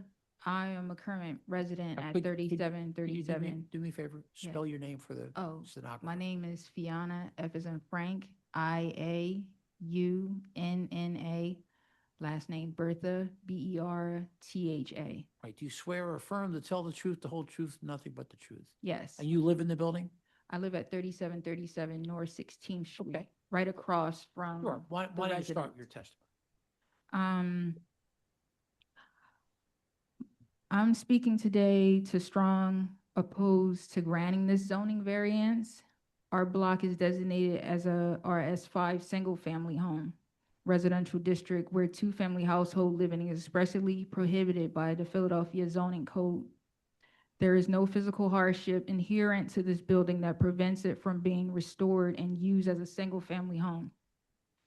Allowing this variance simply to maximize rental income for a developer does not constitute a hardship under the Philadelphia law. Granting this variance will never negatively impact the health and safety and welfare of our immediate community. On our block, multi-bearing conversion has repeatedly brought an increase in unmonitored activity, drug use, safety issues, traffic, trash accumulation, and severe parking congestion on the already tight block. I am deeply concerned for the safety and welfare of our children who play here and the elderly residents, because there's a lot of elderly people that live on my mom block. And, and who have lived on this block for years and deserve a safe and peaceful environment. Preserving single-family housing, there is a critical for the neighborhood's safety and long-term stability, and I respectfully ask the board to deny this appeal because the people that live across from me, because I live at 3737, they live across from me, and there's a lot of older people that live on the block, and I check on them a lot. And they blast music from like 5 o'clock in the afternoon all the way to 6 a.m. And they do this consistently. It's a multi-family home. On my block, I've been there since, I was born in 1984. So basically my mom been there for a long time and I've been there. And I come from a Christian household. So basically on that block, it was strictly single family homes on a block, and then they started to come over and turn it to multi-family homes. And then when the people moved in across the way and they turned it to a multi-family home, there's a lot of drug activity. It was just fighting 2 days ago. I've been reporting it to 311. I've been calling the police about it. I've been checking on a lot of the older people because I have a plan to become the block captain. I want to turn it how it was from the 90s when we used to do Christmas carols and put stuff on the block. I want to make it like how it was again. I want to see the older people sit on a block and enjoy the block, not just running into the house and standing into the house where you can't sit on your own block and enjoy the air and enjoy the people. I want to start seeing block parties. I want to start to see the community come together as one and just be peaceful and be able to sleep at night. I don't want to check on them and be like, oh, Fiona, I was up all night. It was very stressful because I told them all that I was going to come here today and they can see me and watch me from the television or from their phone or the computers. They didn't know how to hook it up, but I told my son to hook it up for them so they can see this, even though they couldn't be here because they're really old. And I want them to pass on where they can remember like somebody actually fought for them so they can just be in a peaceful environment. That's the only reason why I'm asking to deny this. Please, like, let them be in peace. Okay, thank you. Counselor, do you have any comments? or Yeah, so questions? I can appreciate what sounds like nuisance and disturbance that's existing on the block. You know, the zoning, as I mentioned, allowed those multifamily properties to be there up until it changed in 2021. You know, my opinion is that having a vacant property there is a negative because, you know, there's not eyes on the street, there's no activity that's within the property, it's dark at night. I think that renovating this property, which has been a shell for a significant amount of time, is a net positive, as is providing 2 affordable dwelling units there. And you know, a lot of these issues, I think, probably stem from poor management of the multifamily properties that are on your block. My client that's on the screen and that you heard from today is committed to, you know, properly managing the property. I'm sure that, you know, he would extend his contact information to you so that he can help, you know, be a part of the solution instead of the problem on your block. Thank you for coming in to testify. We appreciate it. I noticed you've been sitting back there for a few hours, and we do appreciate you coming in. Thank Is there anyone else in the virtual audience? No further hands, Mr. Chair. Planning Commission. Amy Boyd with the Planning Commission. The comprehensive plan recommends no change in zoning to the current RSA 5 residential single family. The property was remapped from RM1 residential multifamily in 2022 and has a history of two-family living. Since then, the building has been gutted, disrupting the multifamily configuration. The Planning Commission recommends that the board deny the requested variance for two-family household living. So just quickly in response again, and I didn't meet this individual at the community meeting, but it was well attended. And there was no one in opposition there. What we're asking for is not at all out of character. And again, my client purchased this property as an RM1 zoned lot in anticipation of being able to use it that way. Right. So here's what I'm going to do. I'm going to hold this until next Wednesday, and we'll vote on it at 2:00. And just give me a chance to talk to the board and, listen to what everything was Sure. said and figure out where we want to be with this, okay? But thank you for coming in. Do I have to be here again? You do not. Wednesday? You can listen on the phone. Okay. All right? Thank you. Do I log in? Can I ask a question? How many people were at that meeting, that community meeting? There were 8 in support and there was 1 abstention, plus Do you have support from the neighbors next door? From the adjacent neighbors? The neighbor that is directly adjacent to us, 3732, we don't have a petition. And I don't know specifically the addresses of the individuals that were in attendance. There were members of the block that were on that call. 3732, which is our next door neighbor, is a multifamily property. It's a single family home. Okay. 3732. All right, okay, Yeah, okay. Mr. All right, Bridges. so we're gonna, Okay, that's all where right, we're gonna thank be. you. All right, Okay. next, we'll vote Yep, next Wednesday. thank you. Sure. Thank you both. All right, and wait a minute, you're, I think, you up, one more? Yeah. Okay, that's your client coming up? Yep. Number 10, MI 2026-001-277, 232 to 34 Market Street. Alex Goldberg is the attorney. Alex, just for the record, state your name again. Alex Goldberg. And could you identify your client in relationship to the property? Sure. My client is the tenant of the property, Bomb Shabu Inc., and its representative, Hansu Kim, is sitting to my left. Okay, and you also have support from the RCO and also the council person. Okay. Our vice chair has a few questions. Good afternoon. Have you submitted your documents and exhibits 5 days in advance of this hearing? I have.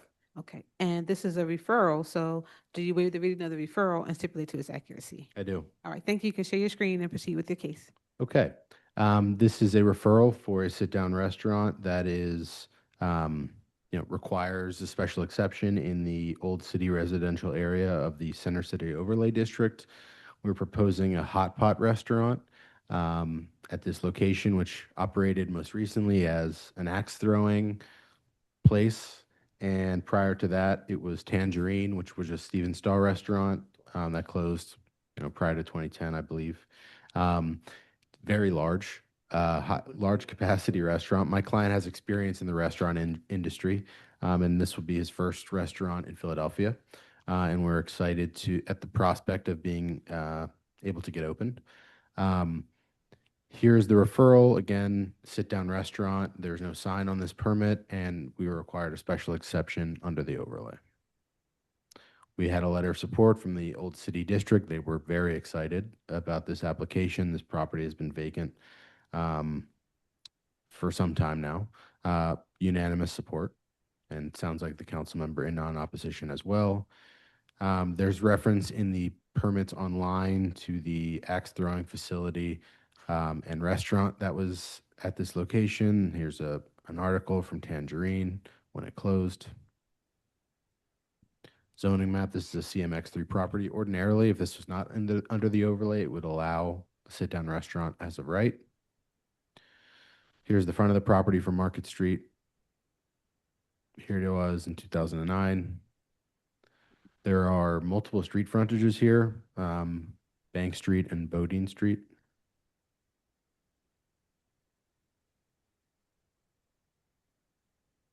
Oh, like a 200 block has a lot of restaurants on it, doesn't it? It does.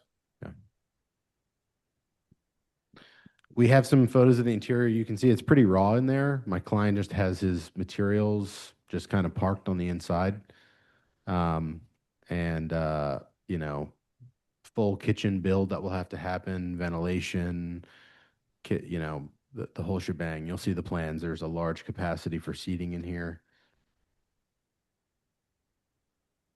Plans and drawings, I will zoom in. So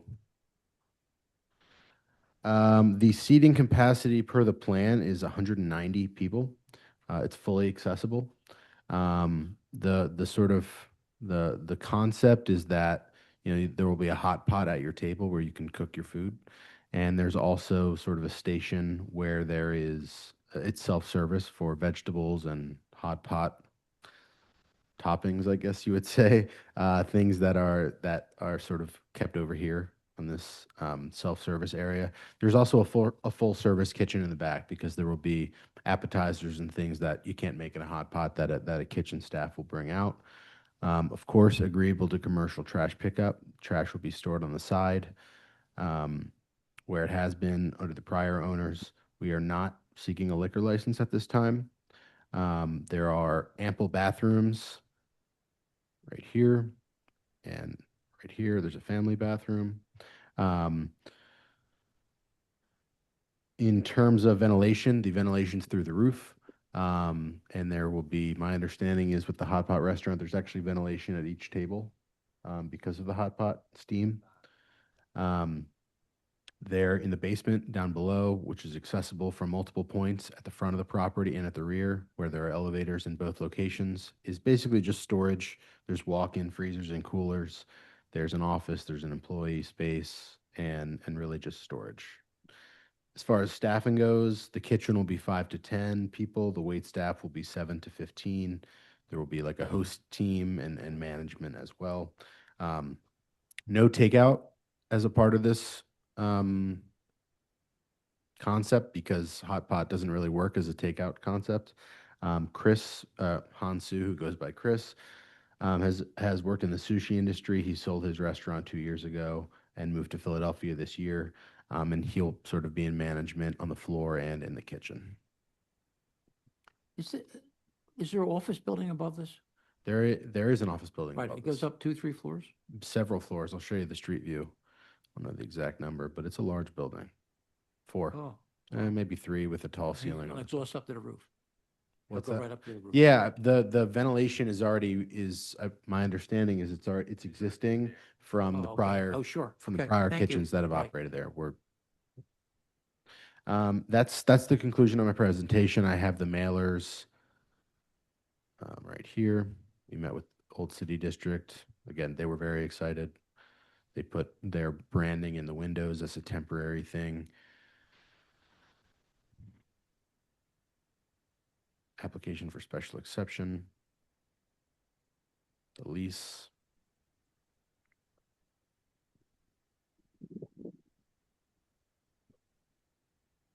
And tax clearance. So with that, I would ask my client to be sworn in and adopt my testimony. Sir, could you please state your name and spell it for the stenographer? Yes, sir. My name is Hansu Kim, Hansu. Last name is Kim, Kim. Right. Do you swear or affirm to tell the truth, the whole truth, and nothing but the truth? Yes. Please proceed, counsel. Hansu, did you hear my testimony today? Yes. Was it true and correct? Yes. And you adopt it as your own? Yes. Thank you. Questions from the board?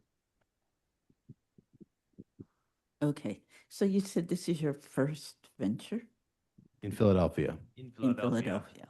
So you have another one of these somewhere else? Or No, I have experience in restaurant business for the last 12 years, and I have worked in many different restaurants, not only the sushi restaurant, like Korean barbecue restaurant, Korean hot pot restaurant as well. So I'm confident that I have enough experience.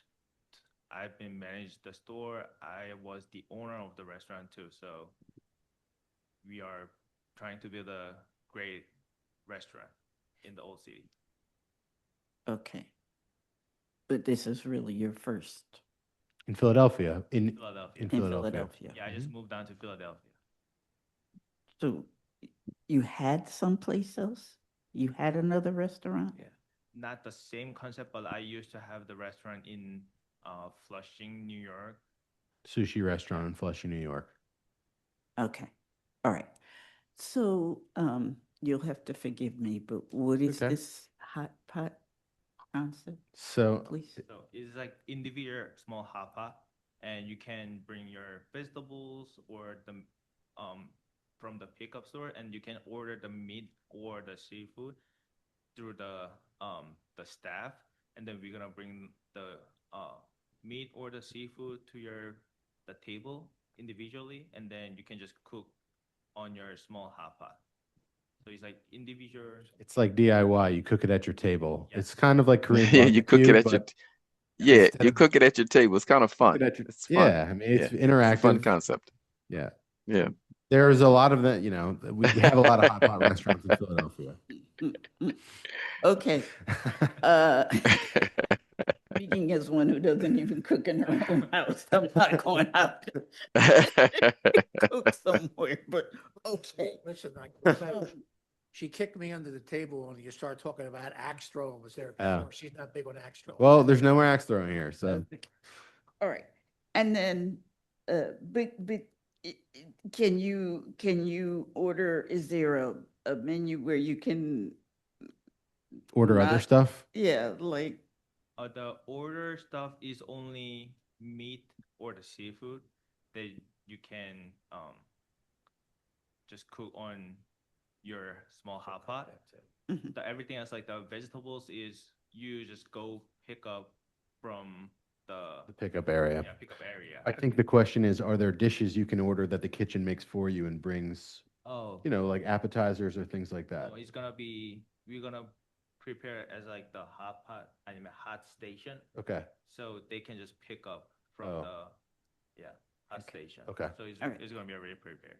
so then there is no like kitchen Well, it sounds like where you need venting? there is going to be ventilation, and it is a full kitchen. You can see on the screen here, the largest part But here. what are you doing what are you doing? Prep room. It's a giant prep room. Yes, giant prep room.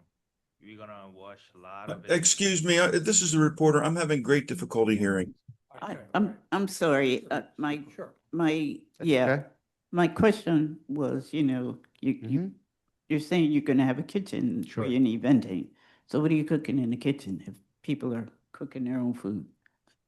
No, like this. We're gonna probably suggest for like the French fries or like the simple for like the kids that they're not enjoy to having the hot pot before. So it's gonna be some some appetizers Okay. like the French fries, like the chicken wings, and simple stuff like that. That was my understanding, that there are some other dishes that are not hot pot that you obviously can't make in a hot pot in front of you that the kitchen can make. Okay. I mean, you said you've got space for 190? Yeah, large space. Yeah. It's big. Huh. And, okay. Okay, thank you. Yeah, you're welcome. Other questions from the board? Questions from our attorney? Yes, I don't know if you already testified to it, but what you're looking at is the first floor in the basement? That's correct. Thanks. Questions or comments from the virtual audience? No hands at this time, Chair. Planning Commission?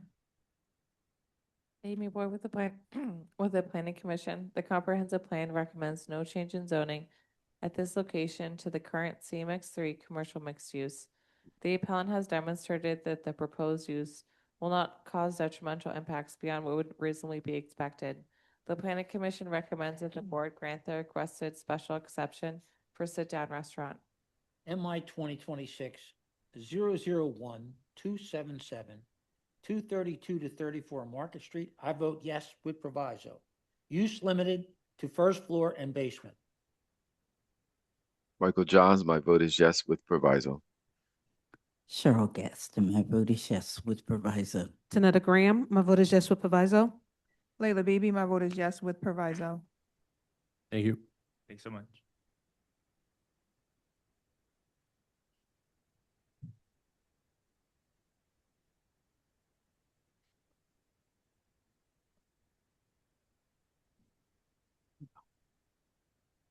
Number 11, MI 2026-001, 283, 733 to 37 North 4th Street. Eric Batson. Batson is the attorney. They've been promoted to panelist, Chair. Okay.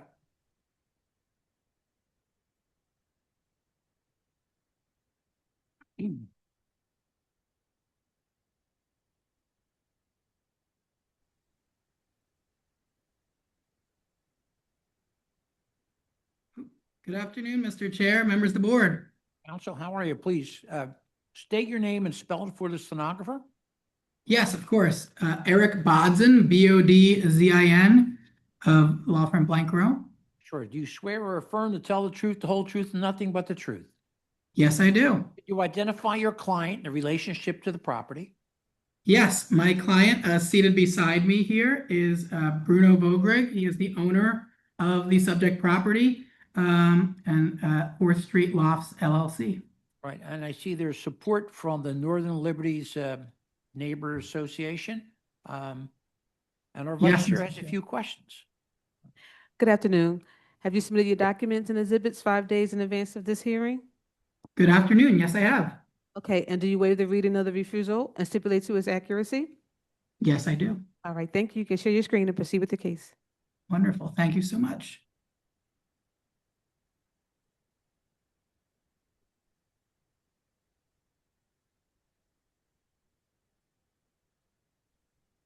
Okay. Mr. Chair, does my screen appear? We see it.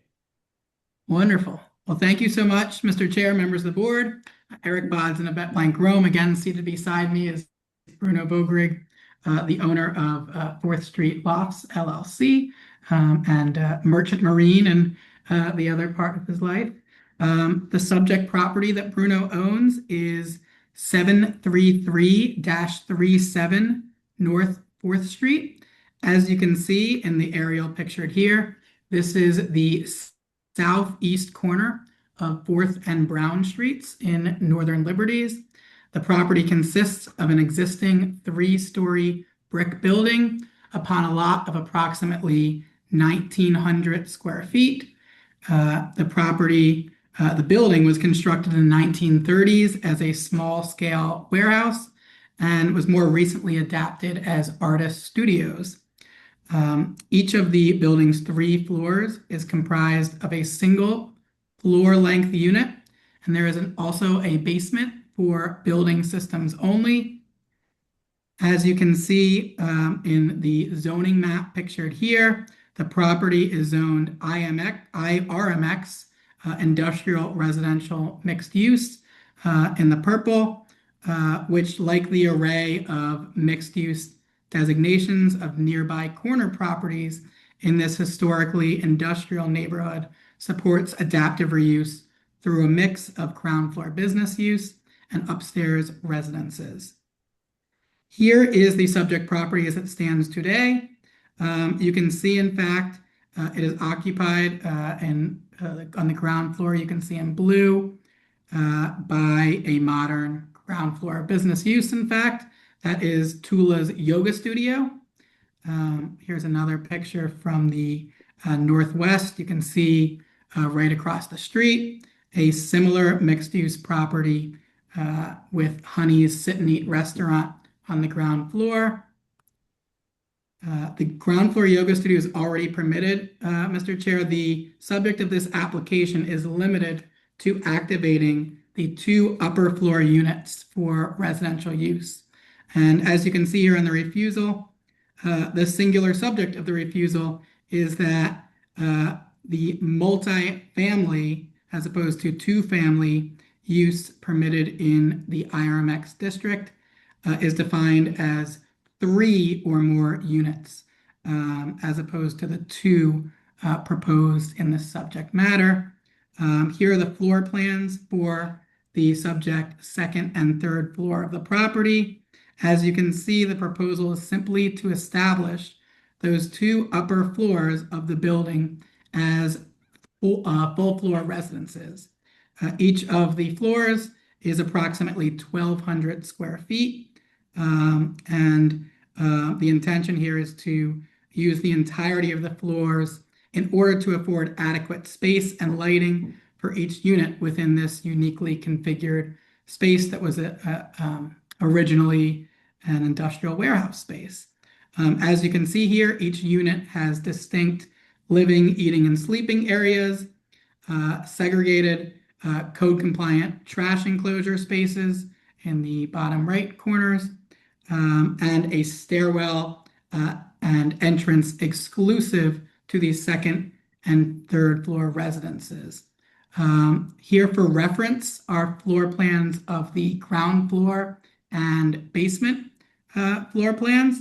Again, the subject of this application is only the second and third floor. The first floor yoga studio is already permitted, but here you can see the separate entrances for the residential and commercial spaces of the building. And again, the basement, which is used exclusively for building systems. Here is the support letter from the coordinating RCO, Northern Liberties Neighborhood Association. Eric. Yes. Excuse me. Can you go back and can you make that a little bigger? Oh, yes, of The floor course. plan. I'm sorry. Yes, is this better? I'm sorry, we're in our conference room area. So Yes, that's much better. Thank you. wonderful. Let me go back to the second and third floor so you can see that more clearly again. The designated living, sleeping, separate code compliant trash areas down here, kitchen and bath areas for these 1,200 square feet unit. And again, here are the first floor and basement plans for reference. Thank you. Here is the support letter from the coordinating RCO, the Northern Liberties Neighborhood Association.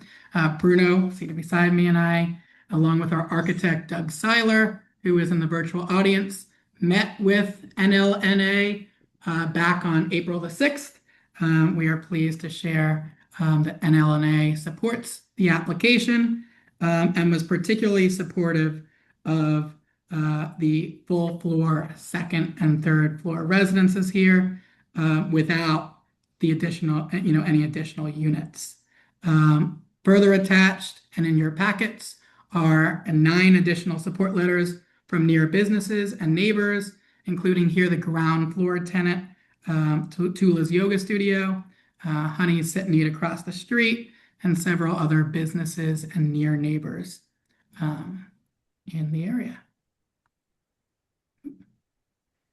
Mr. Chair, for all these reasons, and based upon the full exhibit package provided in advance of this hearing, we submit that the requested use variance for two-family household living, where multi-family household living is permitted, should be granted, and that ironically, only the denial of this relief could result in negative impact to the property or its neighbors through additional units, 3 or more. We submit that the applicant is certainly requesting grant of the most minimal variance possible, a reduction in variance to allow 2, not 3 units, and that the proposed relief is all to the benefit, not detriment of local transportation, congestion, public facilities, the environment, and the public welfare, all in accordance with the code. Eric, let me ask Yes. you this. What's on the second and third floor now? Currently, the second and third floor are vacant space. Right, right. So do you have photos of that? Or you just Yes, have we pictures of do. the little drawings? Let's see what's on the second and third floor. Hold on one moment. Here are the pictures of the second and third floor in their existing condition. The first row are pictures of the second floor. Is that right, Bruno? The first row is the third floor. The first row is the third floor, I'm sorry, and the second row is the second floor. So this will have to be basically a gut job and Exactly. redo it, right? No? Eric, there'll be a lot of work done up there? I'm sorry, Mr. Chair, can you repeat that? Will there have to be a lot of work done here? So if I may introduce, Sure. I'm just Why going don't to we introduce bring him to affirm and adopt my testimony as his Go own. ahead. Bruno, the owner, is seated beside me. All right. Good afternoon. Hi, to good the afternoon, board. sir. Could you please state your name and spell it for the stenographer? Yes, my name is Bruno Vogrig, V like Victor, O-G-R-I-G, and I am the owner of the property. You swear or affirm to tell the truth, the whole truth, and nothing but the truth? Yes, sir. Eric? Yes. So certainly, beyond this permit, renovation will needed to be done to update the units to provide for residential household living. Bruno, Mr. Voberg, is there anything you'd like to add about the renovation process that you foresee? We do anticipate to do some minor renovation, but the extent of the work will not be very large. The previous owners were using both spaces, the third floor for residents and the second floor for commercial to be making art as an artist studio. So it was updated in the 2014 with new electric and plumbing, and they had permits for that as well. So, okay, I got it. Okay, thank you. Questions from the board?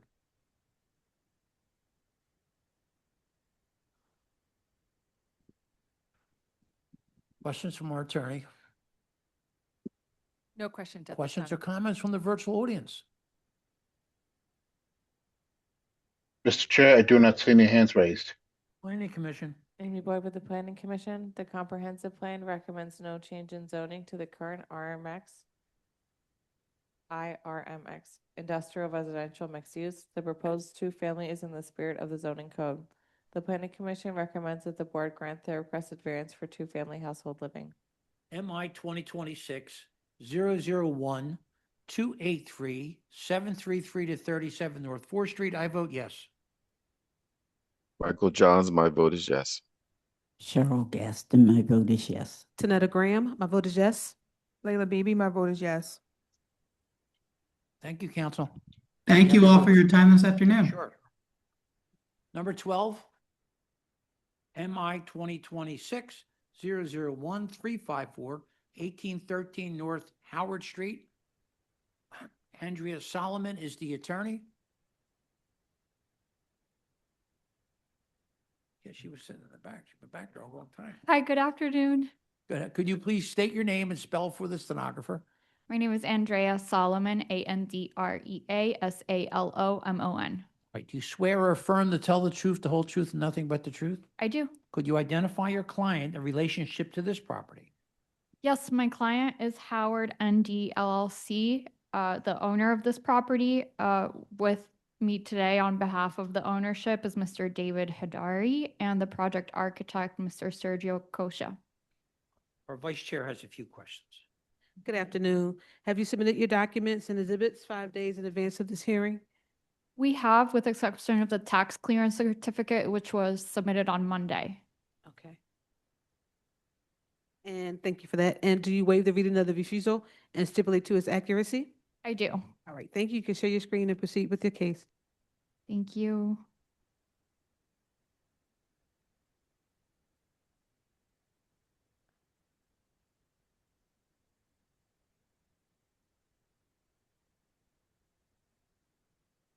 There we go. Again, good afternoon. Andrea Solomon on behalf of the owner, Howard ND LLC. Respectfully request that these exhibits 1 through 10 be incorporated and made part of the record. Okay.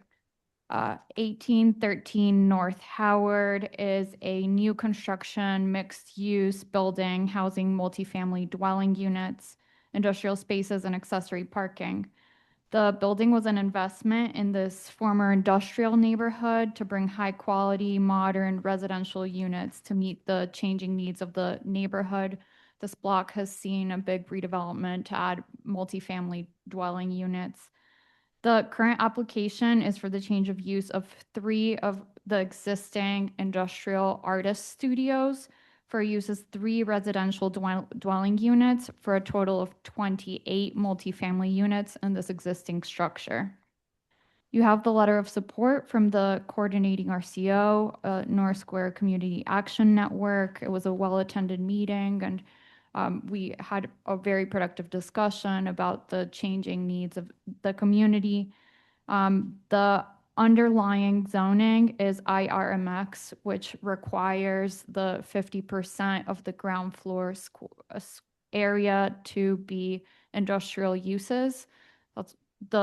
That's why we have the artist studios, and these 3 tenant spaces were designed as artist studios originally.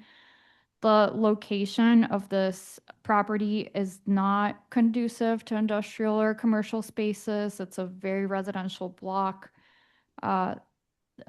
This is the area with a lot of multifamily dwelling on the block, and some single-family residential further south on the block. Hope Street and Howard Street are 2 narrow streets, again, very residential in nature. This is a view of Hope Street from facing on the block facing north. This was it facing south. And on Howard Street, we have the same conditions, but there's a transition to single-family residential. And across the street is also the Towie Playground, which neither of the streets have much foot traffic or other commercial and industrial uses, as opposed to Burke Street and Front Street, just a couple blocks over, that are more of a commercial corridor. And this is Montgomery Ave in Howard, which has also been redeveloped for multifamily residential. This is the entrance of the building on Hope Street, and what the building looks like from Hope Street with the various residential units. The artist studios are located on the ground and the second floor. And this is what some of the residential units that have already been existing and have started to be leased up look like.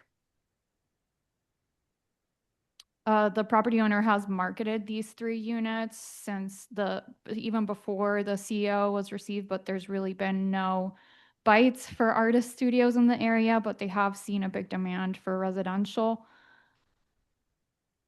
And these are the prior approved plans that show the 3 artist studios. There are 5 parking accessory spaces, commercial trash pickup, and a trash room on the ground floor with pickup from Howard Street. Each unit has its own mailbox and at the entrance vestibule. And all the units, including the artist studio units, share the now artist studios, which we're proposing be converted to residential, share a common entrance.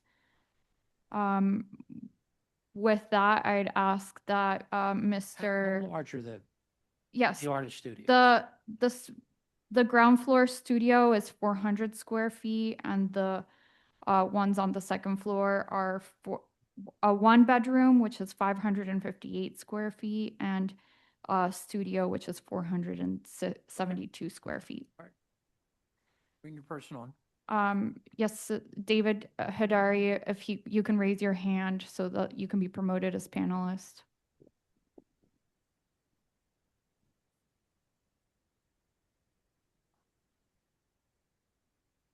They will be back in as a panelist shortly. Thank you. Hello, good afternoon. Hi, good afternoon. Could you please state your name and spell it for the stenographer? Yes, my name is David Hidary, Hidary. Do you swear or affirm to tell the truth, the whole truth, and nothing but the truth? I do. Counsel? Hi, David. Can you just state for the record your relationship to Howard ND LLC? Yes, I'm the property manager for the building. And you saw the entirety of my presentation? I did. And is it true and accurate to the best of your knowledge? Yes, it is. And do you adopt it as your own testimony? I do. And we also have Mr. Kosha here, the project architect, to answer any questions the board may have on the layout and of the spaces. All right, questions from the board? So these artist units is a total of how many? Three units. 3. So you'll be converting them and they're 2 efficiencies and one bedroom? That's Is that what I correct. heard? Yes. Okay. Other questions?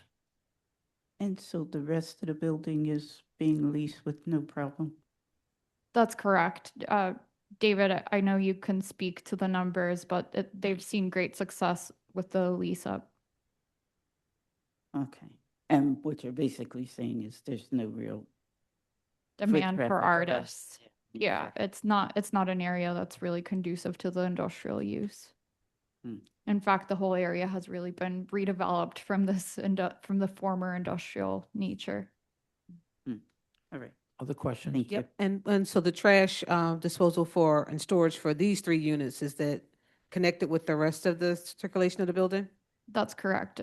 It'll be a commercial trash pickup, and it's serviced from Howard Street. Okay, But so yeah, so they're they all would have, connected. where would they bring their trash? They would bring their trash into that, the other residential system? Like, is there a trash room? Yeah, in each the floor building? has a trash chute, and then on the ground floor there is a trash room, which is really only accessed by our trash company Philly-wide, except for recycling. So people leave their recycling in the bins in the trash room, and then each floor has a chute for So- like for your garbage bags. So these units are on the ground floor though, so they're not able to use the chute? Or they're able to No, use the they're room? on the set. 2 of them are on the second floor, Oh, that's and one is on the ground floor. So the one on the ground floor would just bring it down the hall to the trash room. Correct? Yeah. Gotcha, thank you. Other You're welcome. questions? Questions from our attorney? No questions at this. Questions or comments from the virtual audience? Yes, Chair. I have a hand up from a Sergio Cassia. I've allowed them to speak. Sure. Hi, I'm just the architect. I was just making myself available to answer any questions. Sure, we appreciate that. Thank you. No Anyone problem. else? Yes, I have a hand up. Oh, the hand was up, but they put it down. Oh, okay, now they put it up. It's from a number ending in 9470. I have allowed them to speak. Okay.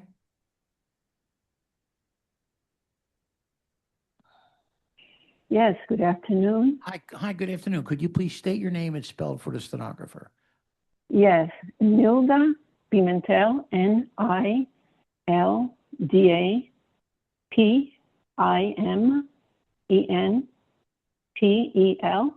Right, and I'm do you the president of the Coordinating Arts Field. Sure. Do you swear or affirm to tell the truth, the whole truth, and nothing but the truth? Yes, I do. Please proceed. Yes, before we offer comments on the application, I want to go on record by apologizing to the affected RCO, the South Kensington Community Partners, for our failure, unintentionally, I must say, to copy them on the materials that we submitted to the SBA in mid-June. This is the first time this happened, so again, we apologize for that, and we also made that known to them personally via email. Our board, our group also wants to add that prior to the zoning committee meeting that we held on May 12th to consider this application, I personally contacted the coordinating RCO, and they were informed about our zoning meeting. So in the application, as we indicated in our explanation letter, our zoning committee endorsed the application and including the attendees. We didn't see any major or serious issues about the application. We don't believe that converting those 3 small units in the context of over 200 units of residential housing in the area, in particular the surrounding blocks, is going to alter fundamentally the context of the block We also want to let the board members know that, as is our practice, we organize a pre-zoning conference, and we attended a pre-zoning conference with the Mr. David Hidary and the attorneys, and invited some nearby residents. We usually do that, and we also had an opportunity to tour the units under consideration. We also reached out to a council member, and as of this morning, we were told that they were issuing an opposition letter. Okay, council, do you have any questions? No, thank you. I'll affirm, Ms. Nilda was able to tour the units, and it was a well-attended community meeting, and we did reach out to many community members to come tour the units and see it for themselves. All right, thank you. Thank you for taking the time to call us. We appreciate it. Thank you very much. Anyone else in the audience? No further hands, Mr. Chair.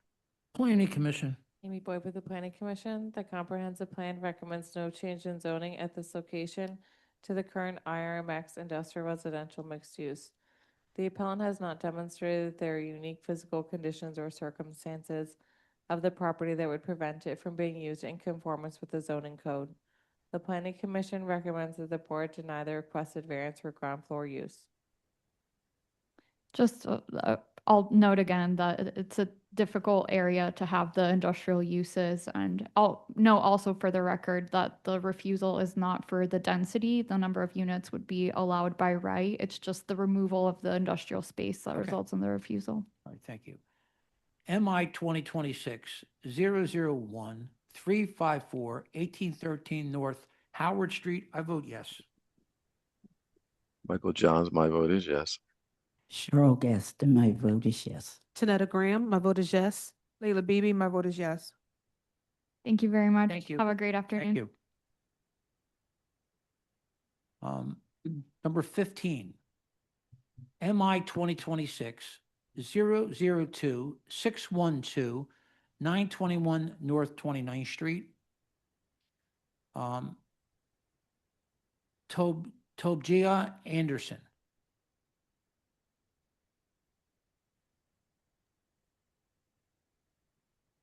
They'll be coming back in as a panelist Sure, shortly, thank you Mr. very Chair. much.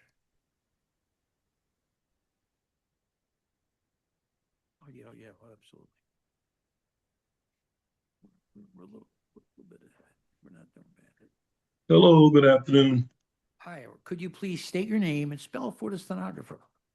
Tobijah Anderson, Tobijah, Anderson, Anderson. Okay, and you have a letter of support from Francisville, I understand. Is that correct? I do. I have a letter of support, and I'm newer to this. And did you say Franceville? It's Francisville, right? That's the location. Am I wrong? 921 North 29th Street? Fairmount? Yeah. Okay, Fairmount. Okay. Yes. Fairmount Civic Room, which is next to Francisville. I'm sorry. Our vice chair has a few questions for you. Okay. Good afternoon. Have you submitted your documents and exhibits 5 days in advance of this hearing? Yes. Okay, and is your understanding that this application is for visitor accommodations? Yes. Okay, and you understand that in this zoning district CMX1 that the visitor accommodations is prohibited? That's the reason for your refusal. Is that understandable? Yes. Okay, all right, thank you. You can share your screen, show us what you're trying to do. Share your All documents. right. Thank you, guys. Can you see my screen now? We can. All right. I'm going to try to make this short and sweet. I do have a refusal here. It's for a visitor accommodation. It was approved previously, and it expired on 4/13/26. So this was my appeal. And it uses the current layout. There's nothing that's going to be changed on the property inside or outside. The use is low intensity, so it does not create any conditions that warrant public safety. This is the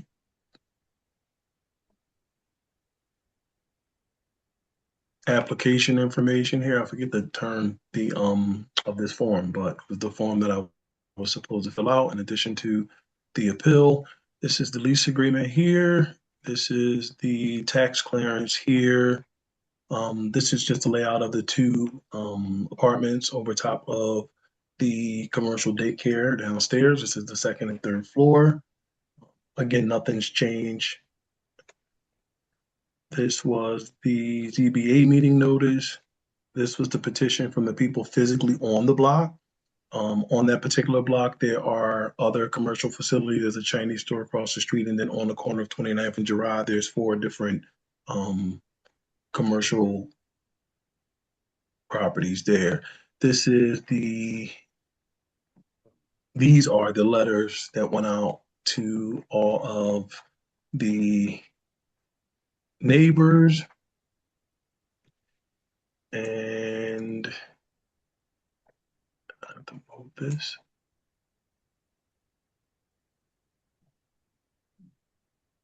And this is the letter from the zoning meeting. So we have the letter, sir. We have, Okay. we have everything. And that's really all I have to provide. Okay, and you've had no problems with before, right? How long have you been doing this? No problems. I've actually been doing this prior to the city of Philadelphia asking for the zoning permit. So I was doing it since 2017. And then when the zoning permit was requested, we started that process. Our vice chair, our board has a few questions. Anyone question? Oh, okay. All right. Questions from our attorney? Yes, I just want to make sure, is the use that you're asking for limited to the second and third floor apartments only? Correct. So the first floor is already a daycare, a commercial property. Thank you. Questions or welcome. comments from the virtual audience? I do not see any hands, Mr. Chair. Planning Commission? Amy Boyd with the Planning Commission. The comprehensive plan recommends no change in zoning to the existing CMX 1 commercial mixed use. The appellant has not demonstrated that there are unique physical conditions or circumstances of the property that would prevent it from being used in conformance with the zoning code. The Planning Commission recommends that the board deny the requested variance for visitor accommodation. So MI 2026-002-612-921 North 29th Street. I vote yes with proviso. Use limited to second and third floor. Temporary variance granted will expire 7/23/30. Michael Johns, my vote is yes with proviso. Cheryl Gaston, my vote is yes with proviso. Tanetta Graham, my vote is yes with proviso. Layla Beebe, my vote is yes with proviso. Sir, you have your votes. Thank you so much, everyone. Have a great day. Is there anyone in the audience whose 2 p.m. case has not been called? I do not see any hands, Mr. Chair. So we're going to take a 5-minute break and we'll be right back.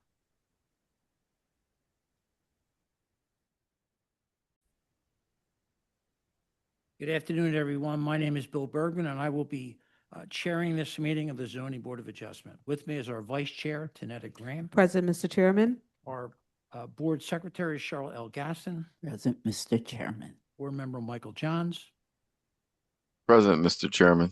Board Member Layla Beebe. Present, Mr. Chairman. Also present is our attorney, Lynn Reuter Huber. Also our ZBA Executive Director, Ian Haggerty, and our Board Administrator, Lakeisha Dandy. This hearing is being recorded and will be posted on the ZBA website. By participating, you consent to be recorded. This is an in-person meeting with remote participation, whether in person or on Zoom.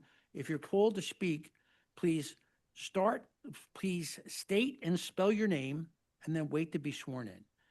After that, each time you're called to testify, please start off by stating your name. to enter an appearance. Indicate the property address on your Zoom webinar. Speak with a staff member.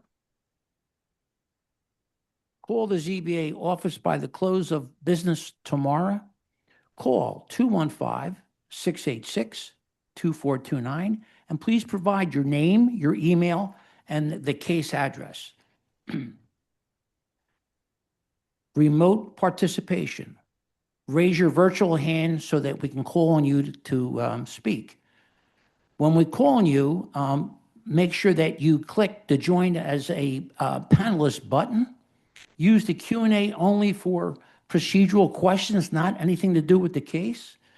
If you are joining by phone, press *9 to raise your hand and *6 to unmute. In-person participation. If testifying, get close to the mic so that all attendees and the court reporter can hear you. No talking, eating, or drinking during the hearing. Aggressive behavior will not be tolerated. In an emergency, follow the instructions by the staff. The main exit is the double doors in the rear. The nearest stairwell is to the left. If we evacuate, please go to Love Park, which is directly across Arch Street, and please wait there so we can account for you. So let's look at our schedule for this afternoon. Number 2, MI 2025-005-803, 1030 North 48th Street. We have no exhibits. This is the second listing. The owners are Zakia, Cavs Sample, and also, no, that's good. That's it. And no exhibits, second listing. Good evening, Mr. Chair. This is Jason Hand. I will be your co-host for the session. I do not see that individual in the virtual audience, and no hands have been raised for the matter. MI 2025-005-803, 1030 North 48th Street. I vote to dismiss. Michael Johns, my vote is to dismiss. Cheryl Gaston, my vote is to dismiss. Tanetta Graham, my vote is to dismiss. Layla Beebe, my vote is to dismiss.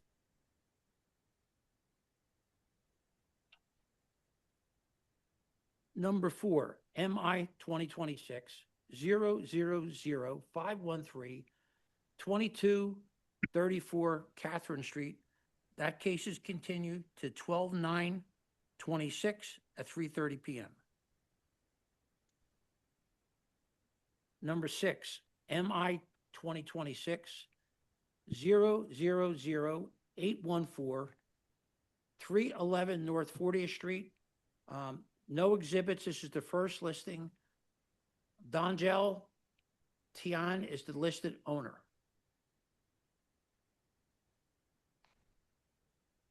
Good afternoon again, Mr. Chair. Once more, I do not see that individual in the virtual audience, and no hands have been raised. MI 2026-000-814, 311 North 40th Street. That case is continued to 12/9/26. Mark must be heard. And number 7, MI 2026-000-841, 841 Hagerman Street. That case is continued to 12/9/26 at 3:30 p.m. And number 8, MI 2026-001-388, 2511 South 73rd Street.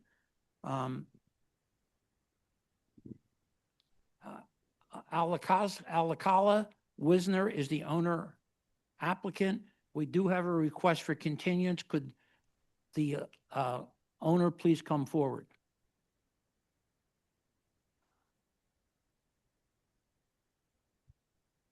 Alaska Windsor, if you're still in the virtual audience, please raise your virtual hand.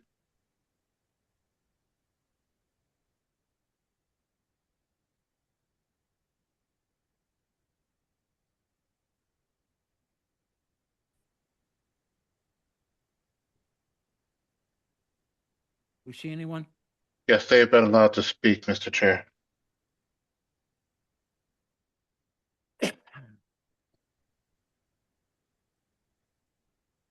Alice Cole Windsor, please unmute.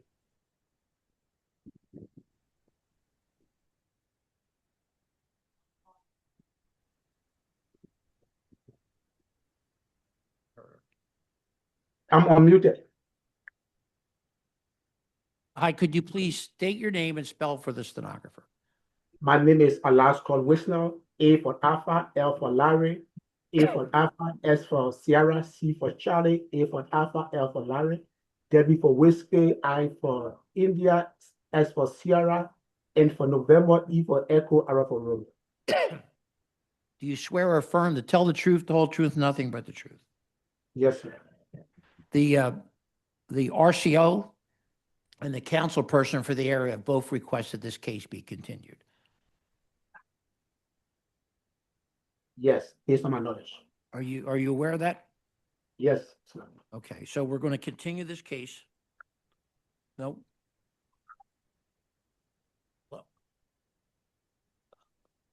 said he, but did he just say he's aware of it? Okay, all right, okay, all right. Is the RCO here?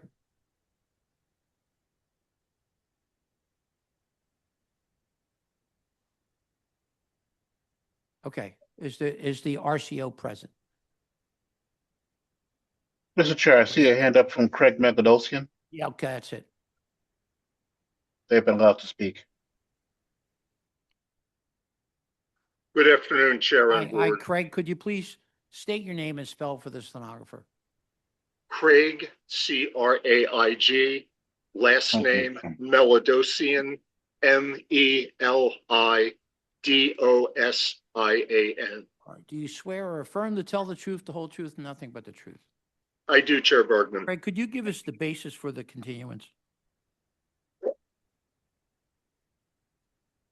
Well, we sent you, I'm sorry, there was some confusion in the submittal of paperwork. We were working with Attorney Breonna Whitfield from Council President Johnson's office. So please accept our apology for the delay. It was a rather long explanation letter, but we cut it down from about 15 pages of problems that we sent to the district office, and we didn't really want to bother the president's office, but unfortunately there's been an issue with the chief of staff for the district office being out. We found an extraordinary number of irregularities that we were trying to work around that involved what we believe are significant life safety and long-standing code compliance issues. We were trying to help and work with the applicant and said we would be supportive of his application for professional office, but the current use had multiple violations. And because of the presence of children in the general public, we felt that it was inappropriate and unsafe. We indicated, again, we would be willing to work with him changing his use. We told him we would support the current application for professional services or office, which is his second application. His previous one was rejected. But we asked that in exchange, there be a proviso that one, he would immediately surrender the certificate of occupancy that he had, that we believe he's not in compliance with because of building code, zoning code, fire code, and ADA code. And that, again, we surrender that. We will support him for 3 years on the professional license. That would give him time to find appropriate legal and design staff to help him correct his problems if he wanted to stay with that same intensive use. He did indicate that he wanted to move it, so we did not understand why he was unwilling to surrender it and accept our support where he could have picked up his piece today. But as we've gone further into it, we found some issues, I hate to say it, of integrity, and it appears material in the public record already indicates that he's also running the professional offices out of the building, though he does not have the zoning. So we would like to work with him. We'd like to sit down and have somebody, legal staff from the council president's office, work with us so we can get this done. He can surrender his license, or we can turn it over to the various authorities to take a look to see if our concerns are founded. And do indicate, as I put in the material there today, something as simple as taking down the signage from the front of the building, or amending or doing a new application for a sign permit. We found his unwillingness to do that unusual. The other issues, we could not see the backyard when we look from picture. We got no pictures showing us either the north elevation or the east elevation, which were important to show movement down the side alley to the ground floor of the building. We finally found satellite pictures prior to him obstructing the view, which correlated with 2 of his outstanding violations that have been out there for several years. We would like to work with him, but he's going to have to step up, make some commitments to the community, and work with us. Okay, Mr. Wisner. Mr. Yes, Wisner? Yes, sir. Mr. Wisner, did you hear that request for the continuance? Yes. Are you willing to have your case continued today? Yes. Okay. So we're going to, continue this case to 12/9/26 at 3:30 p.m. But we cannot be part of having him surrender. Am I correct? We can't, Craig, we can't have him surrender. So that is something in your conversations, you figure that out with him. But he's agreed to continue the case. Did you say 12/9? 12/9/26. That must be December. What's that? That must be December. I can't remember what you're saying. December of 2026? Yeah, December, yeah. Yeah, Wow. at 3:30 p.m. He assured me that he was going to ensure that Craig has assured me that he was going to ensure that we expedite the. So why don't we do this? Why don't you and Craig touch base with each other? All right. Okay? All right. Thank you, sir, for agreeing, and Craig, thank you for getting on the phone. All right, let's go to our regular list. Thank you very much. All right.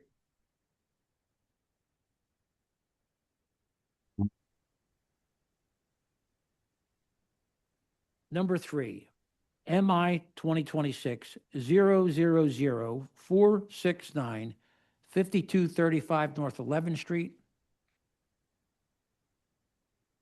Princess Kennard is the owner applicant.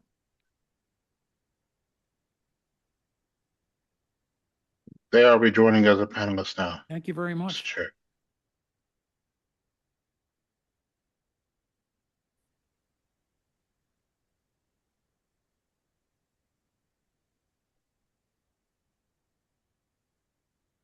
Hi, good afternoon, Mr. Chairman. Good afternoon. Could you please state your name and spell it for the stenographer?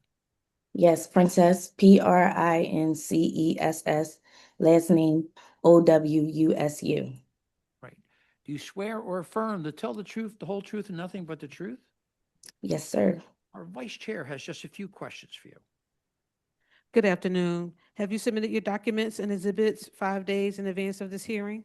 Yes, ma'am. And this application is for group childcare? Yes, ma'am. Okay, and you understand that you were refused because that group childcare is prohibited in the RSA 5 district? Yes, ma'am. Okay, all right, thank you. You can share your documents and tell us what you're trying to do. Okay.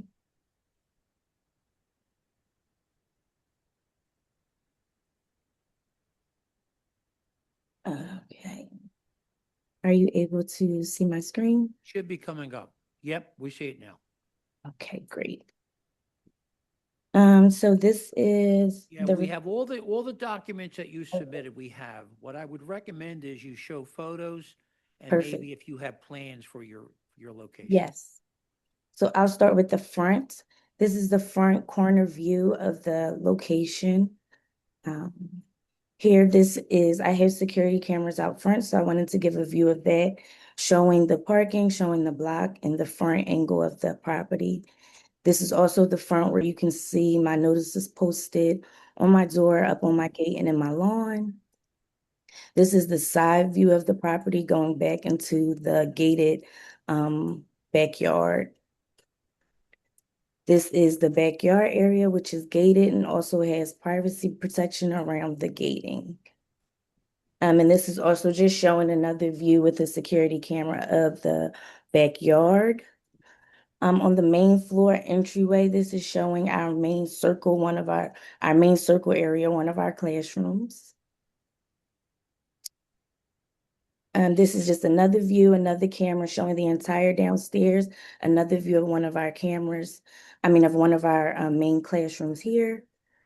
This is another view downstairs showing just all the security cameras and the multiple views, being able to watch the children from all angles at all times. Upstairs, this is the hallway area. Another angle of the hallway area, you can see there is a front bedroom, the bathroom, a middle room, and there's also a back room. This is just another angle of the upstairs bathroom area.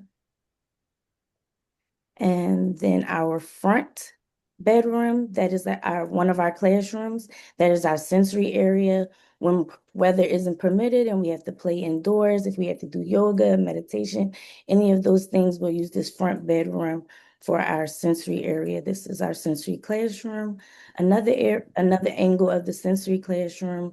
The middle room is the office area. Another angle of the office area, and the upper back room is our third pre-K classroom that we're looking to hopefully have more children being able to fill this room as well as our pre-K area. This is a view of the basement, which is solely used for storage purposes. We have the front storage area, all of my supplies, all of our things for the season. This is all storage area used down here. And then in the back of the basement, we have another exit way that we'll use when we are playing outside. The kids are able to come in through the back security way, use the restroom, wash their hands, again, when we are upstairs in the backyard outside. This is just from our meeting. Sending out the postage. These are the people that in my neighborhood who showed up to the meeting and was able to sign. The support from both the RCO and the councilman that showed up to the meeting, Michael Bird. This was the meeting. I actually hosted the meeting in my daycare. There's a church across the street. This is the deacon. He was able to come out. Like I said, Michael Burke, the councilman, was there. This is our co-block captain, Joy. We were able just to discuss different resources, different ways that I'll be able to offer more families, more siblings will be able to come to the daycare if I have more seating available.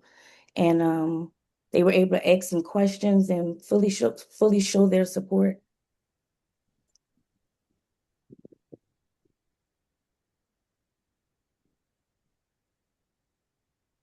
So you currently are operating right now, right? Yes, I am. And how many students do you have? 6. 6. And do you live at the house, or is it just nothing but childcare? The daycare, yes, just childcare. The whole place, right? Yes, sir. Okay. Questions from the board?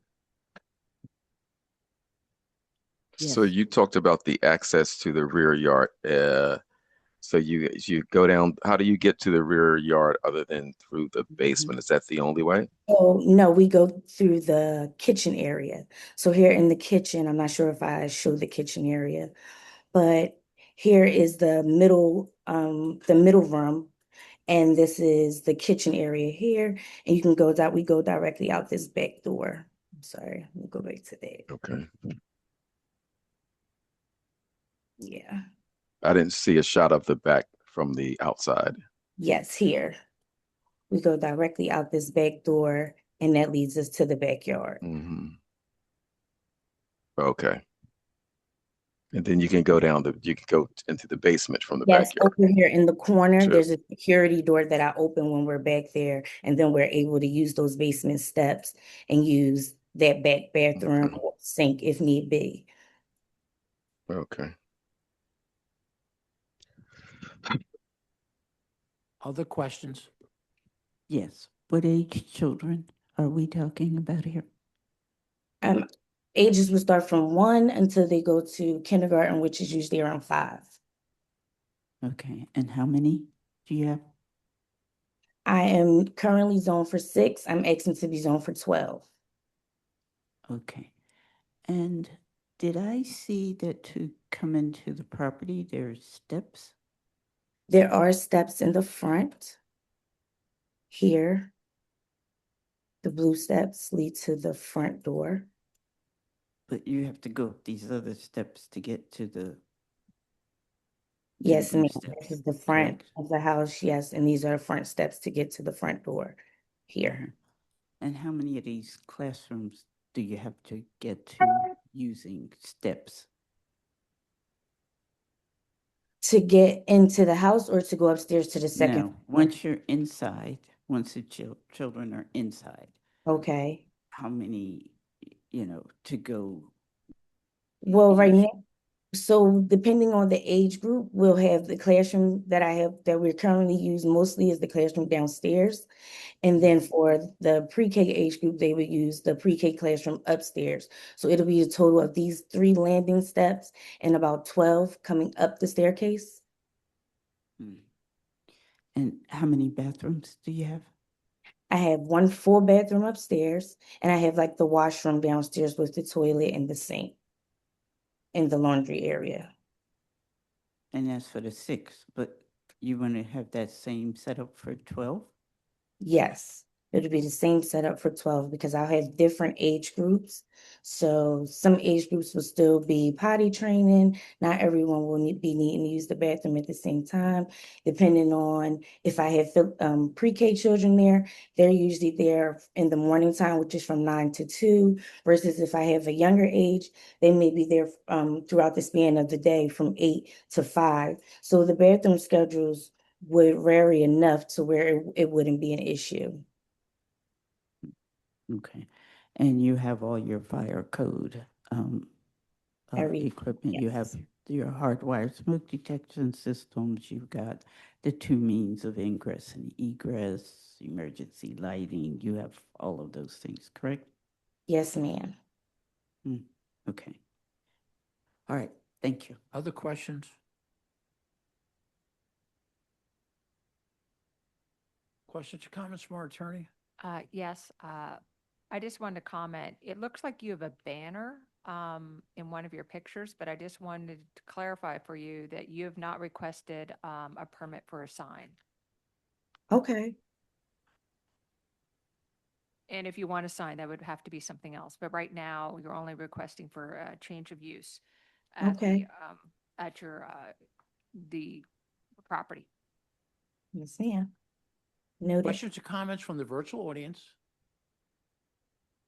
Yes, Mr. Chair, I have a hand up from Tina Marie Russell. Okay. Tina Marie.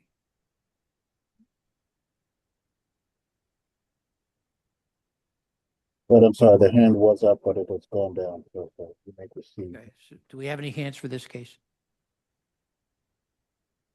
No hands, Mr. Wait, we have a hand up from Darlene Jackson. I have allowed them to speak.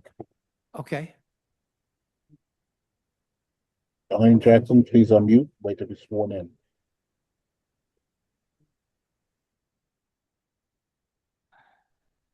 Okay. Hi, could you please state your name and spell it for the stenographer? My name is Darlene Jackson, Darlene, last name Jackson. You swear or affirm to tell the truth, the whole truth, and nothing but the truth? Yes. Are you a neighbor? No, I am a parent. Okay, please proceed. I just want Darlene, go ahead. Darlene, you're breaking up. I just wanted to give my support opportunity because my child has for the last 3 years. Yes, And you favor the project? I favor the project. I'm looking for my daughter soon to start. She'll be 2 in October, and we're hoping September she'll be able to participate. All right. Thank you very much for taking the time to call us. We appreciate it. Is there anyone else in the audience? Tina Marie Russell has her hand up again. I have allowed them to speak. Good afternoon. Hi, good afternoon, Just- Tina. Could you please Hi, state your this is name the- and please state your name and spell it for the stenographer.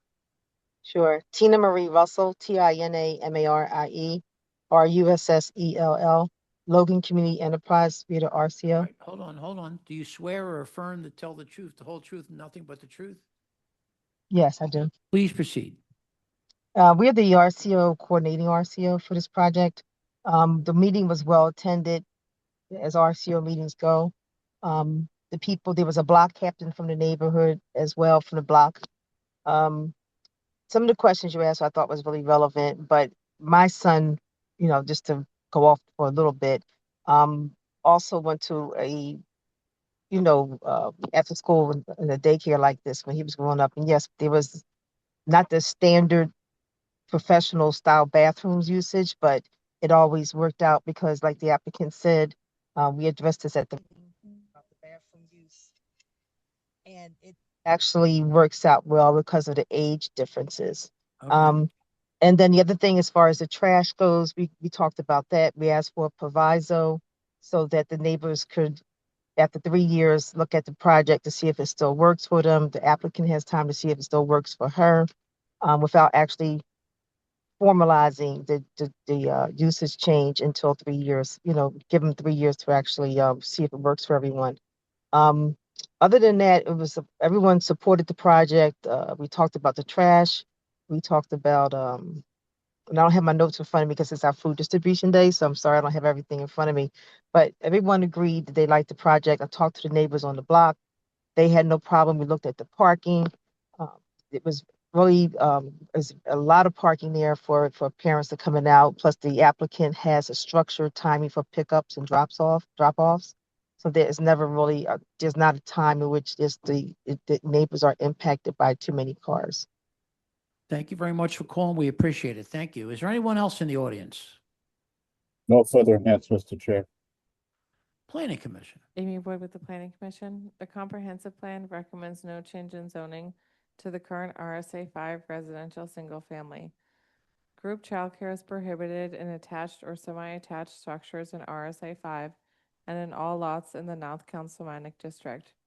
The appellant has a zoning permit for group childcare. The request to increase the number of children is not the least minimum. The Planning Commission recommends that the board deny the requested variance for group childcare.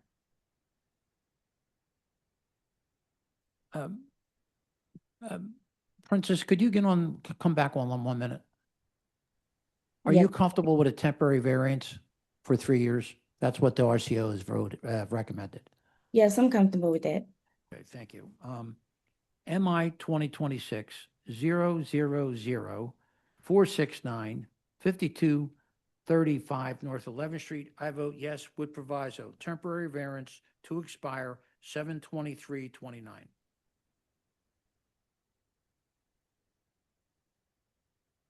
Cheryl Gaston, my vote is yes with proviso. Tanetta Graham, my vote is yes with proviso. Layla Beebe, my vote is yes with proviso. Thank you very much. You have your votes. Thank you. Number 5, MI 2023-000-554-907 Wagner Avenue. Juan Janetta is the tenant.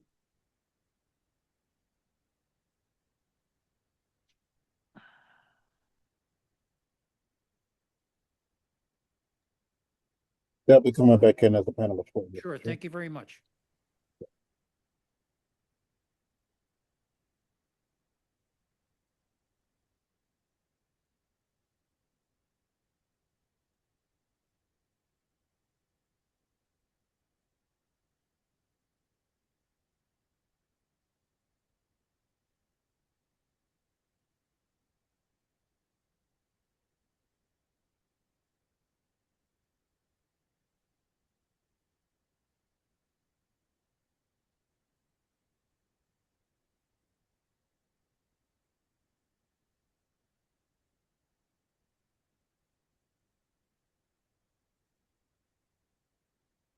Anjanae, please unmute, like to be sworn in.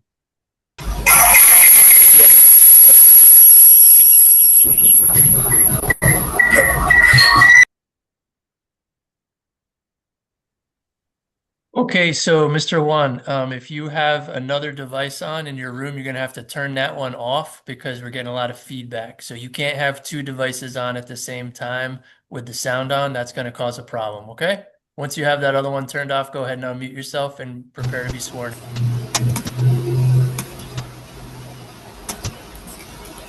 Hold on. You wanted this one up.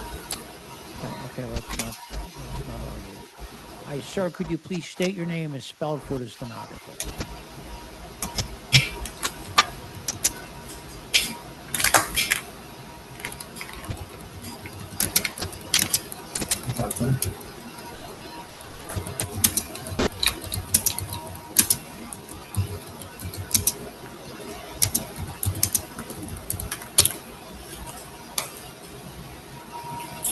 Hold on, Juan. Just give it a second.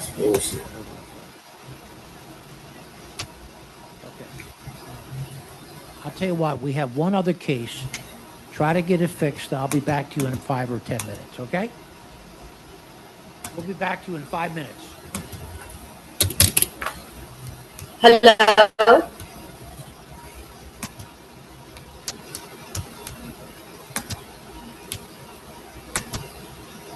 Can you hear me? Hello? Hello. All right, hold on. Hello. Okay. So Hello. I know they sitting there laughing. we're sitting laughing. We're trying. No. Okay. What we're going to do is we're going to come back to you. See if you can get your tech thing right. We have one other case, and then we're going to come back to you. Okay. Thank you.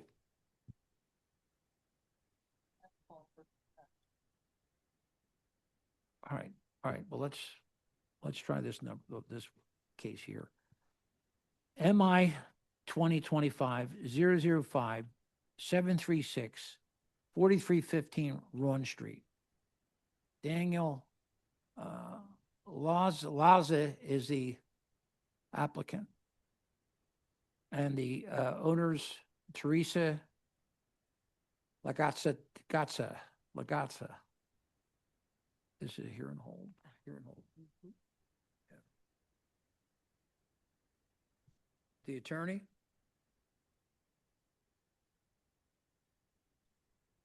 I guess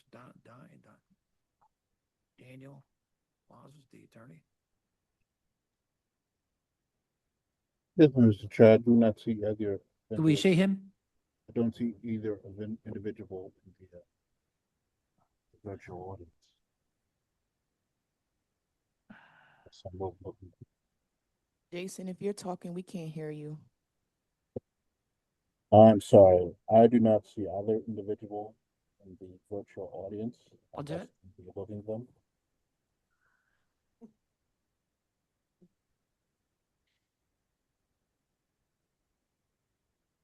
Okay. Can you?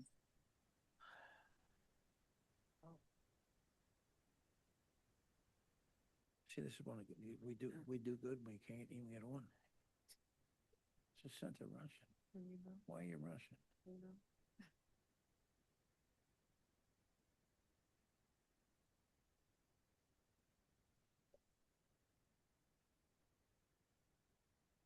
We gotta sit here now. Go crazy.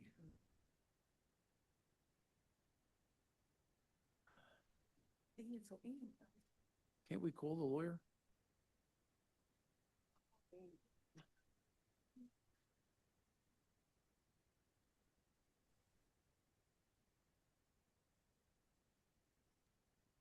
I'm sorry to interrupt again, Mr. Chair. Can you hear me now? I can, sir. Okay, good deal. Can we call this attorney? Good. Who's the attorney? Go back to Juan. Yeah, all right, let's go back to Juan.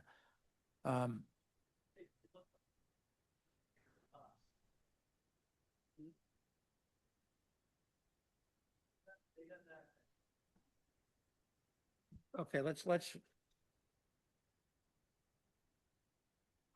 go back to 907 Wagner Avenue. Juan Jeanette. There you go. Juan, can you hear me, sir? Yes, how you doing? Oh, I'm good. I'm doing good now that I can hear you and everything's good. Yeah, technical So problem. do me a favor. Yes. Please state your name and spell it for the stenographer. Juan Genet, Juan, first name, last name Genet, Genet. Do you swear or affirm to tell the truth, the whole truth, and nothing but the truth? I do. Our vice chair has just a few questions for you, sir. Yes. Hi, good evening. Did you submit your documents and your exhibits 5 days in advance of this hearing? Yes, I did. Okay, and is it your understanding that you are applying for a prepared food shop? A special request, yes. And that this is a referral, so you will need a special exception in this zoning district? Yes. Okay, all right, thank you. You can just share your documents and tell us what you're trying to do. Now, quick question. I'm having a difficulty with sharing it. It's possible that y'all could share the document I already sent to y'all, please? Yeah, we can bring them up for you, sir. Just give me a minute here. Okay, I appreciate it. Thank you. He wants to show his own.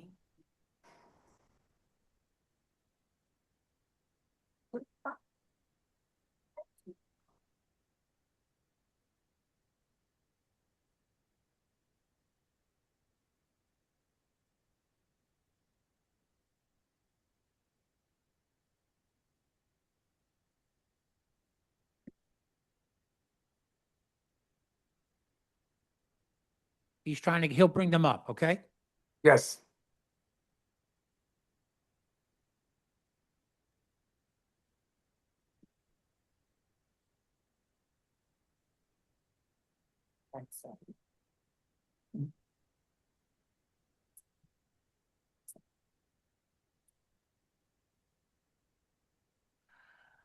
Okay, sir, we have your photos loaded up for the board so they can see them as well. Why don't you start by explaining to the board what you're trying to do here?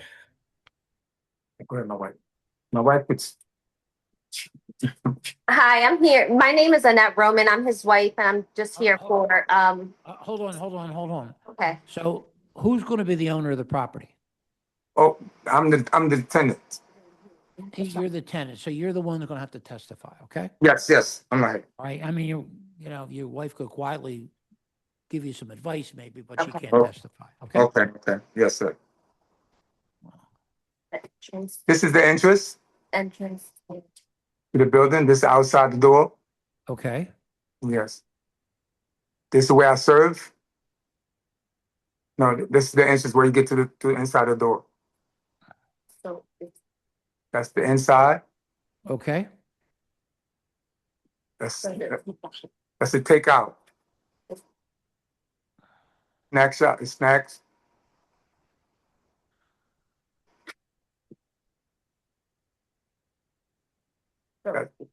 customers order. That's where the customer order The customer orders from the door. from the window. Okay. Yeah. All right. So this is going to be cooked food, right? It's You know, prepared. I'm prep. What's that? Prepared. Prepare food. No cook. So you're going to have pizza that you just Snack. warm up? Yes. Yes. Okay. Snacks. All right. Snacks. What am I saying? Snack, water ice. Right. What else are you going to have in there? Could you show us the rest of the inside? So nobody's going to come in. They order at the window? Yes.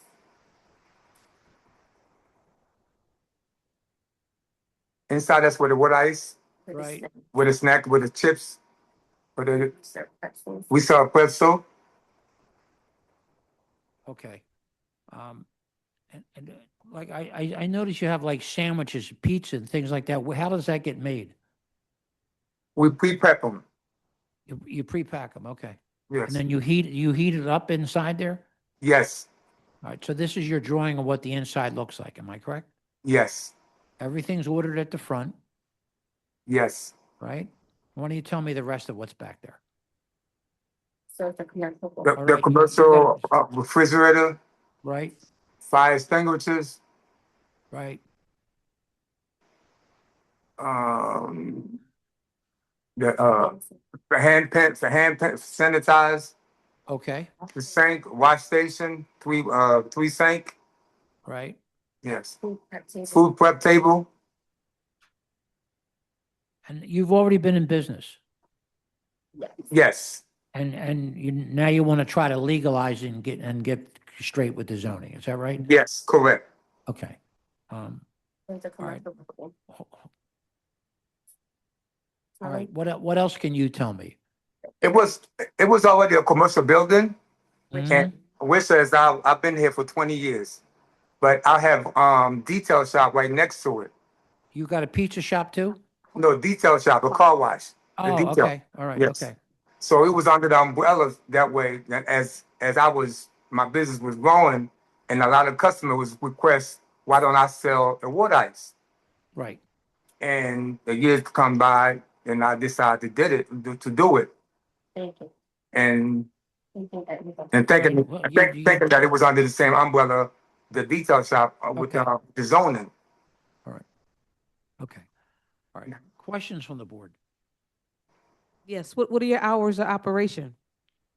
From 11 to 9, How many days a week? 5 days, Okay. 7, and 5 days and 11 Monday, from Monday to Sunday. Monday to Sunday. And do you have like, how do you manage the debris from the store? Because I noticed there wasn't a trash receptacle in the front. Like, are you managing the trash in the front of the Yes. store? Yes, correctly. Yes, I do. I have a band now, and I put them on different location in that building. Like we have a trash can outside. Mhm. Okay. Okay. Any other questions? I'm still a little confused about the foods that you're going to serve. So you're saying this is a prepared food shop, so, you know, there's no serious cooking, but then the menu items are ones that usually require some kind of cooking. So can you help me to understand what it is that you're really going to be doing in terms of the food selections here? No, we do have pizza pretzel, man, with hot dogs. Okay.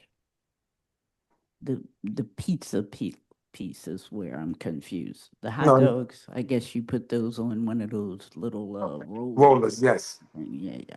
Okay. But what is this about pizza? Oh, Okay, we make pizza pretzel. we make a pizza pretzel, so it's a pizza pretzel, not regular actually pizza, but it's a pizza pretzel. And it's like cooked already. Okay. All right. I understand now. Okay, thank you. And what, you're gonna ask that? What? Are you sure? I was going to say the RCO. Oh, go ahead. What happened with the RCO? They were in favor. Well, There no, was no, no- no, no, there wasn't enough favors. but they never sent a letter. Yeah, Yeah, yes, we sent a letter. yes. Okay. All right. It's in with the neighborhood document. Please, ma'am. Yes. Oh, I'm sorry. Your husband's got It's with the neighborhood document. Right. Ian, do we see any of that? Letters to the neighbors. Letters to the neighbors, yes. Okay. 77, I believe. Excuse me, this is Lynn Riddle, Huber Board Council. The chairman was asking the response of the RCO, not letters to the RCO or about scheduling it, about a response from the RCO. You went to the RCO. What happened? Everybody said it was the favor to that. Yes, there was approval. But they never sent you a letter saying that.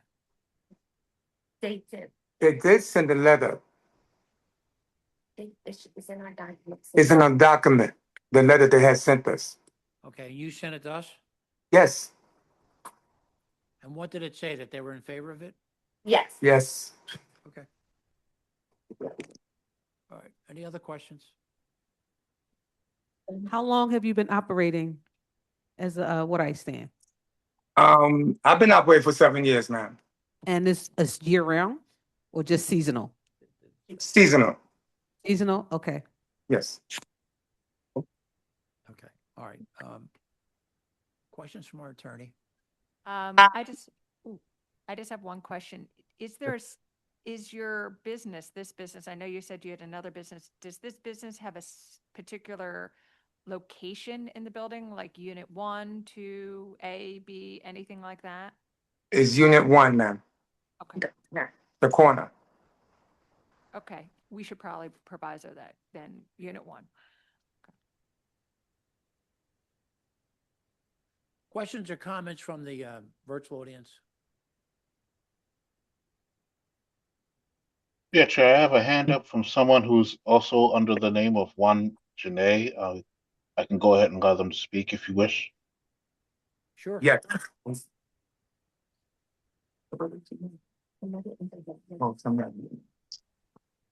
Hello, Hi, could you please state your name and spell for the stenographer? my name is Carmelita Shelton. It's spelled CarmenLetta, Shelton, Shelton. Do you swear or affirm to tell the truth, the whole truth, and nothing but the truth? I do. Are you a neighbor or relative or? No, I'm someone in the community that support the business. Okay, all right. Thank you very much. We appreciate you taking the time to call us and telling us that. Is there anyone else in the virtual audience? No further hands, Mr. Chair. Okay, Planning Commission. Amy Boyd with the Planning Commission. Comprehensive Plan recommends no change in zoning to the current CMX1 commercial mixed use. The appellant has demonstrated that the proposed use will not have detrimental impacts beyond what would reasonably be expected. The Planning Commission recommends that the board grant the requested special exception for prepared food shop. MI 2026-000554-907 Wagner Avenue. I vote yes. Unit 1 only. Michael Johns, my vote is yes, with proviso. Cheryl Gaston, my vote is yes with proviso. Tanetta Graham, my vote is yes with proviso. Layla Beebe, my vote is yes with proviso.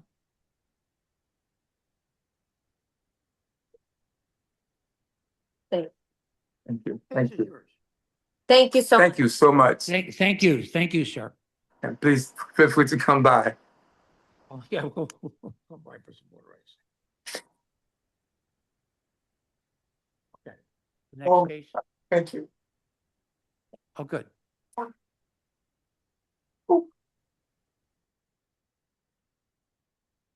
All right, so we're going to go back to MI 2025-005-736-4315 Rawn Street.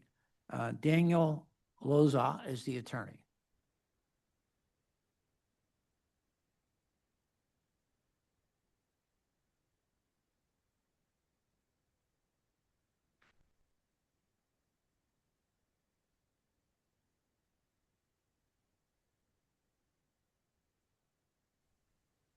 Appeals Counsel? ZP 2025006576. All right, counsel, just if you would, do me a favor, state your name and spell for the stenographer. Daniel Loza, Daniel, Loza, L-O-Z as in zebra A. Do you swear or affirm to tell the truth, the whole truth, and nothing but the truth? Yes. Counsel, could you identify your client in relationship to the property? Client is Teresa Legarreta, and she's the owner. Okay, our vice chair has a few questions for you. Good afternoon. Have you submitted your documents and exhibits 5 days in advance of this hearing? Yes, ma'am. Okay. And do you waive the reading of the refusal and stipulate to its accuracy? Yes, ma'am. Okay. All right. Thank you. You can share your screen and proceed with your case.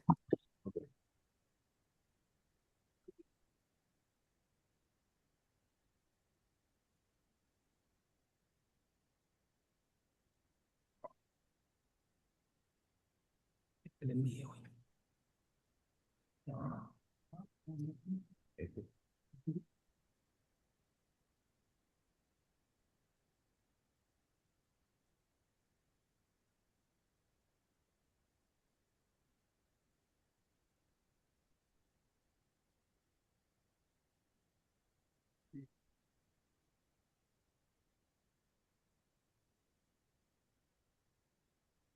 you're gonna be.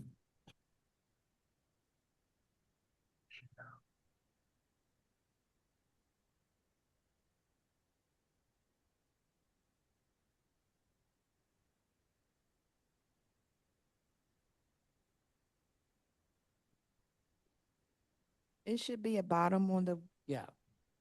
Should be a a green button that says share. share. Yeah, the permissions seem to have changed on the file. Share. Delay. Okay. Open.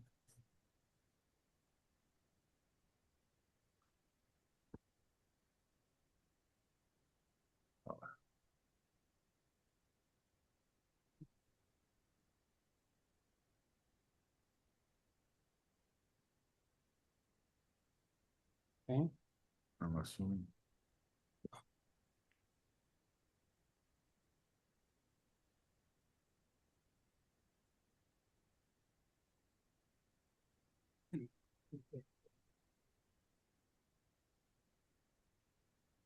Share.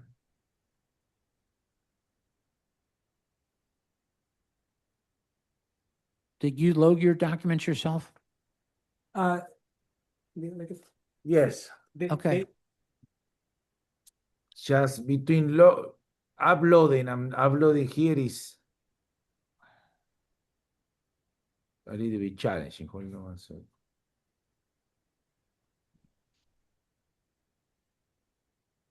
So we are here. And the document is.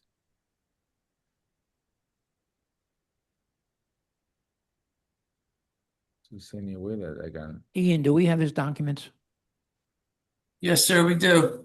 Why don't, council, why don't, if you can't get it up, we'll load it and do it here. I have it here. No, you can't do it like that. We're gonna put it on the screen. Okay. Thank you. Thank you, Ian. Yes, sir, coming right up. And let's, council, while we're waiting, could you tell us what you're trying to do?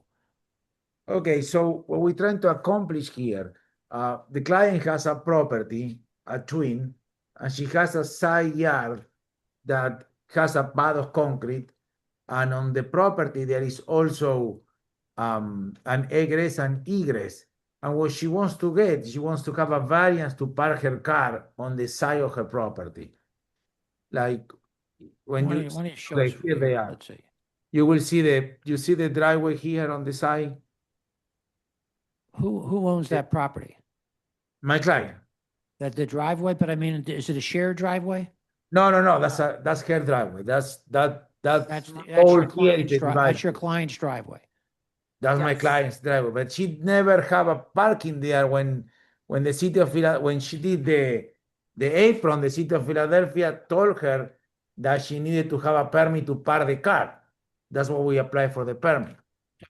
You're trying to get a permit that you can park the car like that next to their house too? Yes, sir. Variant. So we did with the street. We had the street approval for The streets approved this? Yes. And this is not a shared driveway, this is just. No, sir. That's her own side of the property. And you can see here on the survey, the width of the property is 30 feet, 16 inches. The property itself is 18 feet, 2 inches. Therefore, she got like 13 feet of concrete driveway here in between her. I'm sorry, 9 between the one side and the end of the property. And it's more than Is there a curb cut there? I just want to jump in here. The plan that you're showing shows a concrete driveway. If we're facing the house, on a concrete driveway on the right of the building. Yes. On the right of the house. Correct. And you only have You look 2 the house- foot. You only have. Okay, and you only have 2 foot 1 inches on the left-hand side of the house to the edge of the property. Correct. That's what this survey says. Yes, So sir. so there's not enough room for parking. I don't understand No, what you're no, the saying. park is on the There's other side, not on the 2 feet, on this side. so not on so On the right side. okay, facing this is if I'm facing the property, is this on the left of this property No, or the right side of the property? what you're looking now is on the right. What you're looking right now, you are So facing this park, is on the right. The 2 feet are on the left. okay, so the picture that you're showing is of the left if I'm facing the property. I'm looking at it on Google, right? There's an air conditioning out of the side of the building. No, that's the other property. And That's not our property. That's the neighbors. so which side are you putting the parking space on? So you see Where the white fence is? Let me See the white fence? No, you go down on my, so give me 1 second. You can't. ¿Dónde está el picture te mandé otro? Give me 1 second. I have a picture, I have a Google picture here. So you see in the Jeep on the Google picture, right? The white fence is, you see a Jeep? I see the white fence. Yes, I see the white fence. Yes. That's the neighbor's property. We are the gray house, not the yellow house. You are the gray house. You see the gray house? Okay, so your house is not the light color house. Your house is the house on the other side. On Google, you're gonna see there is the car of my assistant there. The red car is my assistant car when he went there and was doing the measurements. That's his car.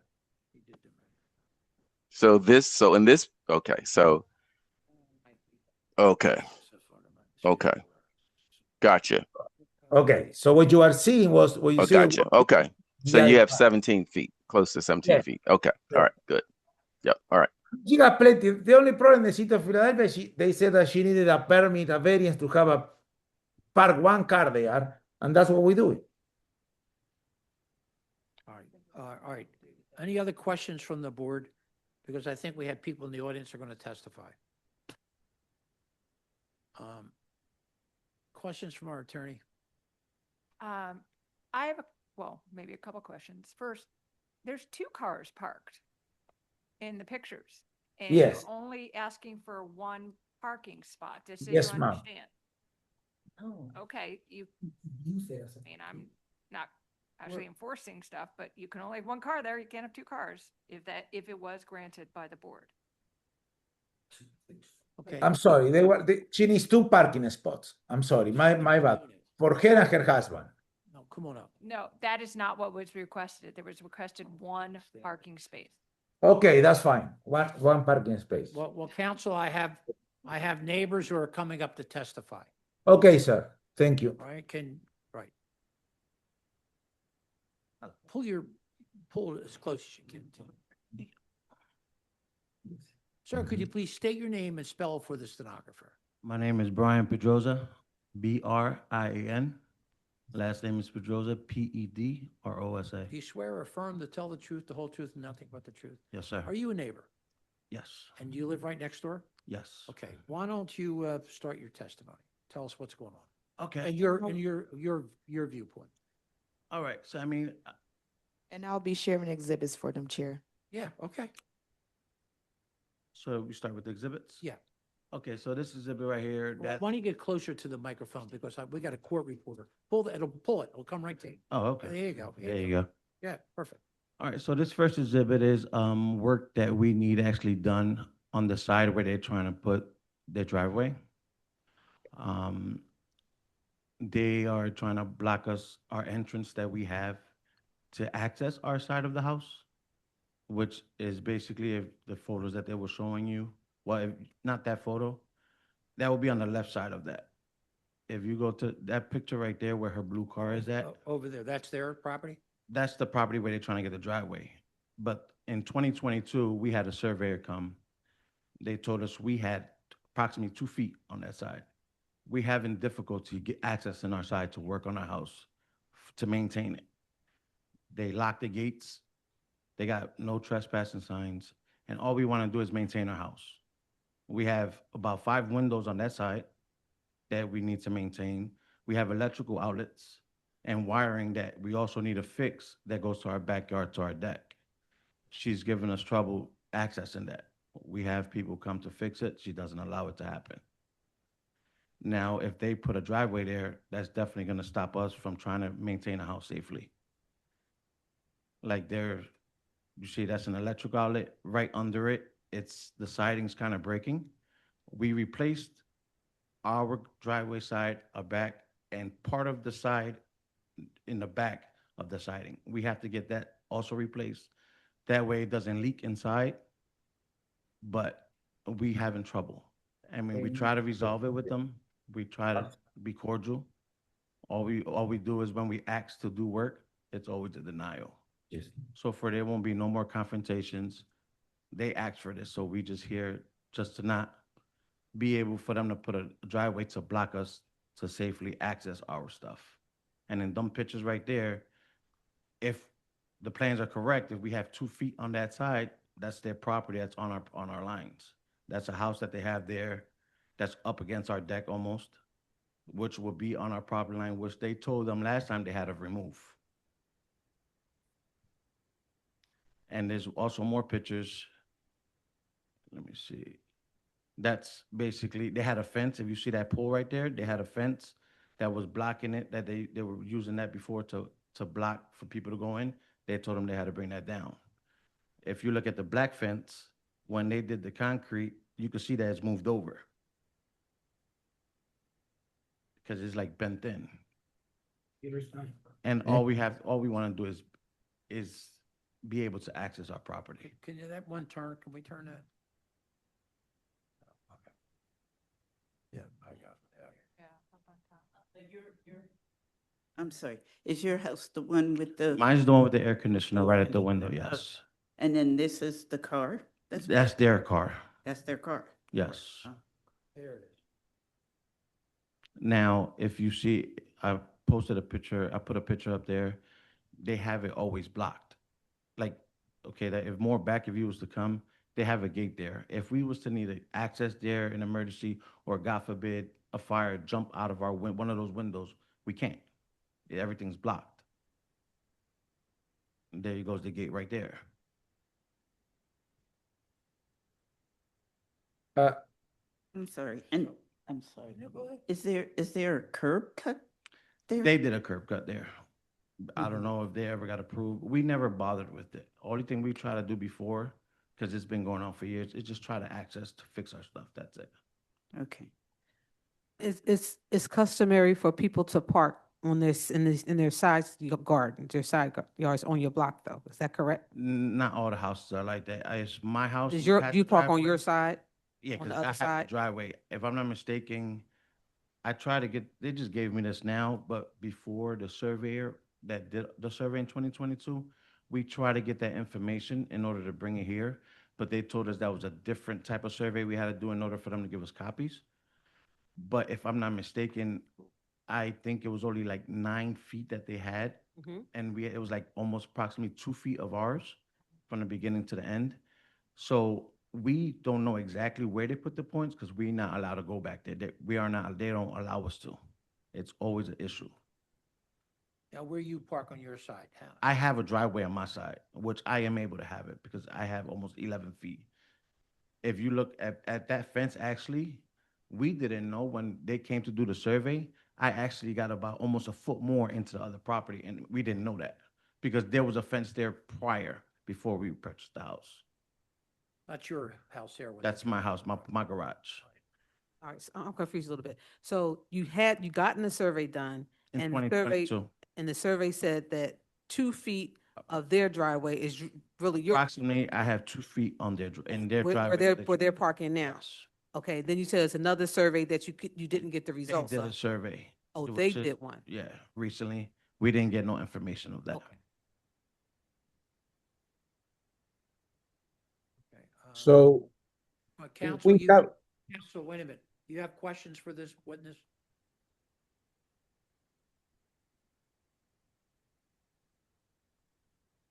Council, No, no, I don't have any questions at this you point. don't have Frank. any questions? No. Okay. Thank you very much. I think we understand the situation. Thank you. Is there anyone else in the virtual audience? Chair, I do not see any further hands. All right, Planning Commission.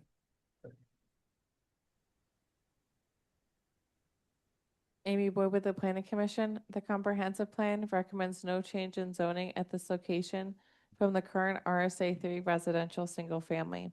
There is no evidence that the conversion of the required side yard to parking was done with the benefit of permits.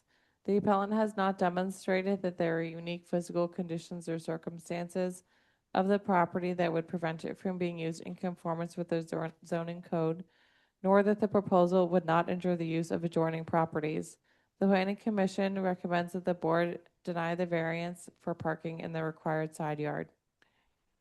MI 2025-005-736-4315 Run Street. I vote no. Michael Johns, my vote is no. Cheryl Gaston, my vote is no.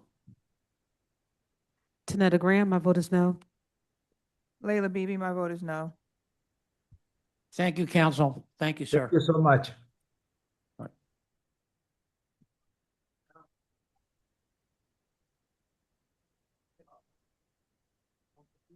Is there anyone else in the audience whose 330 case has not been called? I do not see any further hands, Mr. Chair. Okay, thank you, everybody.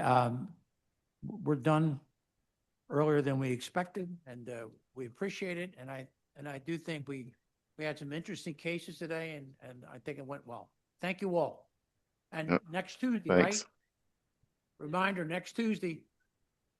Yeah. Next Tuesday. Take care. Thank you, Mike. All right, thanks. Take care.